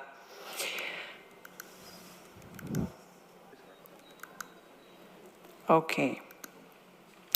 So starting from this theoretical framework, the strategic alliances and support of those involved, we feel that we have acted as facilitators, academia act as facilitator of the project, that based on empathy, collaboration, and iterative processes will be developed in communities that hardly have a real influence on climate issues and decision-making. So we create spaces that, through democratic and participatory process, promote urban ecological awareness and function as a pilot project for the co-design and co-management for more processes of urban and regional renewal, innovation, and regeneration. In this way, this project can have a relatively small impact, but are replicable and in other contexts are scalable to other teams. Among many other, we have worked with a self-sufficient neighborhood, urban housing, urban forests, pedestrianization and alternative mobility, proximity production of food and resources, like the Indian case we saw in the morning, proximity production and food resources, gender perspective in urban studies, and from and for native communities, landscape regeneration, post-COVID design, urban regeneration governance, innovation cities, and also historic center regeneration in our urban area. So the observed impact of this project is to make the proposal really permeate the entire academy and not to be separate project, we began a series of workshops together with the professor to study how to integrate the concept of environmental equity and climate justice in the architectural field. More specifically, the impact will have on the academic curriculum we are working now, and how to renew the subject matter of the study courses in architecture and urban planning. After the first 4 months of courses, we began to map which project had managed to follow the co-design methodology and what were the results have been in terms in project projection outside the academy. After this, the project began to connect each other. They are followed up over time by various group of students, and they are increasingly detailed according to the content of this, the courses. This is, this is our professor working in the workshop, the first workshops.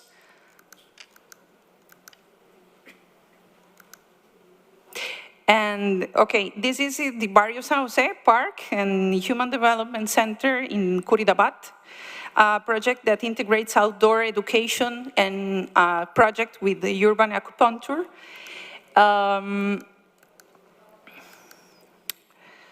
The project became highly complex and required knowing how to work in teams or several courses at the same time and acquiring skills not previously required with the academy, such as negotiation, defending the proposal in front of here in front of technician, institution, experts. Here we have the project Social Housing as a common good for resilient cities that was sent to participate to the Seoul Biennale of Architecture and Urbanism the last year. It is a proposal of an urban regeneration plan that integrates the mapping of urban commons and applies the use of the transect and mega blocks, reflecting new urban values like compactness, participation, 20-hour city, pedestrian-friendly, mixed use, and self-sufficient consumption of energy, information, and food, of course. This last project is a graduation project for a City of Innovation model for Costa Rica. We are working now with the Seoul University, located in San Isidro General, Pérez Celedón. This is a proposal focusing on district for creative economy or orange economy, and begins with a detailed study of the possibility of cross-development of the region. Can I ask you to slowly wrap it up? What? Can I ask you to slowly wrap it up? We're running out of time. It's your last minute. Okay.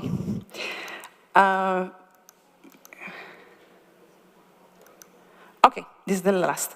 We have been identifying and compiling all the research and determination projects from the classroom, which have been promoted in the last 5 years. Research oriented to this issue has been strengthened by gradation projects, and social extension or third mission is already part of many of the projects that we have in the academia. Some of them, which I'm sharing here, have started a social extension project, such as this one, is non-conventional materials laboratory, which is the localized project in all Costa Rica. Composition workshop here, okay. In Kitiricí is an indigenous reserve and rural community. And finally, in the same location, we have this last project. This is a youth culture and research center for Kitiricí Indigenous Reserve. This was a town planning and landscape design developed by an applicant architectural graduation project with the community association, the Kitiricí Indigenous Community in Costa Rica.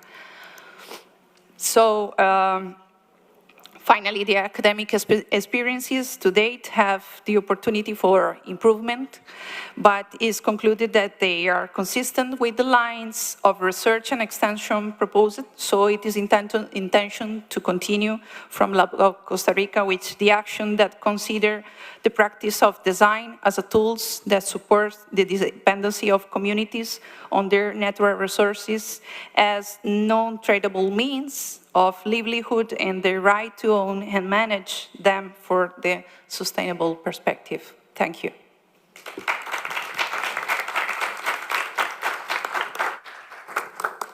Thank you very much also for presenting us with so much knowledge and practices and examples. I'm sure we will be able to come back to discuss more and learn more from you. But for now, I'll ask another participant, this one the first online participant, Nathan Senise Folpe from Lewis University, with the paper titled The Socialization of Climate Justice Between Citizens, Corporations and the Municipality. Evidence from UIA experiences in Prato and Ferrara. Yes, okay, we can see you. Hello. Can you hear me? Yes, we can hear you. Okay, perfect. Thank you, everybody, for being here and hosting this amazing event. I cannot see the slides, which are very brief. Okay. So I come from a quite different field of study, that is the field of international relations and European studies. So my first effort was directed toward the research for an ontological and epistemological definition of what we exactly mean when we talk about cities. From a broader perspective, cities can be analyzed following two main sociological dimensions. The first one being the demographic, quantitative, whereas the second one being the sociological and qualitative dimension, which is, in my opinion, a dichotomical bias which we have in the discipline. On the one hand, quantitative features such as density, proximity, ethnography, have a long-standing tradition within the measurement and understanding of urban phenomena, as well as the sociological scholarship of Chicago established almost 100 years ago. On the other hand, the attention toward quantitative analysis and modeling overshadowed the more subtle and intimate relationship that cities maintain with citizens. While neighborhood studies have enriched the discussion about urban environments by focusing on the ethnographic distribution and the distribution of social classes within the city, a more profound account of the qualitative dimensions of physical space and the urban environment was firstly systematized by Lefebvre, a very now famous scholar, French scholar and sociologist, and more notably its critique to the rationalization of urban planning strategies and his critique of the habitat perspective. In my submission, I attempted to reconstruct a holistic framework, which is at the current stage widely under-theorized. What I want to stress here is that we have to imagine cities as a socially constructed environment and to recognize that physical spaces can and perhaps ought to be a vehicle for the emergence and stabilization of social and environmental practices. In other words, what I have labeled as a complex urban methodology acknowledges that the physical and social spaces interact with one another. And this interaction is very important in determining the patterns of social behaviors. In this perspective, the holistic framework rearranges top-bottom dichotomies by suggesting that the top and the bottom are linked by self-reinforcing circular relationships rather than linear ones. The effectiveness of top-down policies and initiatives shall be measured in the capacity of creating within the social body new and more conscious social spatial practices. My research question then was how are municipalities working to change the space while also stimulating the emergence of responsible behavior by its citizens, I have drawn on 2 case studies, the Ferrara and Airbrake project and the Prato Urban Jungle project. Then the Airbrake initiative, which is in synergy with the air quality mission under the urban agenda for the European Union, is substantially aimed at alleviating the problem of air pollutant materials, primarily coming from the industrial sector. The composition of the partnership is summarized on the right. The initiative foresaw 4 main core actions, that is greening of the spaces, the monitoring of air pollutants, the regeneration of infrastructures, and the strategies of awareness raising. As we may see from the table on the right, the 4th action, that is awareness raising, was used as a reconnecting strategy, leveraging on the capacity of human interactions to foster the feeling of ownership and proactively participation in the development of these policies. There was different strategies, mainly workshops as well as public events, which were strategically used in order to ameliorate the proposed solutions and as developed by the central authority. More silently, probably, the interesting aspect is that each physical intervention on the urban landscape or the urbanscape was sided by at least one interacting and socializing activity, so as to create a more lasting impact of these initiatives on the population, possibly reshaping their behavior and their perspective on how they live the urban environment. If we can go on to the, okay, thank you. The Prato Urban Jungle Initiative, which is under the sustainable use of land and nature-based solutions of the European Urban Agenda, has adopted a slightly different strategies. In this case, we have 3 core actions, that is greening infrastructure, greening the urban spaces, the creation of infrastructures, and as we have seen before, the awareness raising point.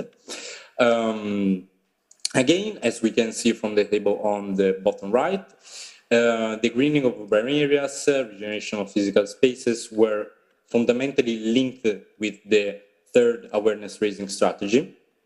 But more specifically, given that the regeneration of physical spaces has a major operative part which was of technical nature and carried out by the municipality and the private sector which composed the partnership, the municipality has adopted a more decentralized or rather diffuse strategy toward the sustainability. That is, the municipality of Prato has decided to leverage on the economic aspects of responsible citizens' behavior. Residents were encouraged to do their daily errands and shopping activities in those market centers, selling slow and sustainable products, while also sharing the sustainable actions on a dedicated social network. If we can go to the conclusion, as I see that I have only 1 minute left. Yeah, 1 last minute.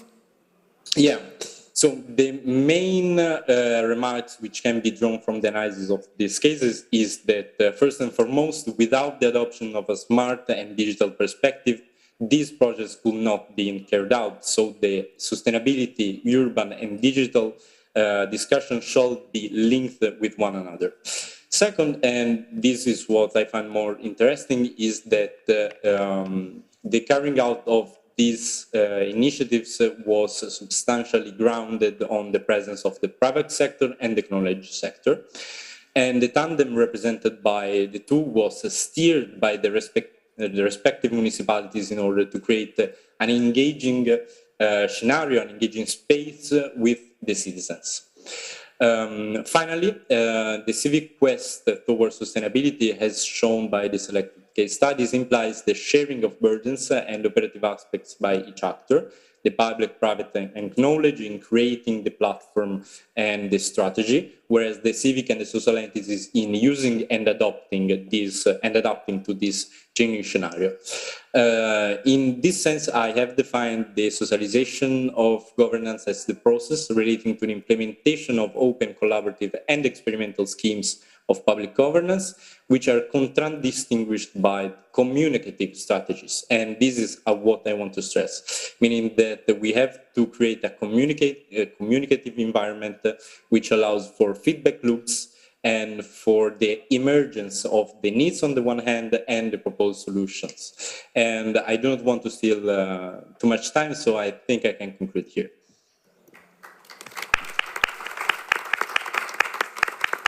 Thank you very much. I think it's really also nicely wrapped up by adding another dimension or another helix to the focus of our discussion today.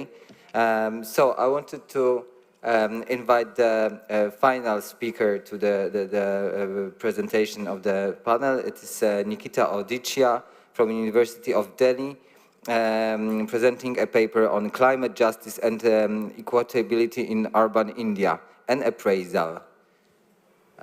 If you have your connection, the floor is yours. Thank you so much. Thanks a lot to Eleanor for ensuring that my presentation gets accommodated today. I'm doing my PhD from the Center for the Study of Law and Governance in Jawaharlal Nehru University, and I'm teaching as adjunct faculty in University of Delhi. As Elena very nicely mentioned in the beginning of the presentation, my area of specialization is on state regulation of informal labor and their practices in the Delhi and National Capital Region. And my interest in urban climate justice is still very nascent. So it's been a very nice learning experience to listen to all of your presentations without wasting much time. My presentation's objective is to just familiarize the audience here with key points of urbanization and climate justice in India. Much of India is yet to be urbanized, so there's a unique opportunity to create more equitable and resilient cities. However, in the context of India, the discourse on climate change and on adopting strategies to combat climate change have so far missed the concern for climate justice and equitability. My presentation identifies bourgeois environmentalism in urban planning as the primary culprit. And the presentation is more of a theoretical intervention to the way discourse, policy discourse on climate change and strategies to mitigate the impact of climate change are being talked about in India. Now, as I just mentioned earlier, India's urban population is expected to double by 2050, and it's one of the few countries to experience rampant urbanization post the 2015 Paris Climate Agreement. The agreement is important because it envisages an important role for cities in combating climate change, and India is a signatory to the agreement. India is especially relevant to this discussion because of the sheer size of the urban transition that it is expected to undertake in the next few decades. The health of the local environment, however, in Indian cities, be it air, water, or land, continues to be extremely dire. Across the scale and density of cities, welfare conditions remain extremely bad. The most polluted cities in the world are now in India, as per the WHO report in 2016. And despite urbanization being salient to India's climate contribution, the responses by Indian cities to climate change are still very nascent. And so far, it seems that there has been little incentive to build on this action. Now, as the country urbanizes, rising income levels and greater access to essential services are bound to create future urban energy demand, particularly from transport, residential, and industrial end use. Urban India is also prone to many climate risks, including heat waves, temperature increases, and water scarcity. Climate change, and this is important, compounds social vulnerabilities. So those who are already without adequate shelter, drainage, water, and who are already dealing with a host of social disadvantages will be most affected by climate change. Now, to bring the focus to the Delhi National Capital Region, which I'll refer to as Delhi NCR, its population grew by a staggering 47% between 1991 and 2001, and by 20% from 2001 to 2011. Currently, it is home to 17 million people. It is overwhelmingly urban, with 98% population within urban jurisdiction. Delhi is also predicted to experience massive adverse impact from climate change, increased temperatures, and extremes in precipitation. Increased temperature may also lead to increased urban heat islands. These refer to high-density housing that are inhabited by poor migrant workers, and they are first in the line to be unable to combat with the rising frequency of heat waves. These informal settlements are divided into slum clusters and unauthorized colonies, and they house anywhere between 10 to 15% of the city's population.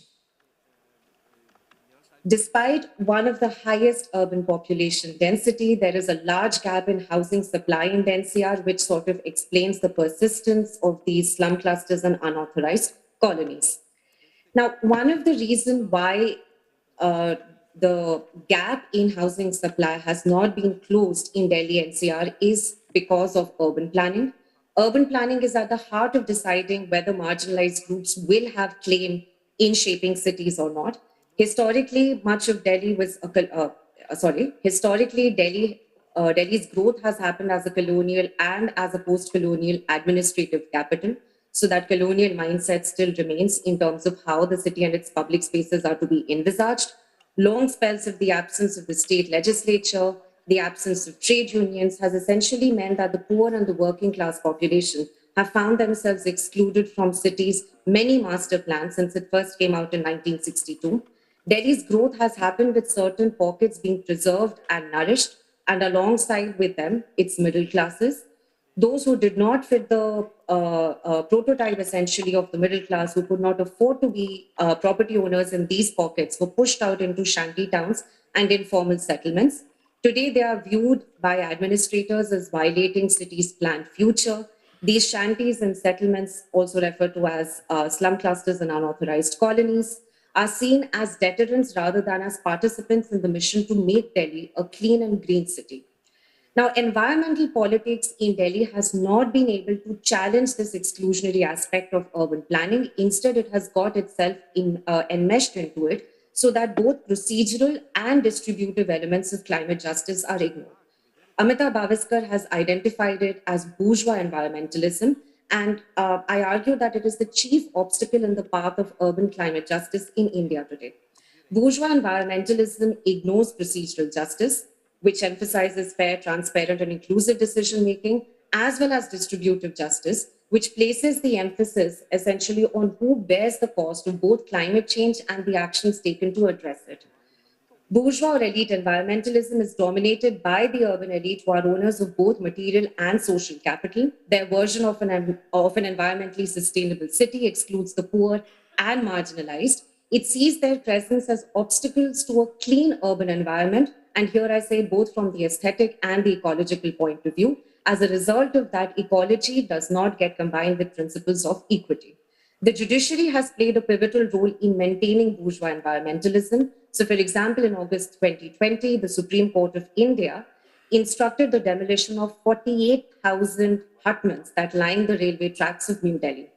Several activists protested against this basically because it would have rendered 2 lakh people homeless in the middle of the COVID-19 pandemic, when the government had essentially called for a nationwide lockdown.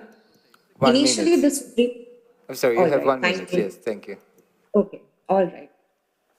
Now, this petition basically that came before the Supreme Court started with pollution crisis, yet it sort of coalesced into clearing poor people's homes.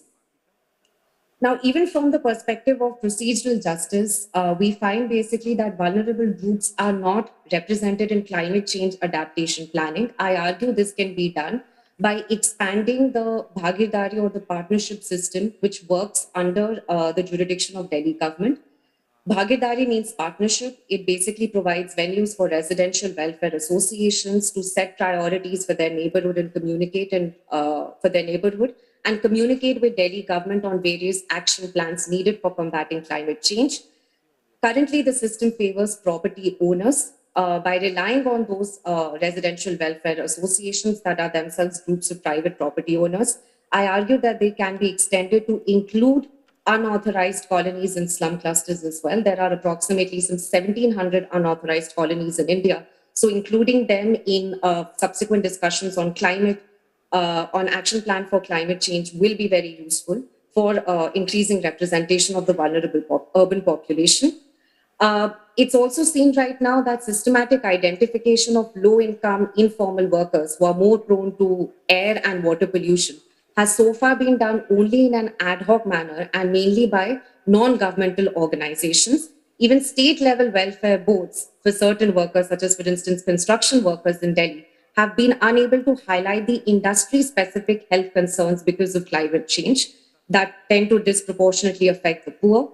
So, deeper horizontal participation involving trade unions, workers' organizations, welfare boards, the non-governmental organizations alongside the urban governing body could help align action on combating climate change with climate justice.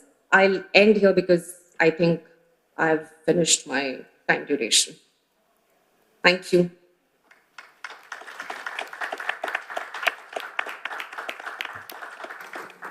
Okay, thank you very much.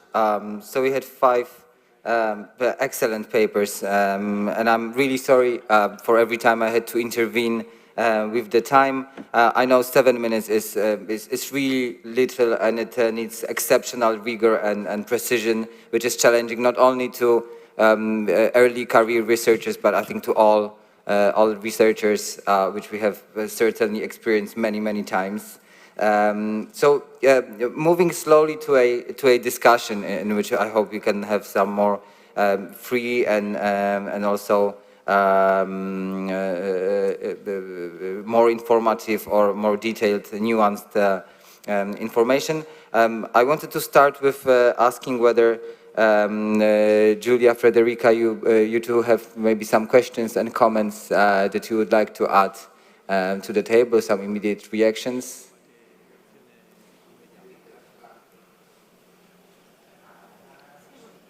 Actually, I was wondering, how do you connect with different generation of citizens? Because I saw that you presented intergenerational labs, and for example, it is very difficult for me to understand how you can inform people coming from very different generations. Thank you for your question. This is something that we have built from year to year. And the communication channels and the university's communication channels have helped towards this.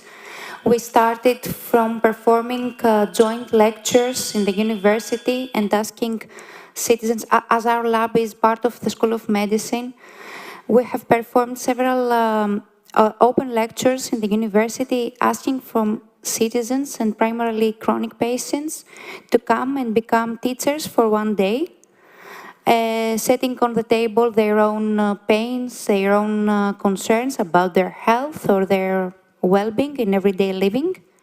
And then students, so younger people, try to design or imagine solutions for them and with them. Then these people, the same people, started to invite also their children or their grandchildren and to have even wider activities. They were thinking in the beginning that no one would like to listen to their concerns, to their problems. But indeed, students and especially young researchers who perform their PhDs or their postgraduate,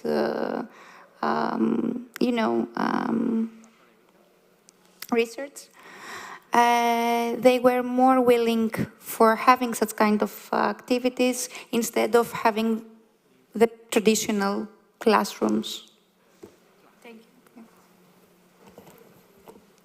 Thank you very much. Another question from the table. Yeah, I think that the first project is the most similar to the ones we have to implement in here in Reggio, and I think also that the right point to deeper analyze is the cooperation between citizens and the city, as well as the cooperation between the private sector and public sector. And I think that this is important to analyze. Yes, actually, it is an important aspect of our work, but also a very tricky point because you know, it's not always easy to put people from the private and the public sector to sit together and collaborate. And the first question that we face every time, either we are trying to engage private actors or public actors, is the what's in it for me? But we try to teach them that the point is the what's in it for the city, for them, for citizens. In order to increase trust and to engage them, we try every time to invite them so as to see themselves the value, to be part of the process in every step. But it is not easy. I think that we lack a more formalized framework on doing this. Okay, thank you very much. I really hope we can also sustain some kind of a discussion at the table, also between our participants. Although I also want to move to the questions from the room, from the audience. We also have some members of the scientific committee who had some first-hand experience with the paper. I already see that we have one question from the back. It's going to be first. I see a second one over here and a third for later on. So please. Sì, più che una domanda è un ringraziamento intanto all'amministrazione. Io sono Lorenzo, faccio parte di un gruppo informale. Si sente? Vado più piano? Faccio parte di un gruppo informale Ecologia Integrale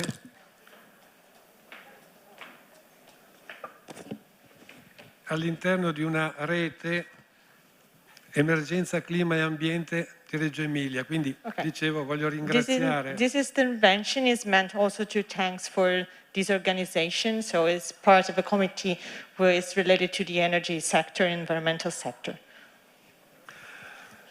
Ecco, noi ci occupiamo di osservare quello che sta succedendo nel mondo e quindi questo convegno ci aiuta a capire, al di là di Reggio Emilia, che cosa sta succedendo negli altri paesi, Europa in particolare e anche sentendo adesso India, America, in tutti i continenti. He is observing what is happening worldwide, and so this occasion is the right one to try to understand what is happening in other countries. So thanks to the work contribution from different nationalities that have been presented.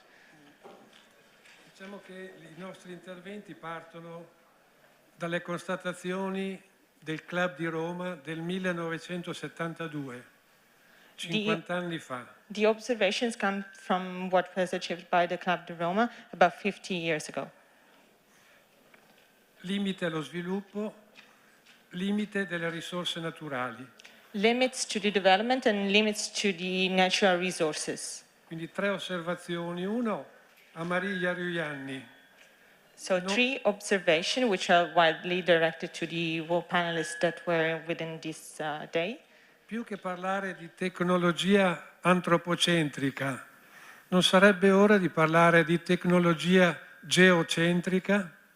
What about talking not of anthropocentric technology, but of geocentric technology, ecocentric technology? Entusiasta dell'intervento di Martinez sul Costa Rica, gli chiedo però, si può cominciare a parlare di sostenibilità dello sviluppo invece che di sviluppo sostenibile? And to Professor Martinez, could we talk about sustainability of development instead that sustainable development? E infine, più che di transizione ecologica, non sarebbe opportuna una conversione ecologica? More than ecological transition is a better ecological conversion. Thank you very much. So I think this is really a broad question that we could maybe address to the broad panel. So, Wojciech.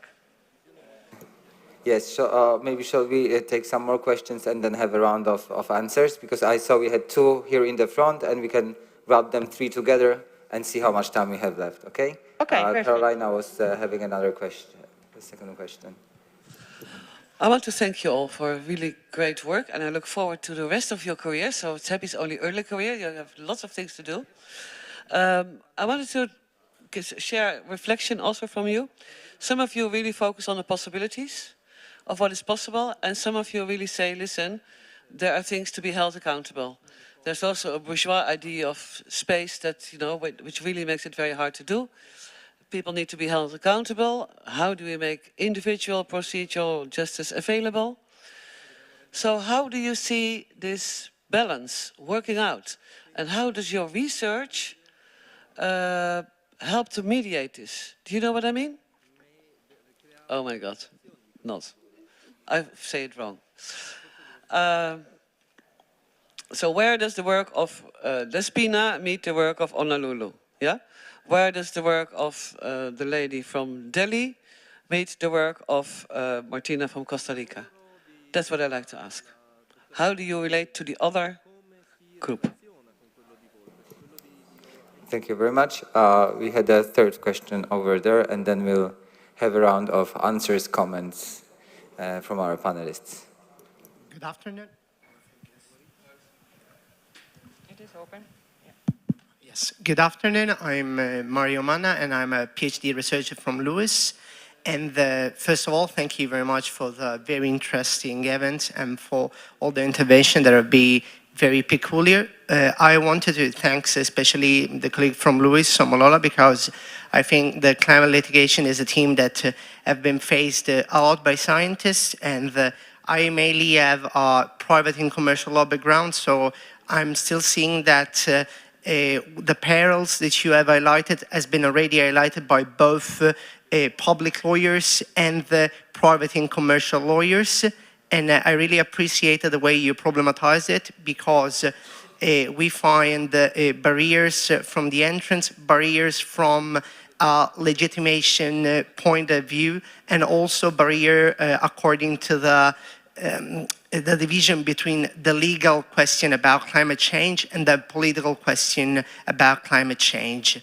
The question I want to make is this one. Do you think, what are the tools, in your opinion, in order to overcome this barrier specifically? What are, maybe, I'm a lawyer, so I'm trained to watch the legal mechanism. What is, in your opinion, the legal possibility in order to give legitimation to people, to association, in order to go after specifically corporation? Because when it comes to the state, we have, for example, in Italy, administrative court, and that can be a street. But then when it comes to the big corporation, where a manager has to be held accountable, the question is, may a manager can be accountable to people according to climate change, while according to the law, it must be accountable to shareholders in order to the maximization of the profit. I saw you cited the important jurisprudence on the topic in the Netherlands, that probably in Europe is the most developed country on this theme and the interrelation between human rights and business. But for example, I think in Italy, according to our civil law system, the path will be very hard, and according to the very intensive vision that you gave us, I wanted to know more about you on this theme. Thank you very much. Thank you very much.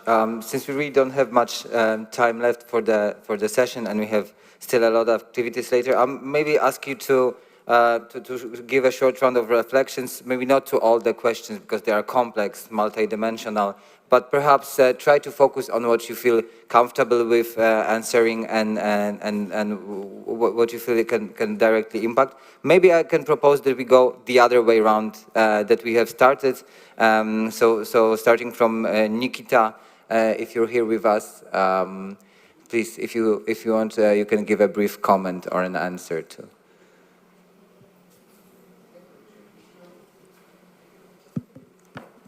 Thanks a lot. To answer the question, I think how do our papers sort of relate to each other is something which is still a work in progress. And I hope we are able to take this conversation beyond the presentation as well. But I think I sort of think it's particularly interesting in terms of how law and governance sort of intersect with each other,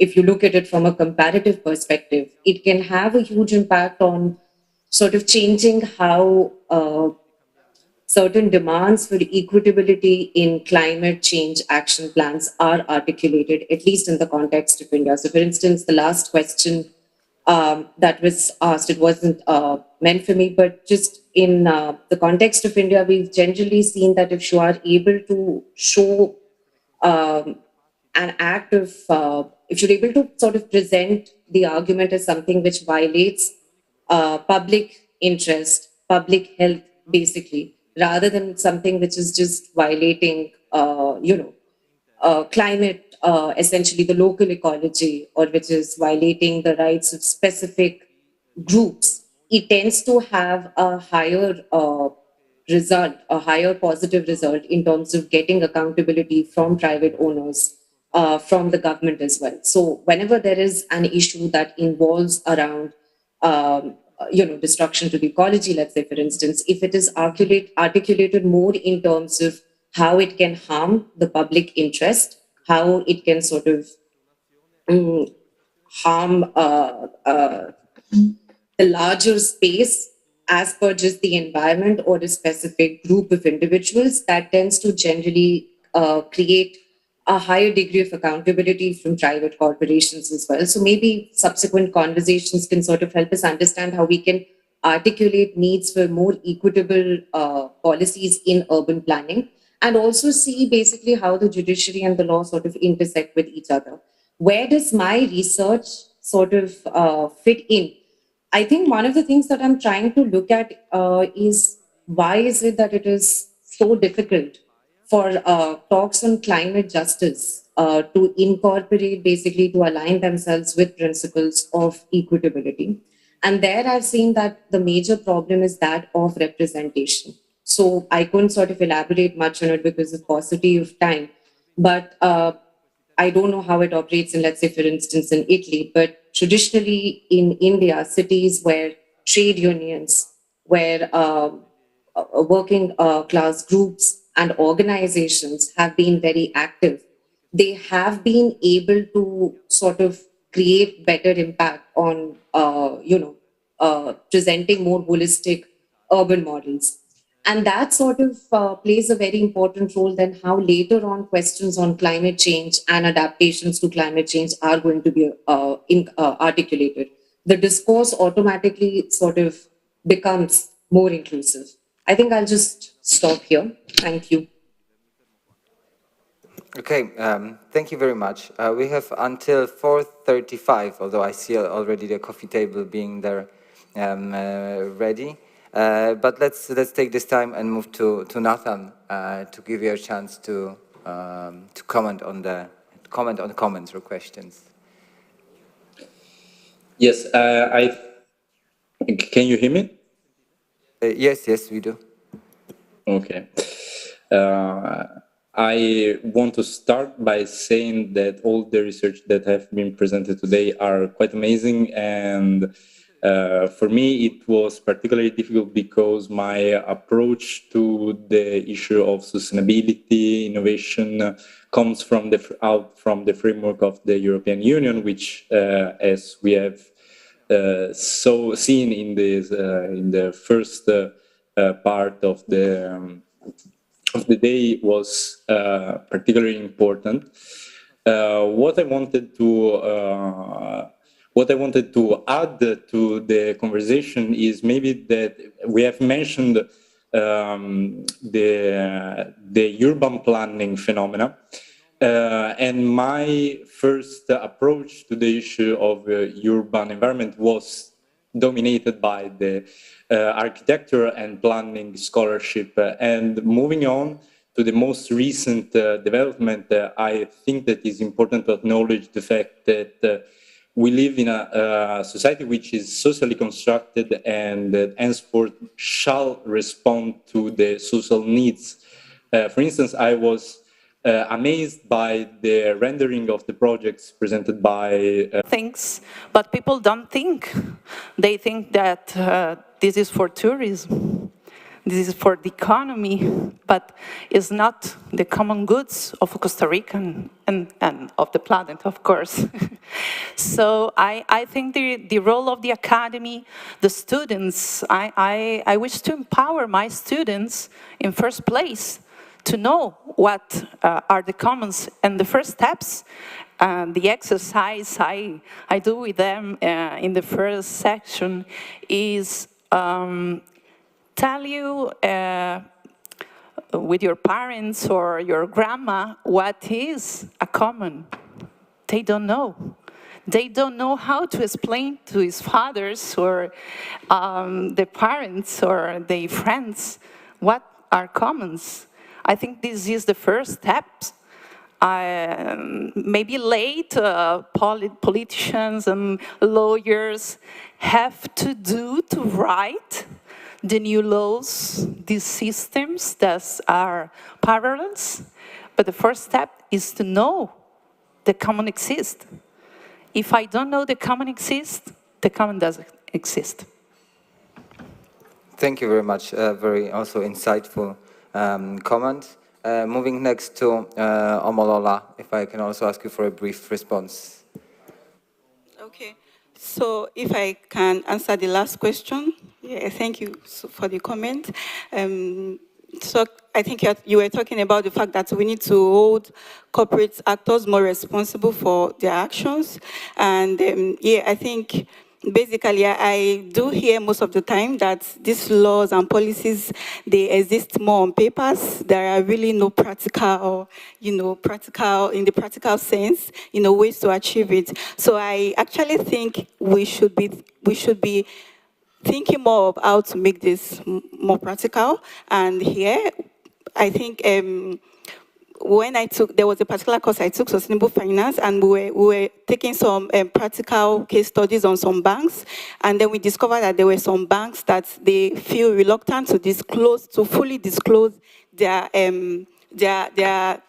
company's portfolio, how much they are managing climate change issues, and I think it should be made mandatory for example, for banks to disclose their portfolios, and every company that is found liable should be punished accordingly. And I think it is time for us to take practical step.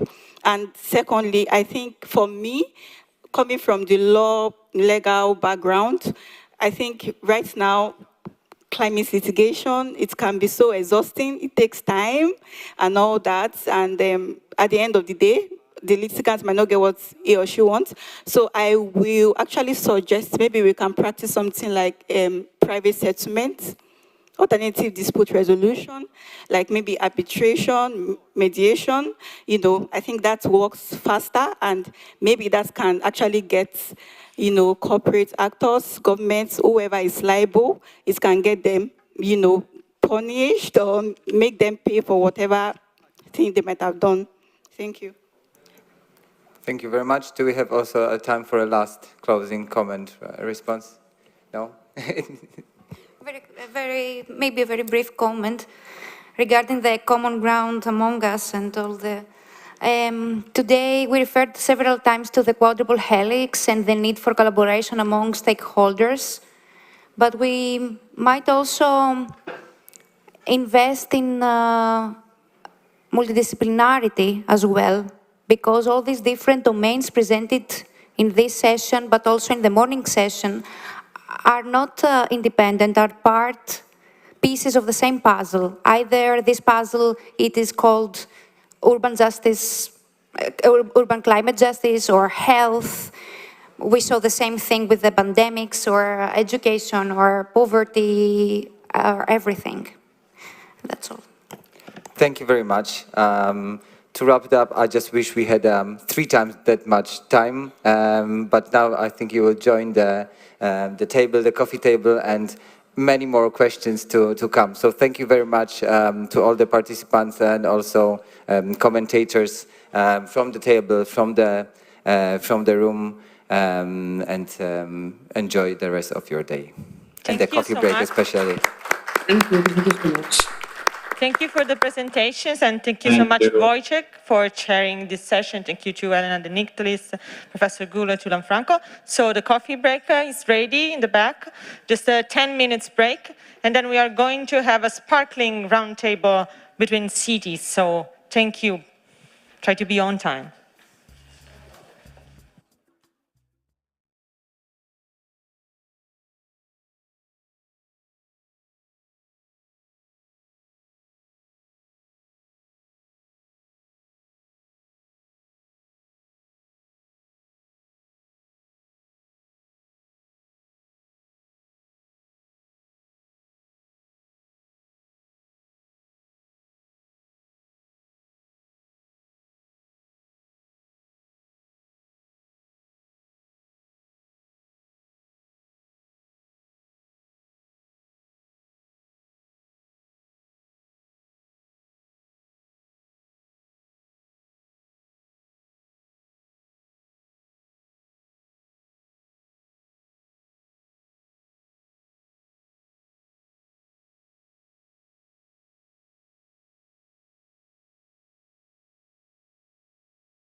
roundtable. This panel will be facilitated by Christina from the CRN network, part of the UArenas project. And during this last panel, we are hosting representatives of the European cities that are part both of the UArenas network and of the City Science Initiative Network, mainly, and URBAC projects. And we will have a special contribution from the Environmental Justice Program, so from the postdoc Helena de Nicteris and from Professor Gaël Giraud, who is the director of the Environmental Justice Program at Georgetown University. So give them an applause. I would like to start with an introduction from the municipality of Reggio Emilia. I want just to thank my dear colleague, Deputy Major delegated to Environment and Mobility, Carlotta Bonvicini, who is on my left, and I want to give her the floor to some words. Thank you, Carlotta, for being here from this morning till the end of this, I think, great day. Hello, good afternoon, everybody. Thank you, Lanfranco, for sharing me the floor. First of all, I wanted to thank you all, the organizers, I think, for this beautiful day, as well as obviously you, Lanfranco, with whom I've been collaborating for many months now on these topics. I'm very happy to be here, and I think that I'm also very happy that this debate is happening in our city today. This is why I wanted to say hello to you now, and I really wanted to, I really think that there is a desperate need to tackle these issues from new points of view, and today is the example of how we can do that. As said, I'm Deputy Mayor for Sustainable Policies, and my mandate leads me to take care of mobility, environment, and agriculture. There are dozens of active projects on these topics and open collaboration with many stakeholders in the city of Reggio Emilia and beyond that allow us to carry out our policies. I listened this morning to the debate with a high interest. You talked about energy, the 15-minute city, and urban resilience, and many more ideas and targets that we are also pursuing here in Reggio Emilia. In a few weeks, in Reggio, there will be an important event dedicated to urban mobility. The title will be City Without Cars for Ecological Transition. And experts and decision makers from all over Europe will be present and discuss to try to tackle the issue from the point of view of the quality of people's life. Reggio Emilia is already we can say, is already a very bike-friendly city. And I think the challenge on mobility is related to the quality of public spaces and the street space, of course, the accessibility of services that needs to be closer in the different neighborhood, and the enhancement of public transport to reduce car dependency. I recently returned from Ghent for an European project focused on agriculture in peri-urban areas. What emerged is that citizens are hungry for urban green spaces, but also emerged the need for a change in daily choices related to the production, but also the consumption of food. From here, 1,000 of questions. Can quality food be accessible to all segments of the population? Or are we making policies that affect only those who can afford to buy very expensive proximity products? And again, how can we bring people closer to agriculture and sustainable models of life? Today, we talked also about energy communities. This is the challenge of the moment. Thanks to war, we have now realized the cost of energy, and we will be able, and the question now is, will we be able to make energy transition affordable for everyone? These are just some examples, but all this was meant to say that I thank you for the contributions that are coming out today.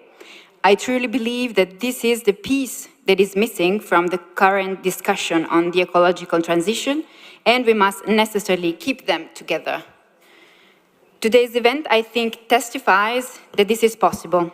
I hope that the city science office that will be structured here in Reggio can, and I believe it should, be the place to talk about sustainability starting from people's needs, keeping together objectives and participation from the bottom. Same things for policies, as it was said today also during the discussion, cities' policies require coordination by the highest level bodies, provinces, region, and of course govern, to be effective. So a bottom-up approach that involves us all in the city as well as on a wider scale. So I just wanted to say good luck to all of those who will be part of this path, and thank you again, and have a nice work together today and in the next days. Thank you.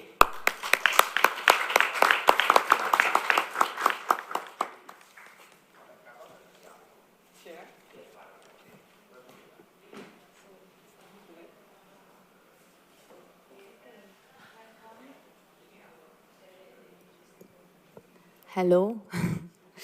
So welcome everybody this late afternoon hot session that we start now. We have a roundtable discussion with cities. We have 4 pilot cities in the frame of our EU Arenas project and 3 invited cities to reflect upon the things and to tell their experiences. But first of all, if I know well, we have a talk, a presentation, and then I will come back to introduce everybody and start the discussion. So I give the floor to Elena, yes, who is online. I hope we can get her there. Thank you, Christina. Can you hear me? Yes, yes, yes, okay. We are hearing you. But we don't see you. Now, yes, we see you. Hello. Okay, you can see me? Okay. Hello. Hello. Good morning. Good afternoon, and so I'm gonna be really brief. I hope there is no delay in the connection. So congratulations for putting this cities roundtable together to the city of Reggio Emilia, and thank you to LabGov, Lewis and Georgetown. I know that Christian and Sheila Foster are both there, for inviting me and us, the Environmental Justice Program, to say a few words. Just real quick, before I give the floor back to you, Christina, the experimentation that cities in European cities are conducting, including the ones that will be, including the cities that will be presenting in a few minutes, but also all the other cities that LabGov is experimenting with in Italy and other countries. The experimentations that they're doing are often labeled as policy experimentations, and the work that deputy mayors and city mayors, I know that Lanfranco is there, good afternoon Lanfranco, they are pioneers in bringing together research-based experimentations and policy experimentations. So these kind of processes end up in actual policy. For example, we have been working with the city of Reggio Emilia since 2014 with a process which started with the motivation to promote policies on the urban commons at the neighborhood level. They didn't start as policies labeled as commons, but it was more about creating room for city residents in neighborhoods to do projects, to take care of the common goods and of the commons. And it later was more conceptualized as urban commons, but it started as a neighborhood policy. Now, throughout the years, the city evolved this approach, and they also connected more with the European Union, with, of course, the well-renowned Coviolo wireless experimentation. And these experimentations started to become essential services, urban welfare services for the residents of Reggio Emilia. And the city started to understand, and we've been following that with following this process in cooperation with other actors, that it was necessary to create, that it was not just a city-residence relationship, but that co-governance, so also the connection with other actors was important. So they started to create an institutional space for several actors in the city to work together. This was called the Collaboratorio Reggio. Now the city is started with the EU Arenas project to codify all of these lessons into a structured institutional approach to promote deliberative democracy and deliberation and co-governance, not just at the process level, but as organizational innovations within the city bureaucracy, and as an approach to also achieve social justice, health justice, and climate justice goals. This is crystallized into a regulation that the city is working on, and that I believe you have a summary of, which is being circulated, which is a regulation on urban justice in Reggio Emilia.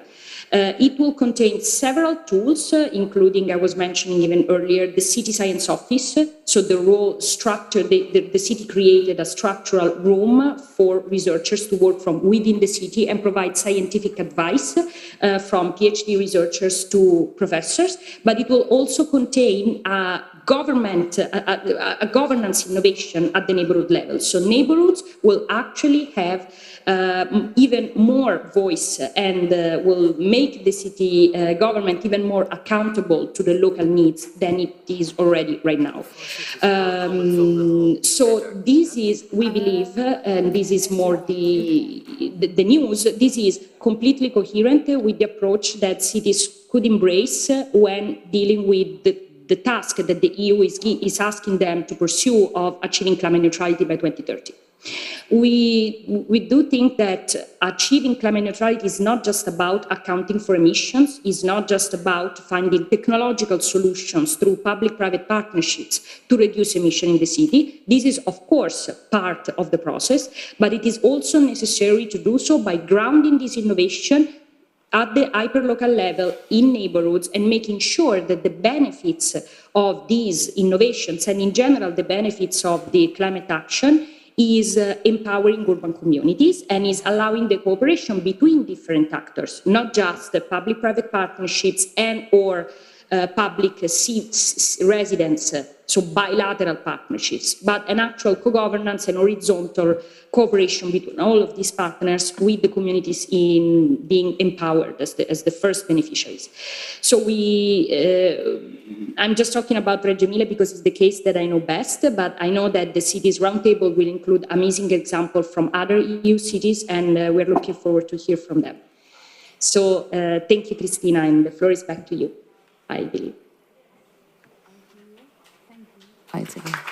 Thank you, Elena.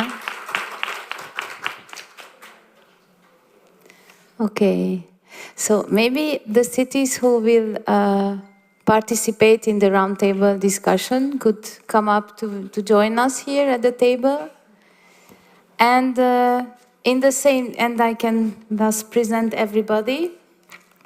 So we have 4 cities representatives from our EU Arenas pilot project. If you can also come, if we have enough space here. In the meanwhile, so while the cities reach the stage, so after the Elena Nicoli's presentation, we would like to welcome Professor Gaël Giraud, the director of the Environmental Justice Program. Ah, okay. Professor? Yeah, can you hear me? Perfectly.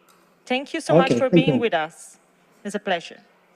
Thank you for the invitation. And as you can see, I'm in the same room as Elena De Nicolis in Washington, D.C., Georgetown University. And I'm very pleased to be with you today. And I take this opportunity to greet Sheila and Christian, whom I know pretty well, and with whom we are working. Not enough, for sure, but it's already a beginning.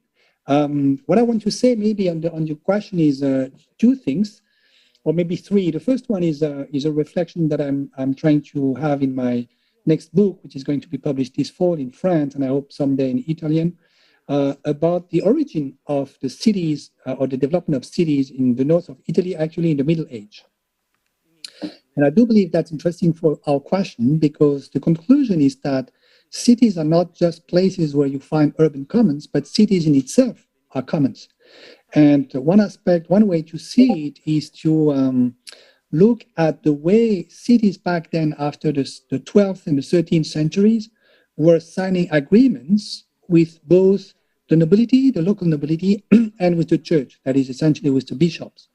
And if you think of the way these agreements have been written back then, and you think of the framework and the patterns that lies behind these agreements, actually it's the alliance of the Old Testament in the Bible.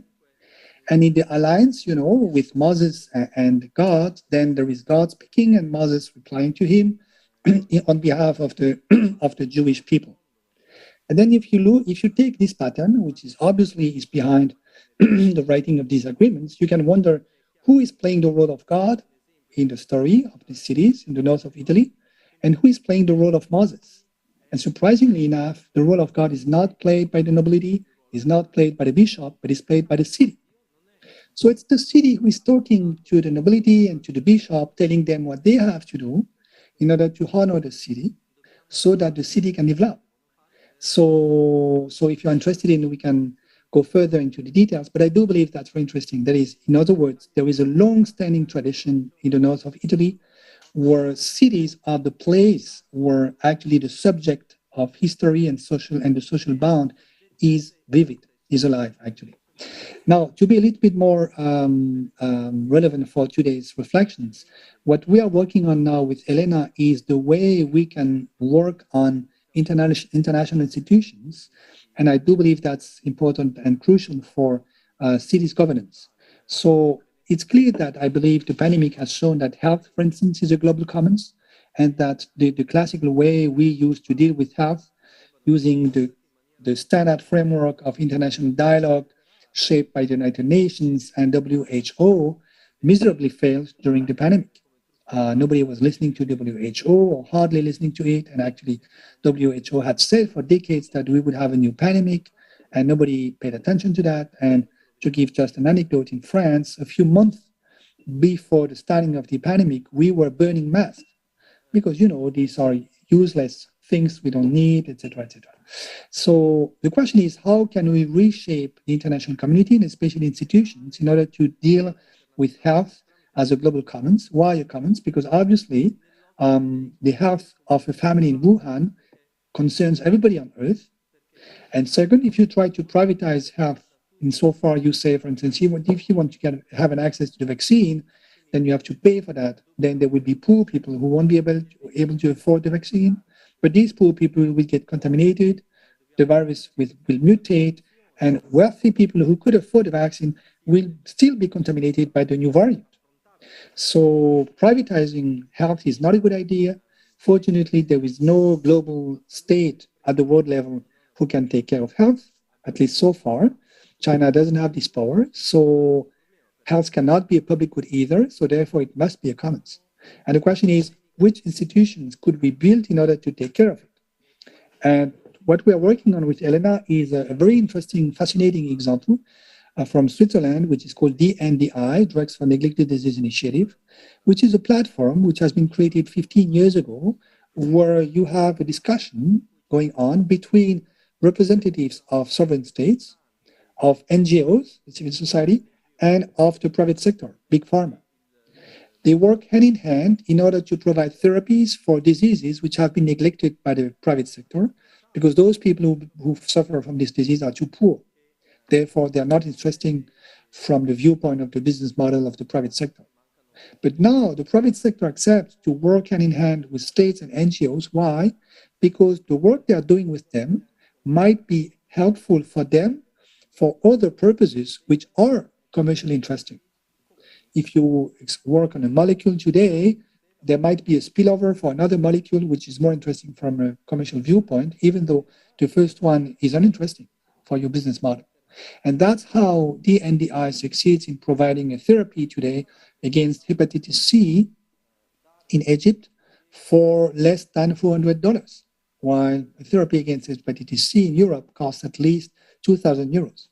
So this is a kind of miracle where instead of hoping that the market will do everything, which is not true, that the state will do everything, which is not true either, we organize this conversation between these three actors, which instead of competing, are collaborating with each other. And then my guess is that this is the place where cities enter the picture, because cities are the best place where this type of conversation can happen. So we are working on it with Elena with the hope that one day we will be able to understand how to scale up what the NDI is doing for a number of other questions, not just health, but also biodiversity, climate, the haloitic fauna, fishes in the oceans, deep oceans, space, etc., etc. And obviously, cities are the best candidate for this conversation to be organized if we succeed in inventing the good rules, the good governance rules, I believe. And for that purpose, another aspect of the work we are doing at the Environmental Justice Program at Georgetown University is to try to build hybrid models that could be used as, public policy tools by cities. So in these models, we try to couple together both macroeconomics, climate, and natural resources. And I do believe this is a very important aspect. If we want to have a good governance for cities, cities that need to get green need to have an understanding of the impact of their own development, both in terms of greenhouse gas emissions, in terms of employment, inflation, etc., and also in terms of natural resources. How much lithium, how much zinc, how much copper do you need for, let's say, New York or Rome or Milano to develop? So the hope is that by working both on the governance aspect with Elena and LabGov and both on the modeling aspect, we will provide clever tools for cities to become the big commons of the future. Thank you.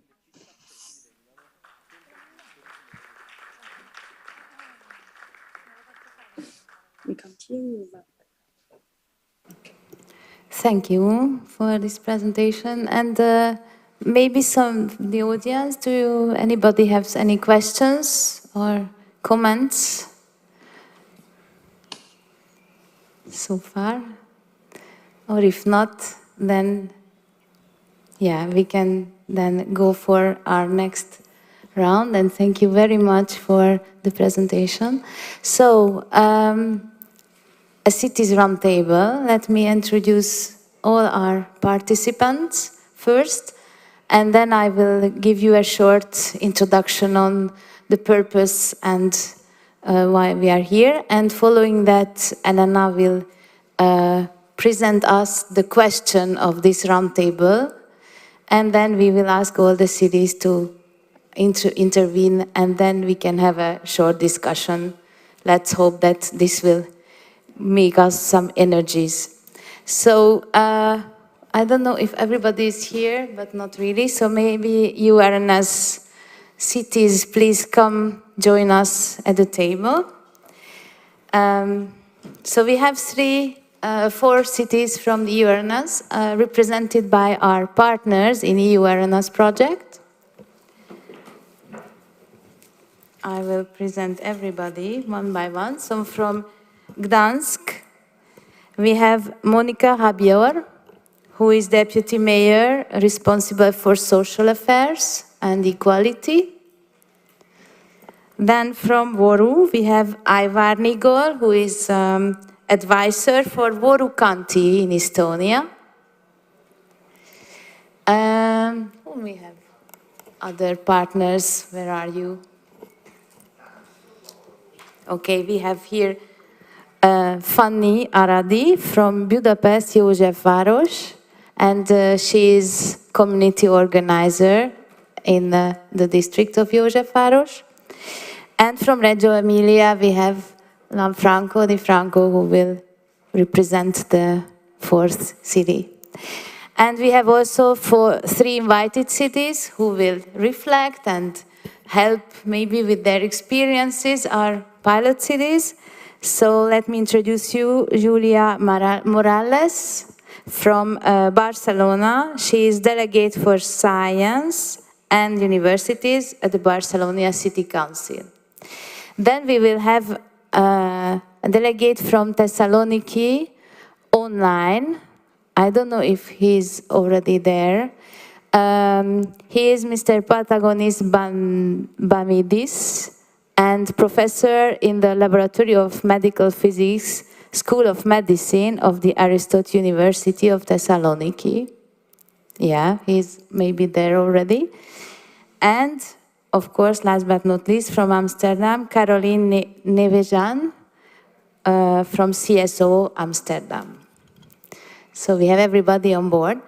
And first of all, maybe a short introduction about our EU Awareness project piloting that we are currently implementing in our EU Awareness project. So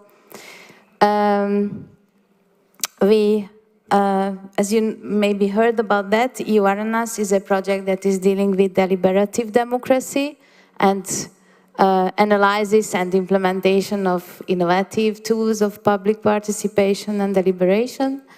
And this is a scientific research project, but one of our innovative aspects is to bring together science, scientific research and action.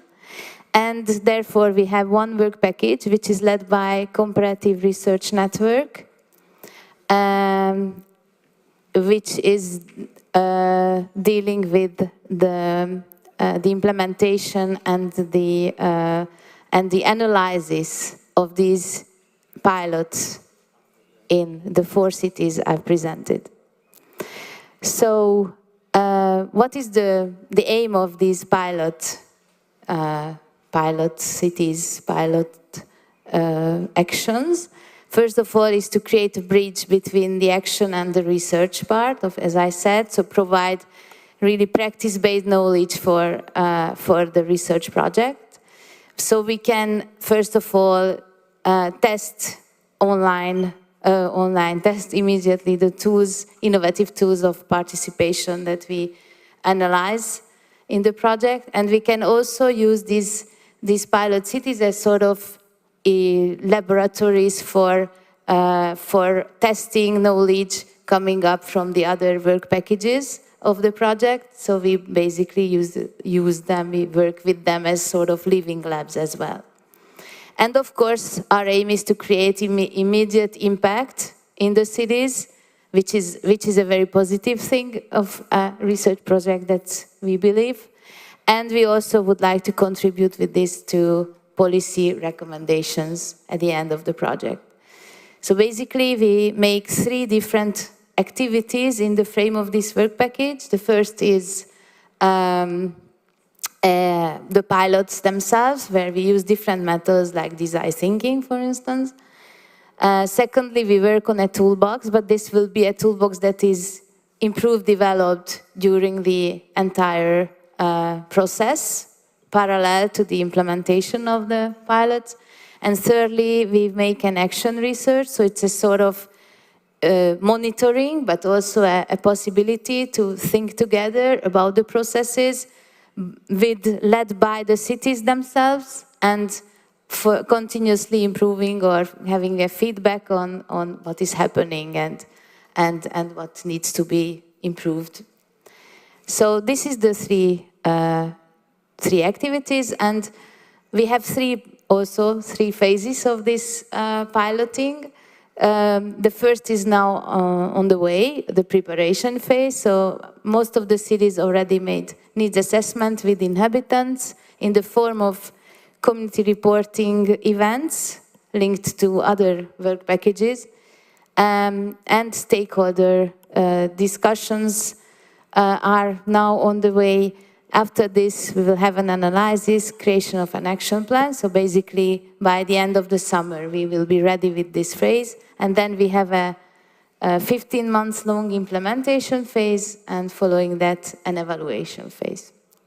But maybe the essential now is that I present you all the cities a little bit and their ideas, and then we can start discussion. So maybe in the row, so we have Budapest. Józsefváros is one of the districts of Budapest, which one of the 23 districts and the most diverse and some district of the city, with a large number of social housing, so maybe most of the social housing in the city, and the relatively deprived area. So in 2019, there was the elections local elections in Hungary, and the mayor who is elected was coming out from a campaign which was entirely led by the civil society, and he himself also is part of the civil society, so he is engaged in participatory processes. He created an office for participatory community participation, and one of the activities of this office is the creation of assemblies in social housing buildings in order to bring together the inhabitants, the dwellers, and the service providers, and to help them to have common agreements and processes, participatory processes. This is what we will use. We have as a pilot in this project. Of course, Fanny will talk about that maybe a bit more.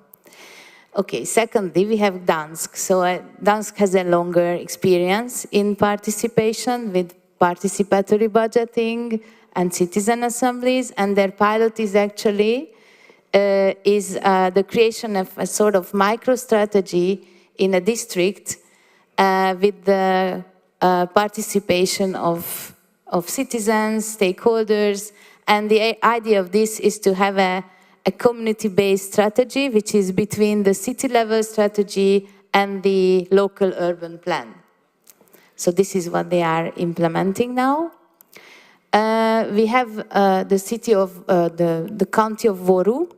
Voru is not a traditional, let's say, city, because it's a conglomerate of 5 rather rural municipalities, and the county of Voru is supported by the municipalities and by the state to coordinate policies that are overlapping this area of the 5 municipalities. And they have an experience in organizing social hackathons with the citizens of the 5 area. And now their pilot is to upscale these social hackathons as a policy-making tool, basically. So trying to see how hackathon can also be used for identifying policies, public policies. And our fourth partner is Reggio Emilia, but maybe I don't have to present all your experiences here. But however, they have a very nice project to create, how you call them, consulte, local consulte kind of policy bodies, which are created by the participation of inhabitants, and which are really taking part of the municipal structure based on elected local election of the coordinators of these bodies and of the representatives of the different social groups and stakeholders. So thank you for your attention. This is about our project. And I will give the floor now to Elena, and she will explain a little bit the idea of this roundtable discussion. So please, Elena, if you're there. Thank you, Christina. Yes, I'm here. So the idea of the discussion is actually, I'm just going to launch the discussion question. So we ask cities to start their intervention by replying to this question so that they can discuss. It's really broad and abstract, so please feel free to elaborate. So what we want to ask to cities is, how are you planning to, or already doing, to combine climate, the adaptation and mitigation to climate change in your city with the implementation of deliberative democracy innovations in terms of policies and practice?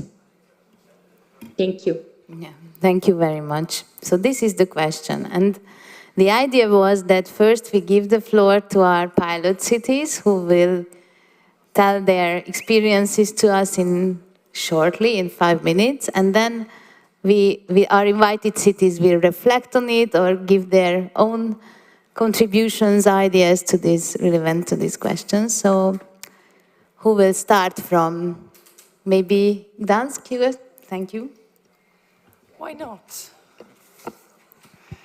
I hope everybody's doing all right, because it's long day, good listening skills there. So what I wanted to say and share with you, first, I think that the framework for reflection after today, and then I will tell you the examples from Gdansk.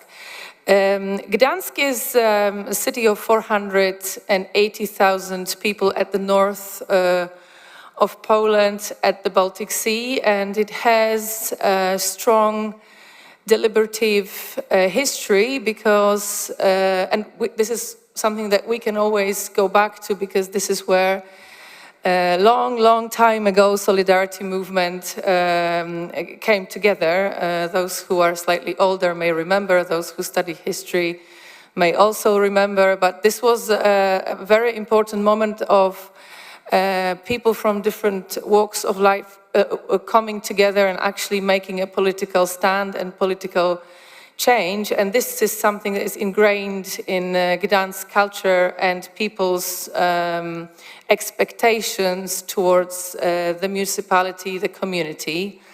And I wanted to say that because in the dynamic of local cooperation, we have to remember about certain actors who enable us and motivate us to implement participatory policies. Very important actors are activists, and activist movement in Gdansk, ecological activist movement in Gdansk is quite old. I mean, at the beginning, at the end of 80s, they started, and they were, of course, counterculture movement. And right now, it's one of the most important aspects and values, the climate for all citizens. So this is the activism aspect is very important in this dynamic.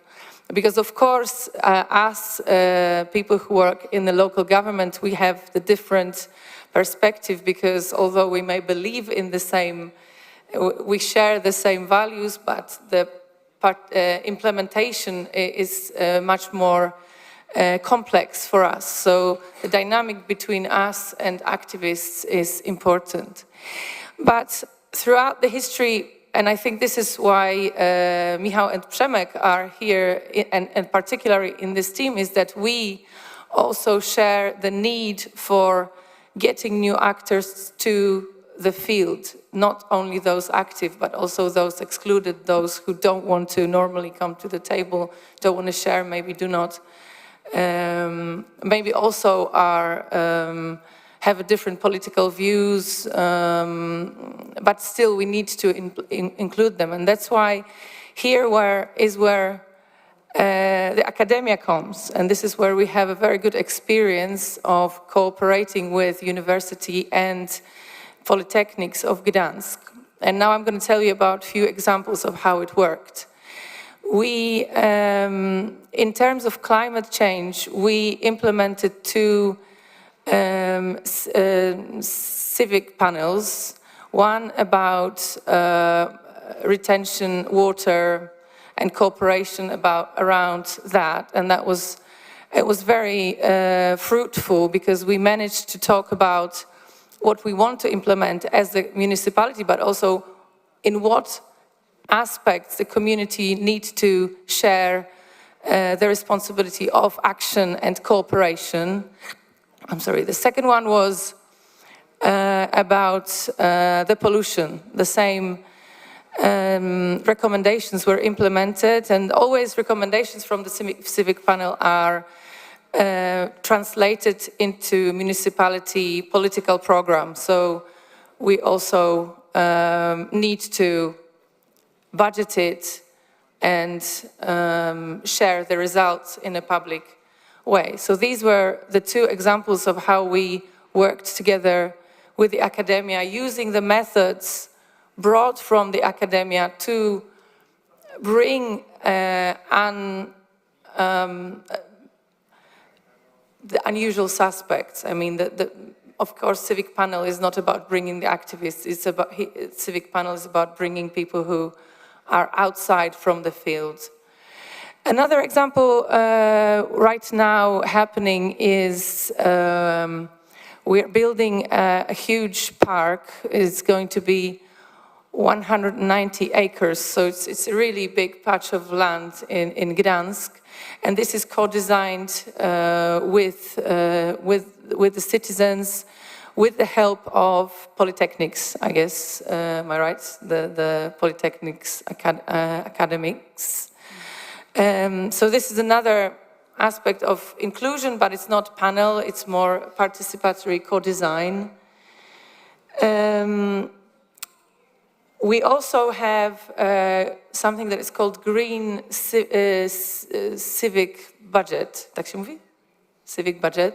We have the civic budget, it's an obligation in Poland, every city has to have it, but a part of it is also obligatory. It needs to be implemented towards the climate goals. And this is working really well. We also have a lot of different funds and seed money for different local groups, volunteers. We are a volunteering capital, we're European volunteering capital this year. And those groups, usually they're able to bring any bottom-up projects that they want to implement.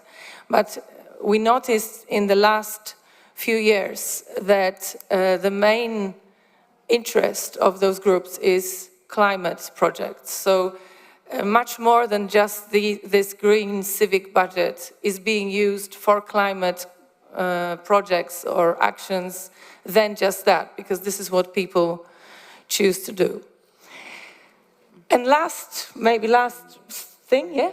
One more, just one more, because this is something that I'm planning to do next week, and I've been preparing for it for the few months, is I'm planning to co-design with students, teachers, NGOs, and parents, the ecological school program. The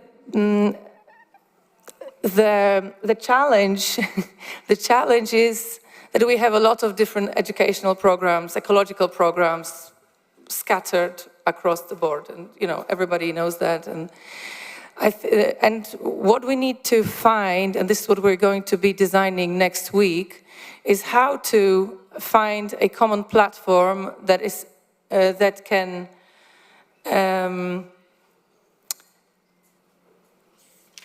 guide people through all those different projects, but in the same time help us measure the impact. Because what we want to do is to give young people the experience, also driven by their need. We see that young people, we have the Youth Council in Gdansk, very active. We see how important in their political programs climate action and climate change is. So we want to follow that. So hopefully in September, because now the recommendations to the program are going to be designed next week and worked on in the next 2 months, hopefully from September we will implement that and see how it works. So these are different examples of how we try to and struggle with, as we all do. There would be, thank you. I only told you about something that I believe is quite positive, but as we all know, climate change is a huge challenge, and political, financial, and legal aspects, as we talked about in the morning, are really difficult in the Polish dynamic. Yeah. Thank you very much. It's really interesting. And it's already nice to see how also education is getting into this. So really a combination of climate policy, education, and participation. Okay. Ivar, please, for Voru, what is your experience? Okay. Good afternoon. From my side, I am representing Estonia and the Võru County. Yes, we are special because if other representatives from different cities, I am representing county. And our county is not the largest one, but compared in Estonia, of course, we are we are doing quite goodly, and we have 35,000 inhabitants approximately in our county. And as Christina already said, that we have 5 municipalities, 4 of them are rural municipalities, and 1 is a, let's say, city, Võru. It's our capital, county capital. And of course, it's a tricky question always, why Võru County as a partner should participate or will participate in a project, because you know, nowadays if to look to your emails, other programs or possibilities, there are many options, but I am very lucky about EU Arenas project, and my colleague Kadri is sitting in a hall just now. I am waving to Kadri. Kadri was involved a lot in the social welfare issues in our county, and she was responsible of social welfare issues, and she had has a connection with different universities, and Tallinn University, and now Helsinki. Yes, because in our case we have a quite complicated situation in our county. We have no university. The nearest is situated in Tartu. It's our oldest university town, and the others are in Tallinn and some other places.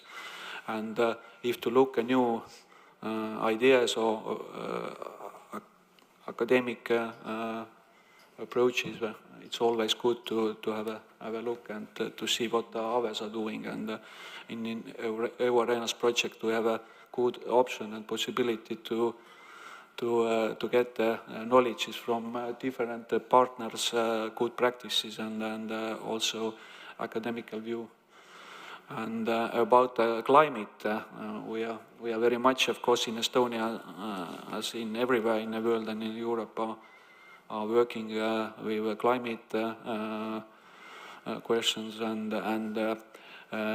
in our area, of course, we thought that we should focus to not all target groups, but to focus to the young people, to ask from young people what they wanted to do, and what kind of the approaches or ideas or views of our youth have to future aspects.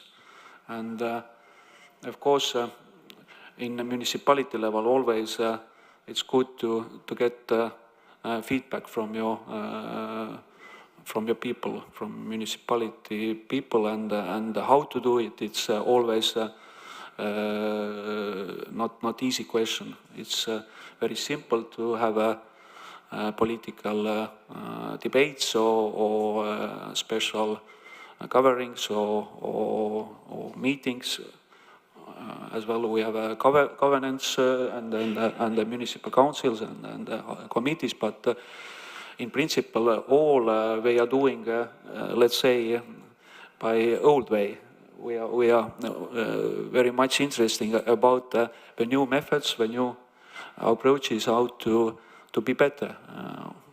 And we found that we have a good idea also to give some good practice to our partners. And as Christina said, that we have a good practice with social hackathon called Unki Mana in our language.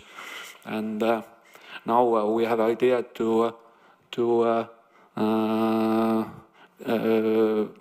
change it and to use it like a political tool for our municipalities. And sorry, you have 1 minute to talk. To get back with to climate, we are working with climate plan for Võru County. Just now we started it a couple of months ago. And I think for involvement and to get feedback from our communities, it's very good to use such a tools. And I hope that climate action plans and other things we could also be on a good level. Thank you. Thank you. Yeah.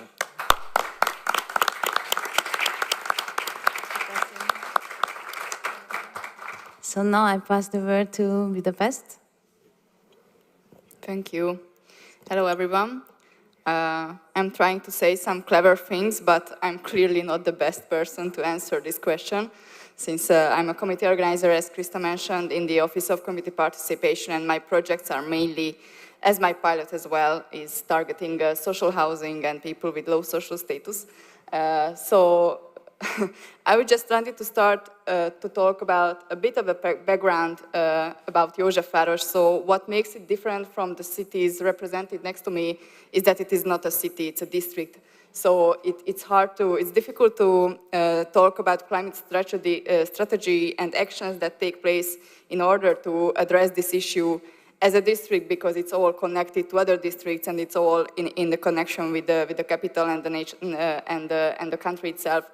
And also, Józsefváros is in a very difficult place inside Budapest, because it's in the inner city, so it's not even in the side of the city where there will be more green areas or anything to develop, to work with. It's a district with a lack of green areas, and it's also a district with a very badly structured infrastructure, with a very crowded and very I don't know how to say this, but it's hard to live in. I like to live in there, but as an environmental perspective, it's very hard to develop these kind of spaces that we have to work with.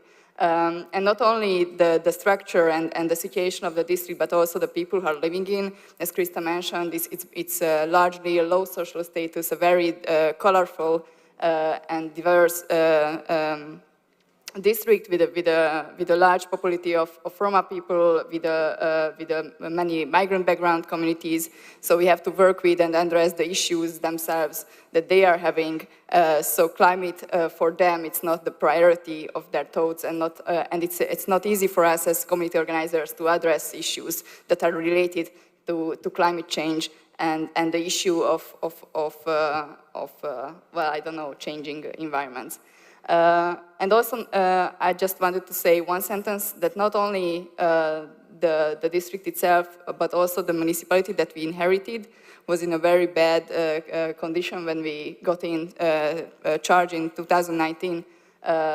Many of the co-workers left immediately after the elections, and we inherited a very badly structured offices with the lack of ability to act as a partner of the citizens. So we first have to work with the structure of the municipality, the concept of the municipality, and the culture of working with people inside the municipality as an institution, so that people would rely more on us, would accept us as partners in targeting and answering these issues, and also as partners to work together and think together when we are talking about climate justice or climate change.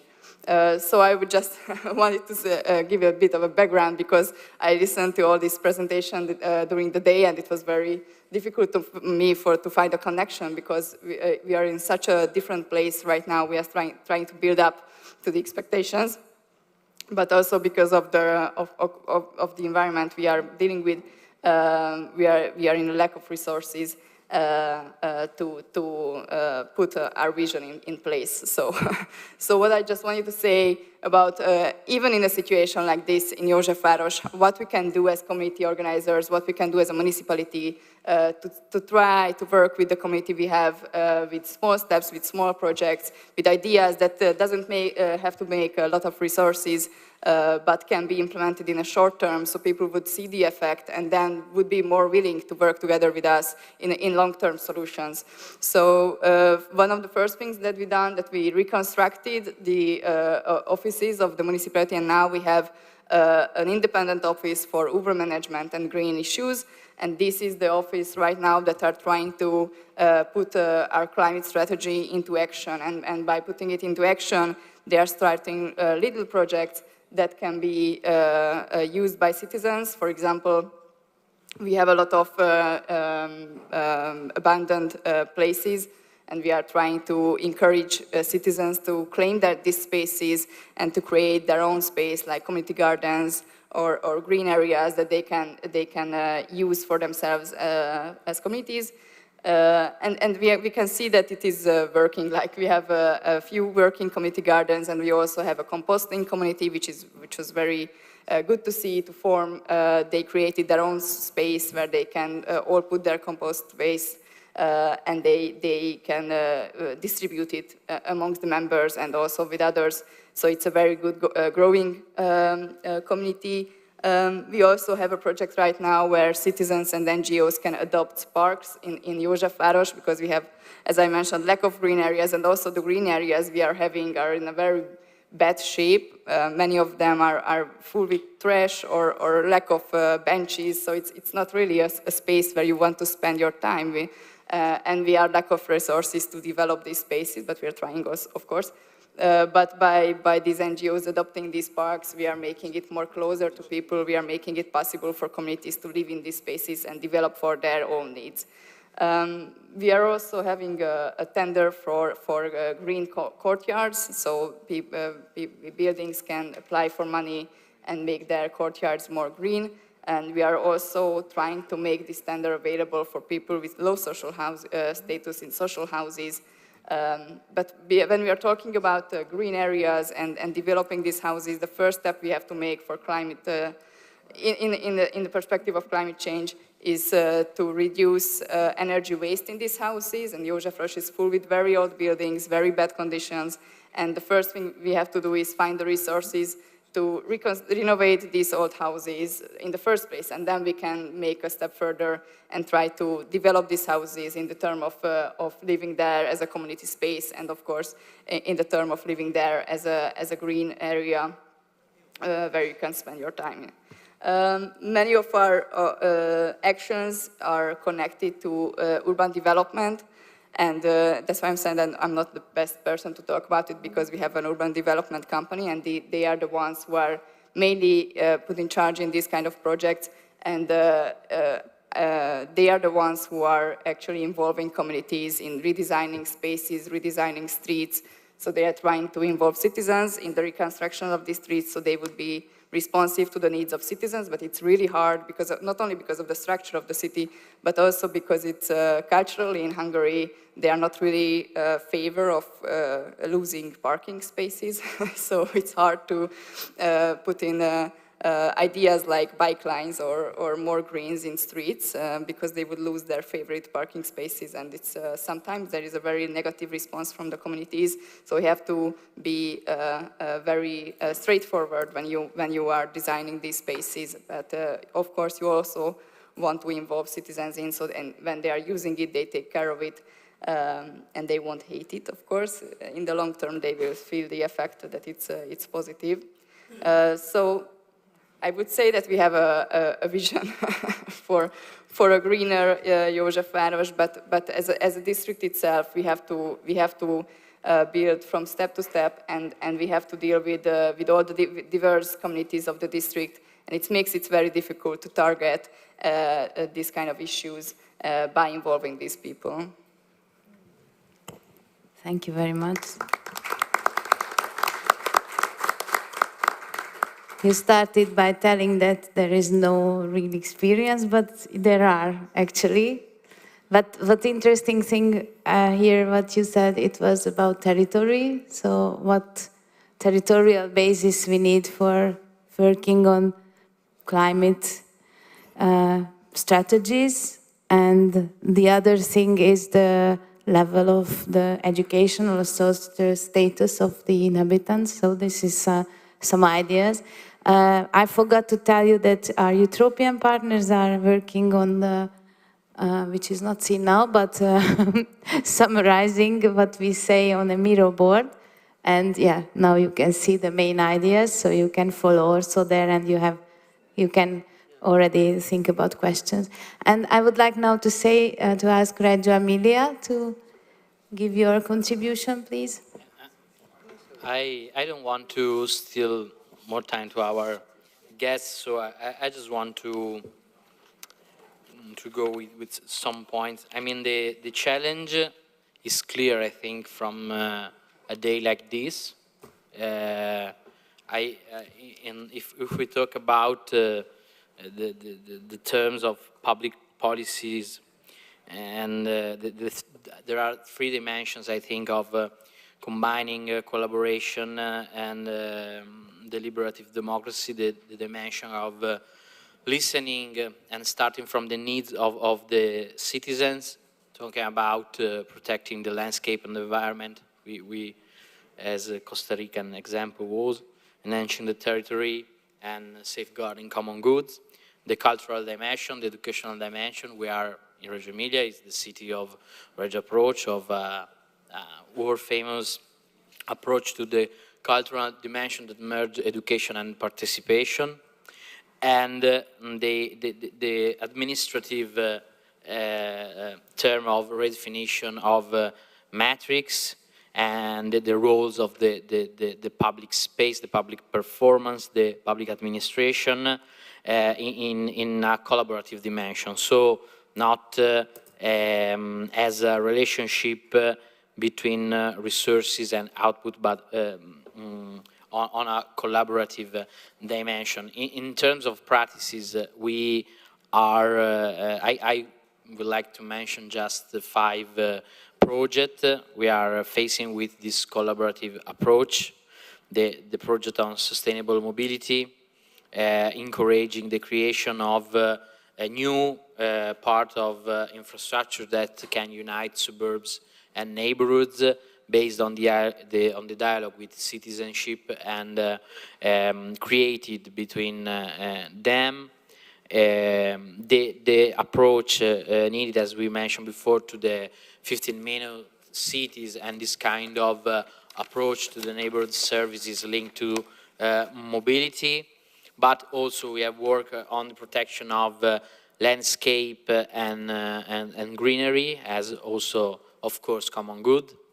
The biodiversity issues, talking about gardens, but vegetable gardens, edible park, and so we have a path of biodiversity and so on. And for us, it's very important the issue of temporary uses of public spaces, because we have managed to recover a place with environmental value for public uses, but thanks to the ability to encourage the community to take care of them, then implement models of self-management through public-community partnership as common good. So if someone will be with us tomorrow morning, we'll see in the Mauriziano Park an example of co-management of a park as a public good. But I want just to say a few words. I need the issues, but I could say the pillar of a new kind of vision that try to merge collaboration and sustainability are all on the table of this round table. The previous one, we tried to build an open day with different kind of contribution, culturally speaking, and from all over the world, of course, starting from our European networks, but involving all the world.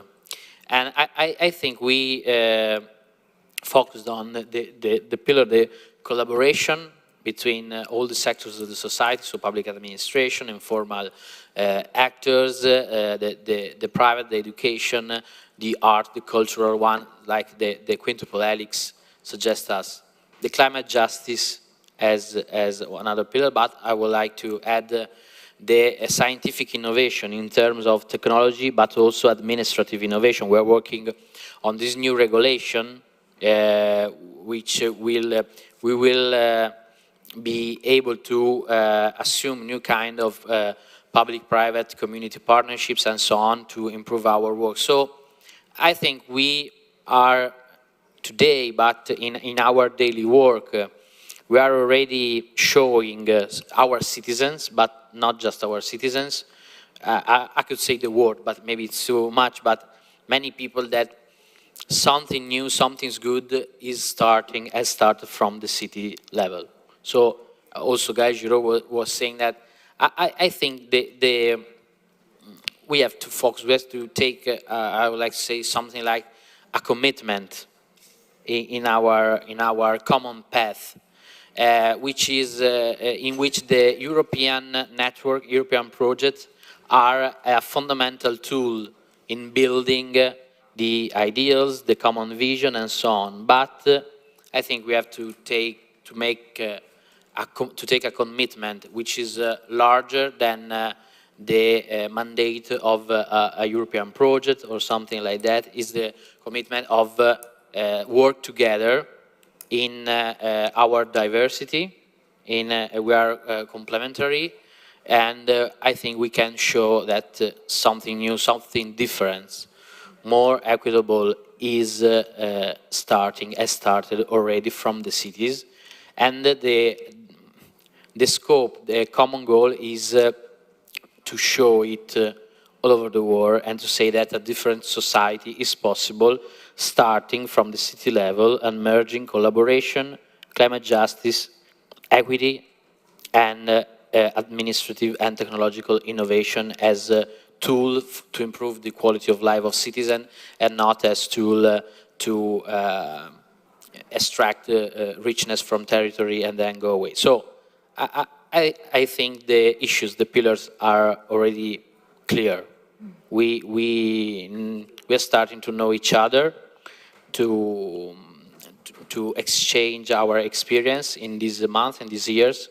Now, the first step, I think, is to take this kind of commitment and to decide that the city level is the new strategical level to build a new kind of, I could say, society all over the world. So a new society, a more equitable society starting from the world, and we have, I would say, the power to show it and to change how things are going on outside the city level. I would like to take this commitment together. Thank you. Thank you very much.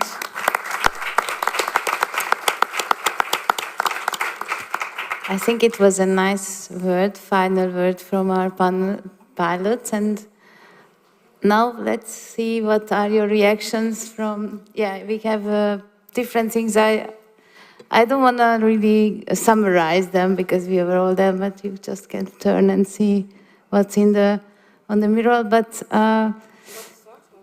please just start, and you can start from Barcelona. What are your experiences? What do you think about all that was said?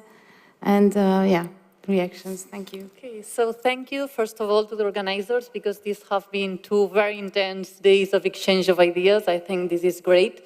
A lot of projects have been commented and a lot of ideas to go back home and try to implement new things. But I will try to respond the question from my expertise, let's say, that is a local science policy. In Barcelona, we developed in 2019 a science plan, the Barcelona Science Plan 2019-2023. And so after 3 years, now we have a specific area, a department of local university and science policy. So I think this is an interesting goal. We basically work on 4 lines. There is research and development, where we work with research centers, research groups, and we have several calls for grants, of which I will talk it right now. Then we have the university area, where we have dialogues, different tools for dialogue with universities. The science and society area, which is based on boosting scientific culture and dissemination of research. And then the science and education that we have also commented. We have several programs in schools, basically, to be very brief. But to focus on what I think can be the most interesting issues for the Euroarenas peers, we have always, when we began with Joan Subirats, that I know some of you have worked with, when we began thinking on the local science policy, we thought we don't have specific competences, specific public powers on science and research, nor universities, so we will never have a similar budget to other kinds of administration. It would not make sense to try to finance basic research or fundamental research. So we will just focus on applied science and research, and we will focus on some urban challenges. We have been talking a lot on urban challenges, and of course climate change is maybe the biggest urban challenge we have today, also with, for example, equity, Lanfranco also just commented. So this is the first issue. We always try to keep scientists working on urban challenges and specifically on climate change and fair transition issues. And another issue is that I think that research, or at least applied research, nowadays cannot be, in any case, understood without participation and co-creation. So we also try always to incentivize this kind of research, because it would not make sense to generate knowledge about people without people, no? And what are our basic projects that I would like very briefly to comment to you of this idea of co-creation of research applied to urban challenges? We have some living labs that we have been working together from the City Council, the Science Department, and some research centers, basically one research foundation, quite important in Catalonia, that it's La Caixa Foundation. They have two big research centers with whom we have been working. Then we have also the Citizen Science Office. This office was created in 2012, and it has several projects in neighborhoods of citizen science, and also projects that are every year applied in some schools of the city. For example, now, well, we want to boost it because after the COVID pandemic, it was quite slowed, the work of the Citizen Science Office. We are working, for example, now in a big research project with people engaging on the recollection of the experimental part, let's say the empirical part, the recollection of data, to do a heat map of the city. And we would like this project to be done also in other European or worldwide cities. So I really invite all of you to talk to me if you maybe would like to join the project. And finally, another project of co-creation, trying to boost our research based on participation, is that on our call for grants, more or less every year we do a call for grants of around 1 million euros on urban challenges. And as said, climate change is one of the basic issues we try to face, especially mobility and urban green spaces. Also, we put as one of the, let's say, conditions to try to work with people, to have co-creation tools and participation, research participation tools. Finally, I just wanted to say that I think that a science policy should always be guided by the same values that inspire the general policies in a city.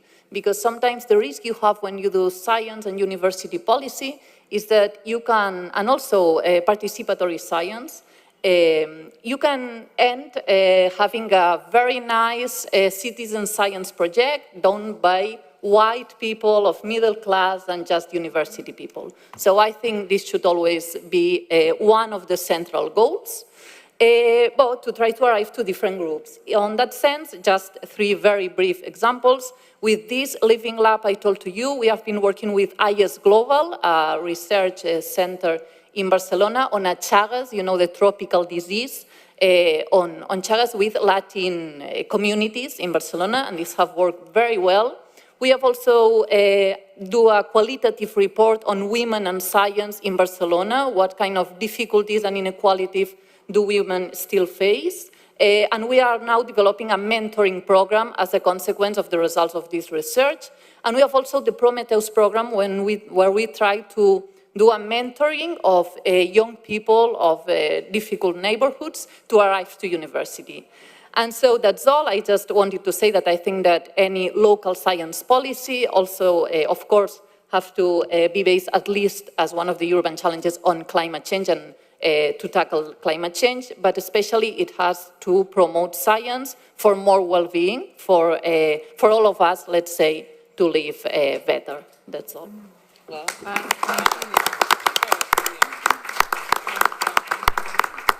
to write everything down. Thank you.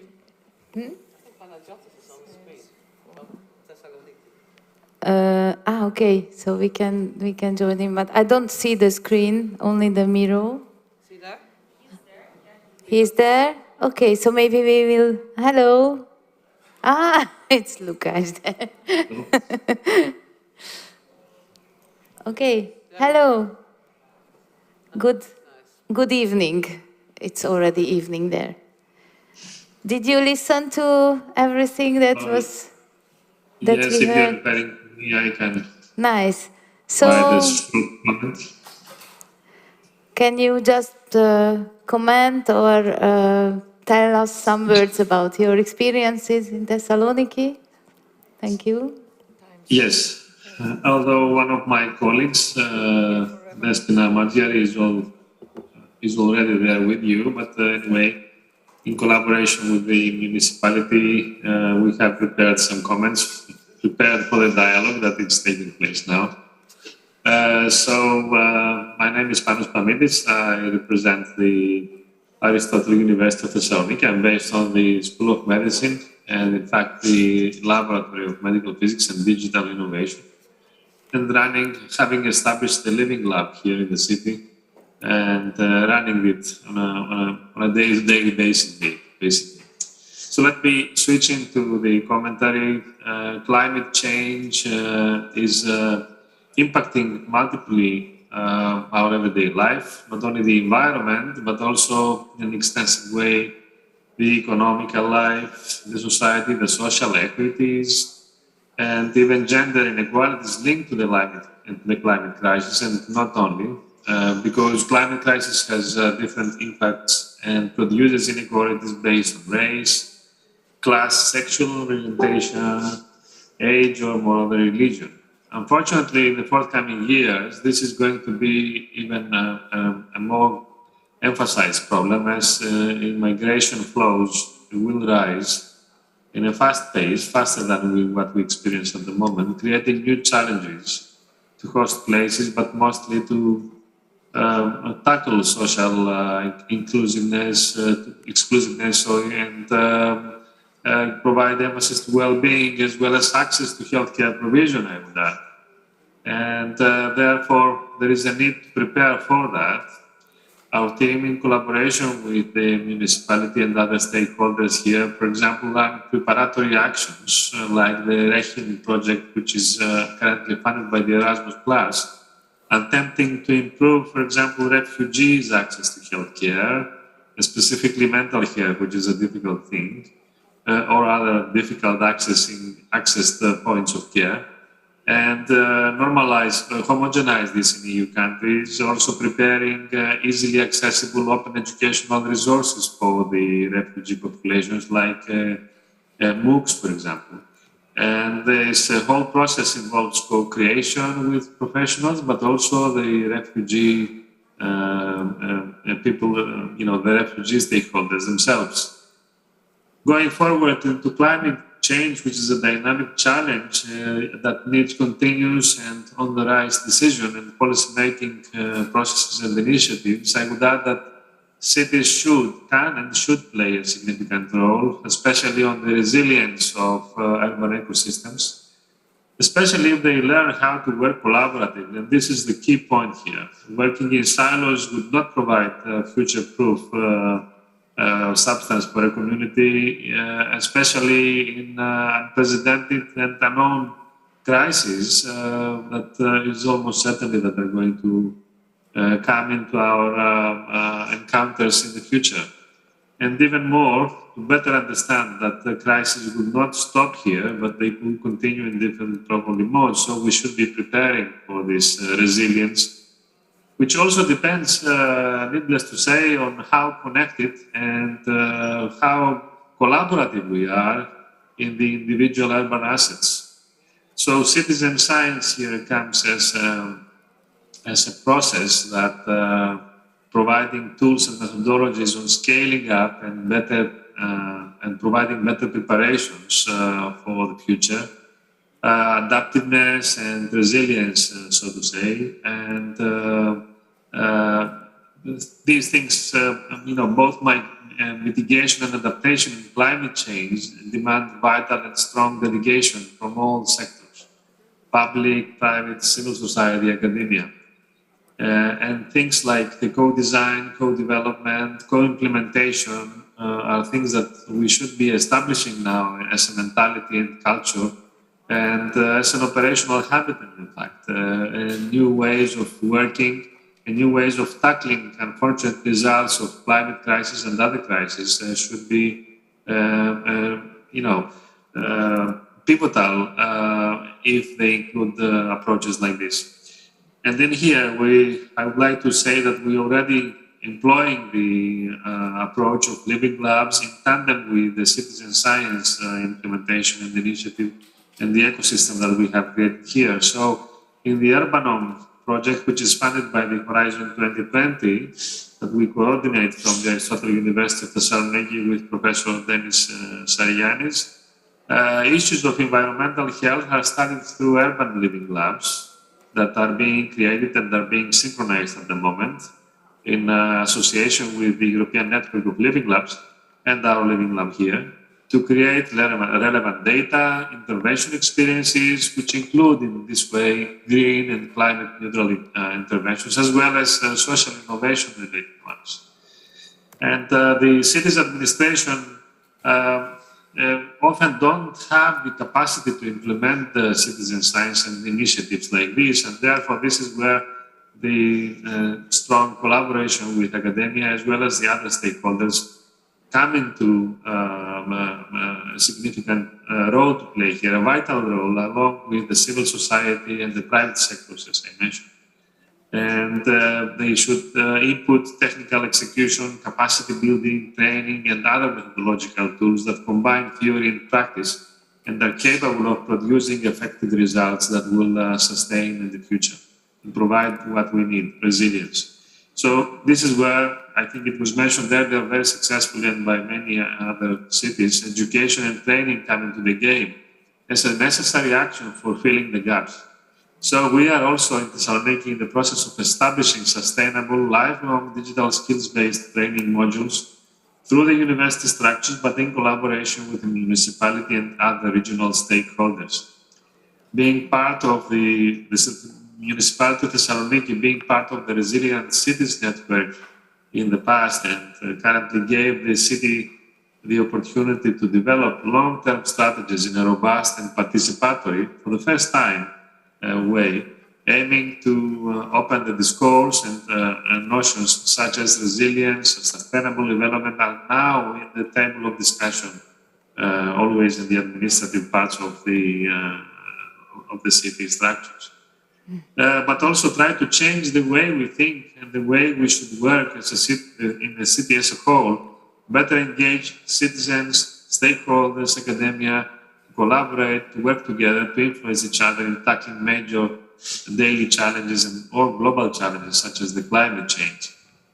Still a long way ahead, of course, but better informed that on the needs and the deficiencies, we aim to empower co-creation and citizenry through data-driven policymaking and advocating on the values of democracy.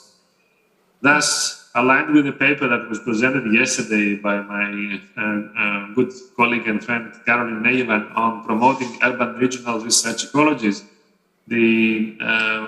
our efforts also emphasize on establishing the CSI office in the municipality and in collaboration with the academic institutions of the city.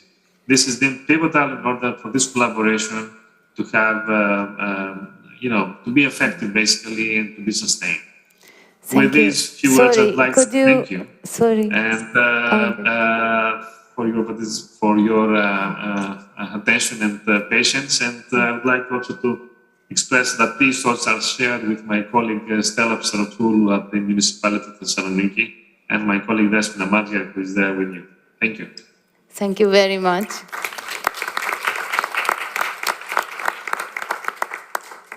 Sorry I wanted to interrupt to have our Amsterdam city representative to react and then to have also some conversation, however, because it's a round table, basically.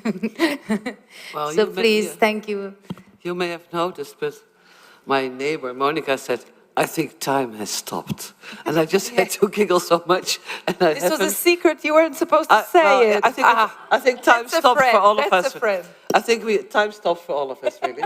So you heard enough about Amsterdam. We are fantastic. We're drowning. So if you like to come and swim, please join us. And to be very serious, I really appreciate the work of Sheila and Christian. I think it's really important that we get this formal context for how we can do also the deliberation in the climate exchange, because climate exchange, did you hear what I said? Oh, that's funny. You see, time has stopped. We need all those structures to be able to handle what we do. But most of all, I think we really need a break now.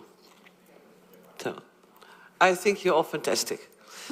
That's my last statement. And you will not drown. I will swim. I swim to wherever. Gdansk, I can do that. We also have... I'm sorry, I have to become a bit light now, yeah? After the whole day? We need a break. Yes. Thank you.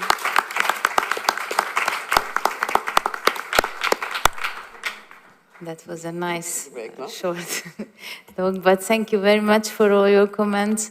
It's been a long day, actually, it's true. But if you have maybe, however, any questions to our panelists here, any thought, reflections that you would like to share? Yes? There is somebody, brave person to... I think, Christian, you should take the last word, Christian. You should really take the last word. Yeah, you have to do it. So you have to do it. There's no way around it. I'll try to keep it short, given it's the end of the day. So, first of all, just thank you so much for this discussion, because, well, for example, my research focuses on sustainability, and there's been a lot of food of thought. Thanks for your experiences. So my question is very simple, actually, because lately I've been focusing on, the case of Wales. I was studying that because I found it very interesting. Like, they've been adopting legislation on sustainability, and it was actually the first pioneer case, which the UN then commented what the Wales is doing now, every other state is going to do in the future. So I noticed by studying that basically a lot of the change they went through happened thanks also to the action which was taken. So the educational system, for example, the fact of educating people, we were discussing before, it was very interesting when she was mentioning the previous panel that actually people don't know what the commons is. So in a way, the fact itself of educating people on what should be the change itself, what sustainability means in its wellness, it's very important. So I was wondering whether all these actions you're taking, which are very important for the municipality reality and the wider reality as a whole, you think it's going to provide a contribution itself to the legislative change which is taking place, which probably is, at least in Italy, for example, we had some constitutional amendments, very important, in February, in which we added reference to the environment and the respect of biodiversity also in the interest of future generations. It's not like having a principle of sustainability within the Constitution, which would be better, but it's already a step forwards. And in the case of Wales, sorry, just to get back to that, but it was very good to see that as soon as they inserted this principle in their constitutional act, actually that started a change, which was taken forwards by people like you, actually. And that change then resulted, thanks also to the devolution from the UK, which was a parallel process, in adopting legislation. So the future of, sorry, I'm very tired as well, the Right of Future Generations Act itself, which is this legislation on sustainability. And I think if we would see something like that at EU level as well, it would really drive a change, which is also uniform, because at the end there is a big EU dimension here as well. So I don't want you to dig into a very detailed answers because we are all tired. I guess it was a long day, but if you have some reflection to share just about what you are observing from a legislative perspective in your state, if you see, this going parallel in a way, like legislation changing and your job getting traction as well thanks to that, or just, hoping for something like that? Thank you so much. Thank you. Anybody who would like to answer? I don't have a very good story to tell because Poland is unfortunately not in a Polish democracy is not in a very good state right now. And local governments and national governments are in the opposition to each other. But we do have examples of some legal changes, even though the situation is difficult. I mean, I would call it retraction from democracy, actually. For example, and usually in the face of big problem, like now during Russia's war in Ukraine, we are able to come together and decide on things and listen to participatory discussions.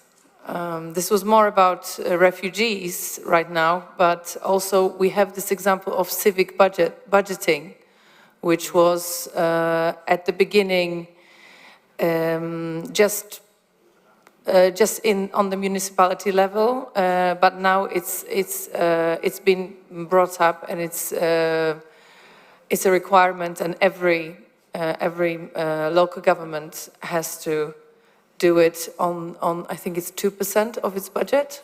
Am I right? Or 3%? Sorry? 0.5%. Sorry. Okay. So in terms of democracy like ours, it's more or less like that. Not so good. Oh, sorry. Yeah, I think for Amsterdam we have very nice, good news, but we also have really bad news because we have our tax haven. Yeah, so all the terrible Russian oligarchs are in Amsterdam. Can't do anything about it. We have the big companies, the big oil companies. We are very proud of the Urgenda case, but this has been prepared for 30 years. It's only one case. So it sounds great that there was a case, but it's only one case after 30 years. So, of course, there's a whole other fight to be done, which is important why we also did all this goodwill and good initiatives, but also get it into the laws, get it into procedures, so you can go to court, so you can get justice. I do see that there's a whole new emphasis on law, because it can protect us. And there will always be corruption, but the only thing as a good democracy is that you make the public domain as strong as you can. And yes, we play a role in that as city science officers, but they're big players. I mean, the weapon industry is currently winning. This is a very bad climate industry. And they are the ones who are winning at the moment. It's terrible to hear every day. Yeah. You have to say something too? Well, no. No, that's, well, I don't know. I don't want to make it longer. So I think your ideas are really interesting. No, I think that on what was also now saying Caroline, I think this is also a problem for cities sometimes. For example, in Barcelona, we are suffering quite an attack of lawfare, let's say. So I think that law is being more present in public policy in general, and this can be also a problem. But from a more positive point of view, it's true that I think that cities are quite limited by their powers, not their constitutional powers, but they are also the space of proximity in policy, and so this makes you more capable of finding what are the real problems, the current problems of people, and of being more creative. So I have seen some examples. For example, we are talking on open science that now is being proposed by the state government in the new university law, and it came from other cities, but also from Barcelona. And of course, the housing regulations, I think that in all the European Union have came basically from cities. So I would say we have to keep working and trying to get changes, of course. This roundtable would take a very depressing end if I would answer this question, so I just won't say anything, okay? Thank you, not depressing us more. Maybe let's just add, not to be depressed. Yes, it's really hard. We didn't discuss media. We didn't discuss world trade agreements. We didn't discuss the war. We didn't discuss a lot of things. But we did set a ground for collaboration, for solidarity. Solidarity Noche was a hope. In the Cold War, I was a child in the Cold War. Solidarity Noche was our hope. It was possible. It was possible. It was amazing. Yeah? And so we have had, and we will have. And we will make more of these examples. And what we do here is that we go back to science, where we talk about truth, where we have methods to collaboratively assess truth, where we have methods to collaboratively assess values we want to work with. We have identified that science can really help bridge municipality with citizens, can help to make legal frameworks, can help to make tools, like creative tools, like in Thessaloniki. There are many ways we can help each other and learn from each other. So it's not an easy fight, and I see this fight for 40 years. And it doesn't get easier. But it doesn't mean we stop. And it's very nice to be here with so many of us. And let's keep up the good work, and let not the war win. Yeah?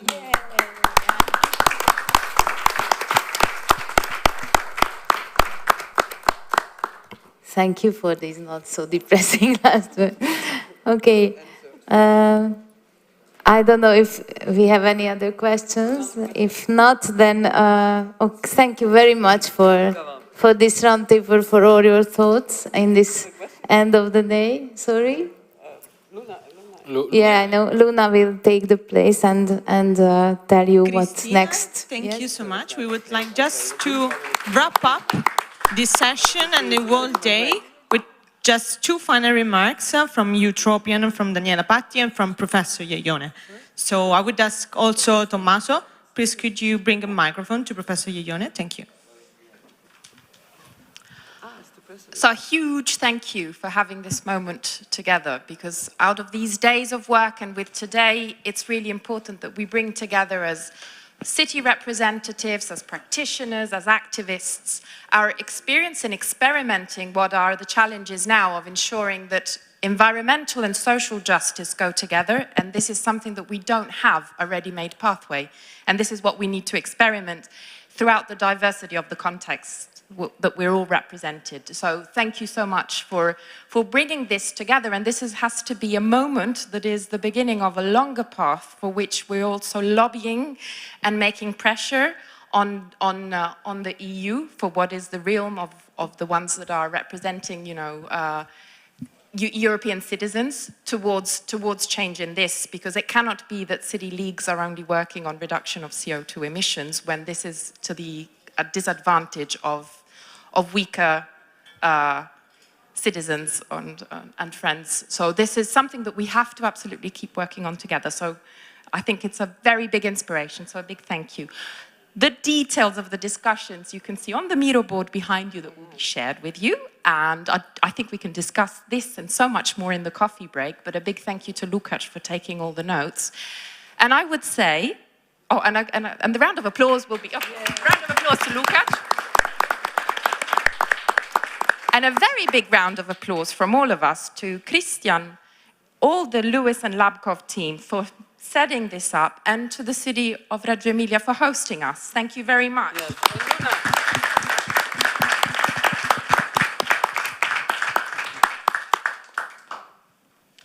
At this point, you know, much like Ellie Schlein said, the only thing that separates you from a nice training on how to make tortelli, which is even better than just eating them. No, I just want to say a few things, and I hope really I take you only 5 minutes. I think that, you know, it's difficult to synthesize at this point 3 days of work, because we've been here in this space hosted by the good care of the city of Reggio Emilia, Coop Celios, who is the managing entity of this space, and of course fed by also the food inchiostri. Speaking about, in my opinion, 3 things that are very much integrated. And I think that in the mirror board, I would like to stress the fact that on the diverging aspect, there is a diverging aspect that we need to work on. And that's the fact that the climate crisis is strictly related to democracy, and science could be the answer. Now, I will articulate in a few minutes. It's going to be a miracle if I manage to also convey an understandable concept, because you know, all the ideas are very confused in my mind at this point. But the climate crisis is bringing with it a lot of other crises. It's generating a lot of crises. We already forgot that the pandemic was generated by the climate crisis. We already forgot that one of the key motivations for the pandemic was that the human beings invaded the ecosystem of a specific species, which, as you remember, is the pangolin. Now, we would be wrong thinking that the war has nothing to do with the climate crisis, because it's an energy crisis. It's an energy deal that has been broken. And I'm sorry to hear too many times that it's NATO barking at the footsteps at the front door of Russia, and all these arguments, when really, truly speaking, this was something that has been happening right at the moment when some geopolitical equilibria were broken in the energy sector. History will demonstrate how and why. I will not articulate, but we know that Europe is highly depending on, from an energy standpoint, from fossil fuels coming from that area. I think that we should start thinking about, as we said today, energy democracy and the energy crisis as one of the dimensions of the climate crisis, because I see that the response to this war is going back to coal, and we were speaking about this with Monica, or going back to other fossil fuel-based energy sources. But the studies demonstrate that what we are talking about here, the climate crisis, is going to bring also other forms of crisis. Security, migrations will increase, water crisis, the droughts that Europe is already experiencing, and this specific land is already experiencing. So I think that this would be, of course, a challenge on democracy. And that's why we saw in Helsinki, when we decided to host the policy conference of the EU Arenas project in Reggio Emilia and thematize it on the climate justice aspects, because we see that these crises are putting a threat on democracy, on political democracy, which was the main aim that we wanted to tackle through EU Arenas, but immediately and already in the proposal we said we cannot fight the political crisis, the political challenge to democracy if we don't tackle the economic challenge. Much like in populism, which was the threat that we were trying to address with EU Arenas, also the climate crisis is addressing, is generating economic divides, is actually furthering the economic divides. Some people, we have understood that, you know, it's evident in these 3 days that there are the vulnerable, the poorest that will be hit more than others. Some of the richest people will just take a space flight and go to the moon or to Mars, right? You know who I'm talking about. What about the others? What about those who will stay here on this planet? So we need to really take into account that climate justice is creating divides across the globe and across Europe and across social classes. This is an economic claims. Now, I think that science is the answer. Is a possible answer. And when I say science, I say it in a broader, much broader way than, of course, as Julia would interpret it. But the point is, I see it as truth. You know, we had the conversation about science also as a way to disseminate in society the culture of truth. So the culture of science. So this is important because, again, political crisis democratic crises are generated by the fact that the populism and fake news and all the other aspects that we know about the fact that the public opinion is not well informed. So I think that this is important, that science as innovation, as research, as social innovation, as, of course, education and culture. And I end on this note. I think that's the fine, good ending, the optimistic ending. I think that young people like Tommaso, Federica, Gianni, I will forget, of course, Alessio, and many of the other people, the other students that have been collaborating in building this conference, in building and working on these projects, are our best hope, our best chance at, formulating a solution. I think this is the aspect of intergenerational responsibility that I don't like. It's not that we have a duty towards future generations. We have a duty to ourselves to enable immediately what are new generations. They are not future, they're here, present, even 5 years old.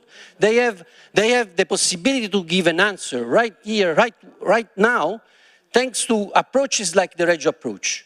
When I talk about the Reggio approach, I talk about the foundation that is few meters actually away from this place, that has demonstrated that kids can have the answers.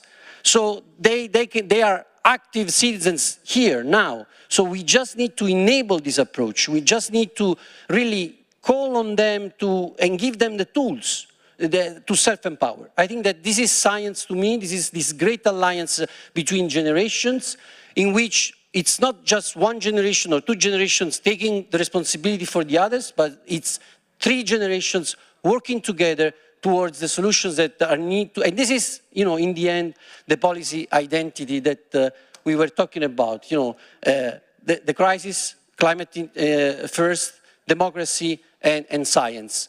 Now, I end with the thanks note, and I cannot do that without starting with the city of Reggio Emilia.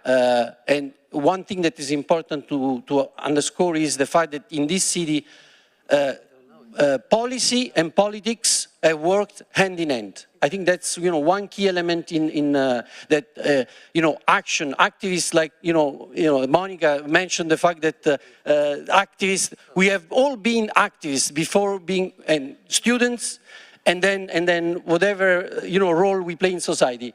So I think that this city, as activists, as politicians, and as policymakers like Nicoletta Levi, who is managing all the administrative units that are supporting this. Of course, the Chiostri in San Pietro, and the fact that they have hosted us. They will be hosting also our PhD students, and hopefully in the future, many more PhD students and researchers. Luis, for granting me the possibility to work on this project, LabGov, Luna being the coordinating, the coordinating person and also the pillar at this point of this strange brigade. Really, thank you, Luna. I already mentioned. I already mentioned all the other students, and I can say activists that have been really giving their strength and donating their strength. They're graduating in July, and they have to deliver a thesis at the end of June, at the beginning of June, and they're here working with us side by side and making this possible. Of course, the colleagues, starting with Sheila Foster, my long-term partner in crime. Without her, 10 years ago, we couldn't have started this, and of course, all the other colleagues that participated to this venture, Elena, Gael from the Environmental Justice Program, Elias, Arini, I will forget someone, all the young scholars, Rodrigo and from Costa Rica, of course, but also the young scholars like Margherita and all the others, Somolola, that have Despina, that have contributed with their science. Yes. So without further ado, now we go to the science of Tortelli. Yeah. Okay, thank you so much. Thank you. Yeah.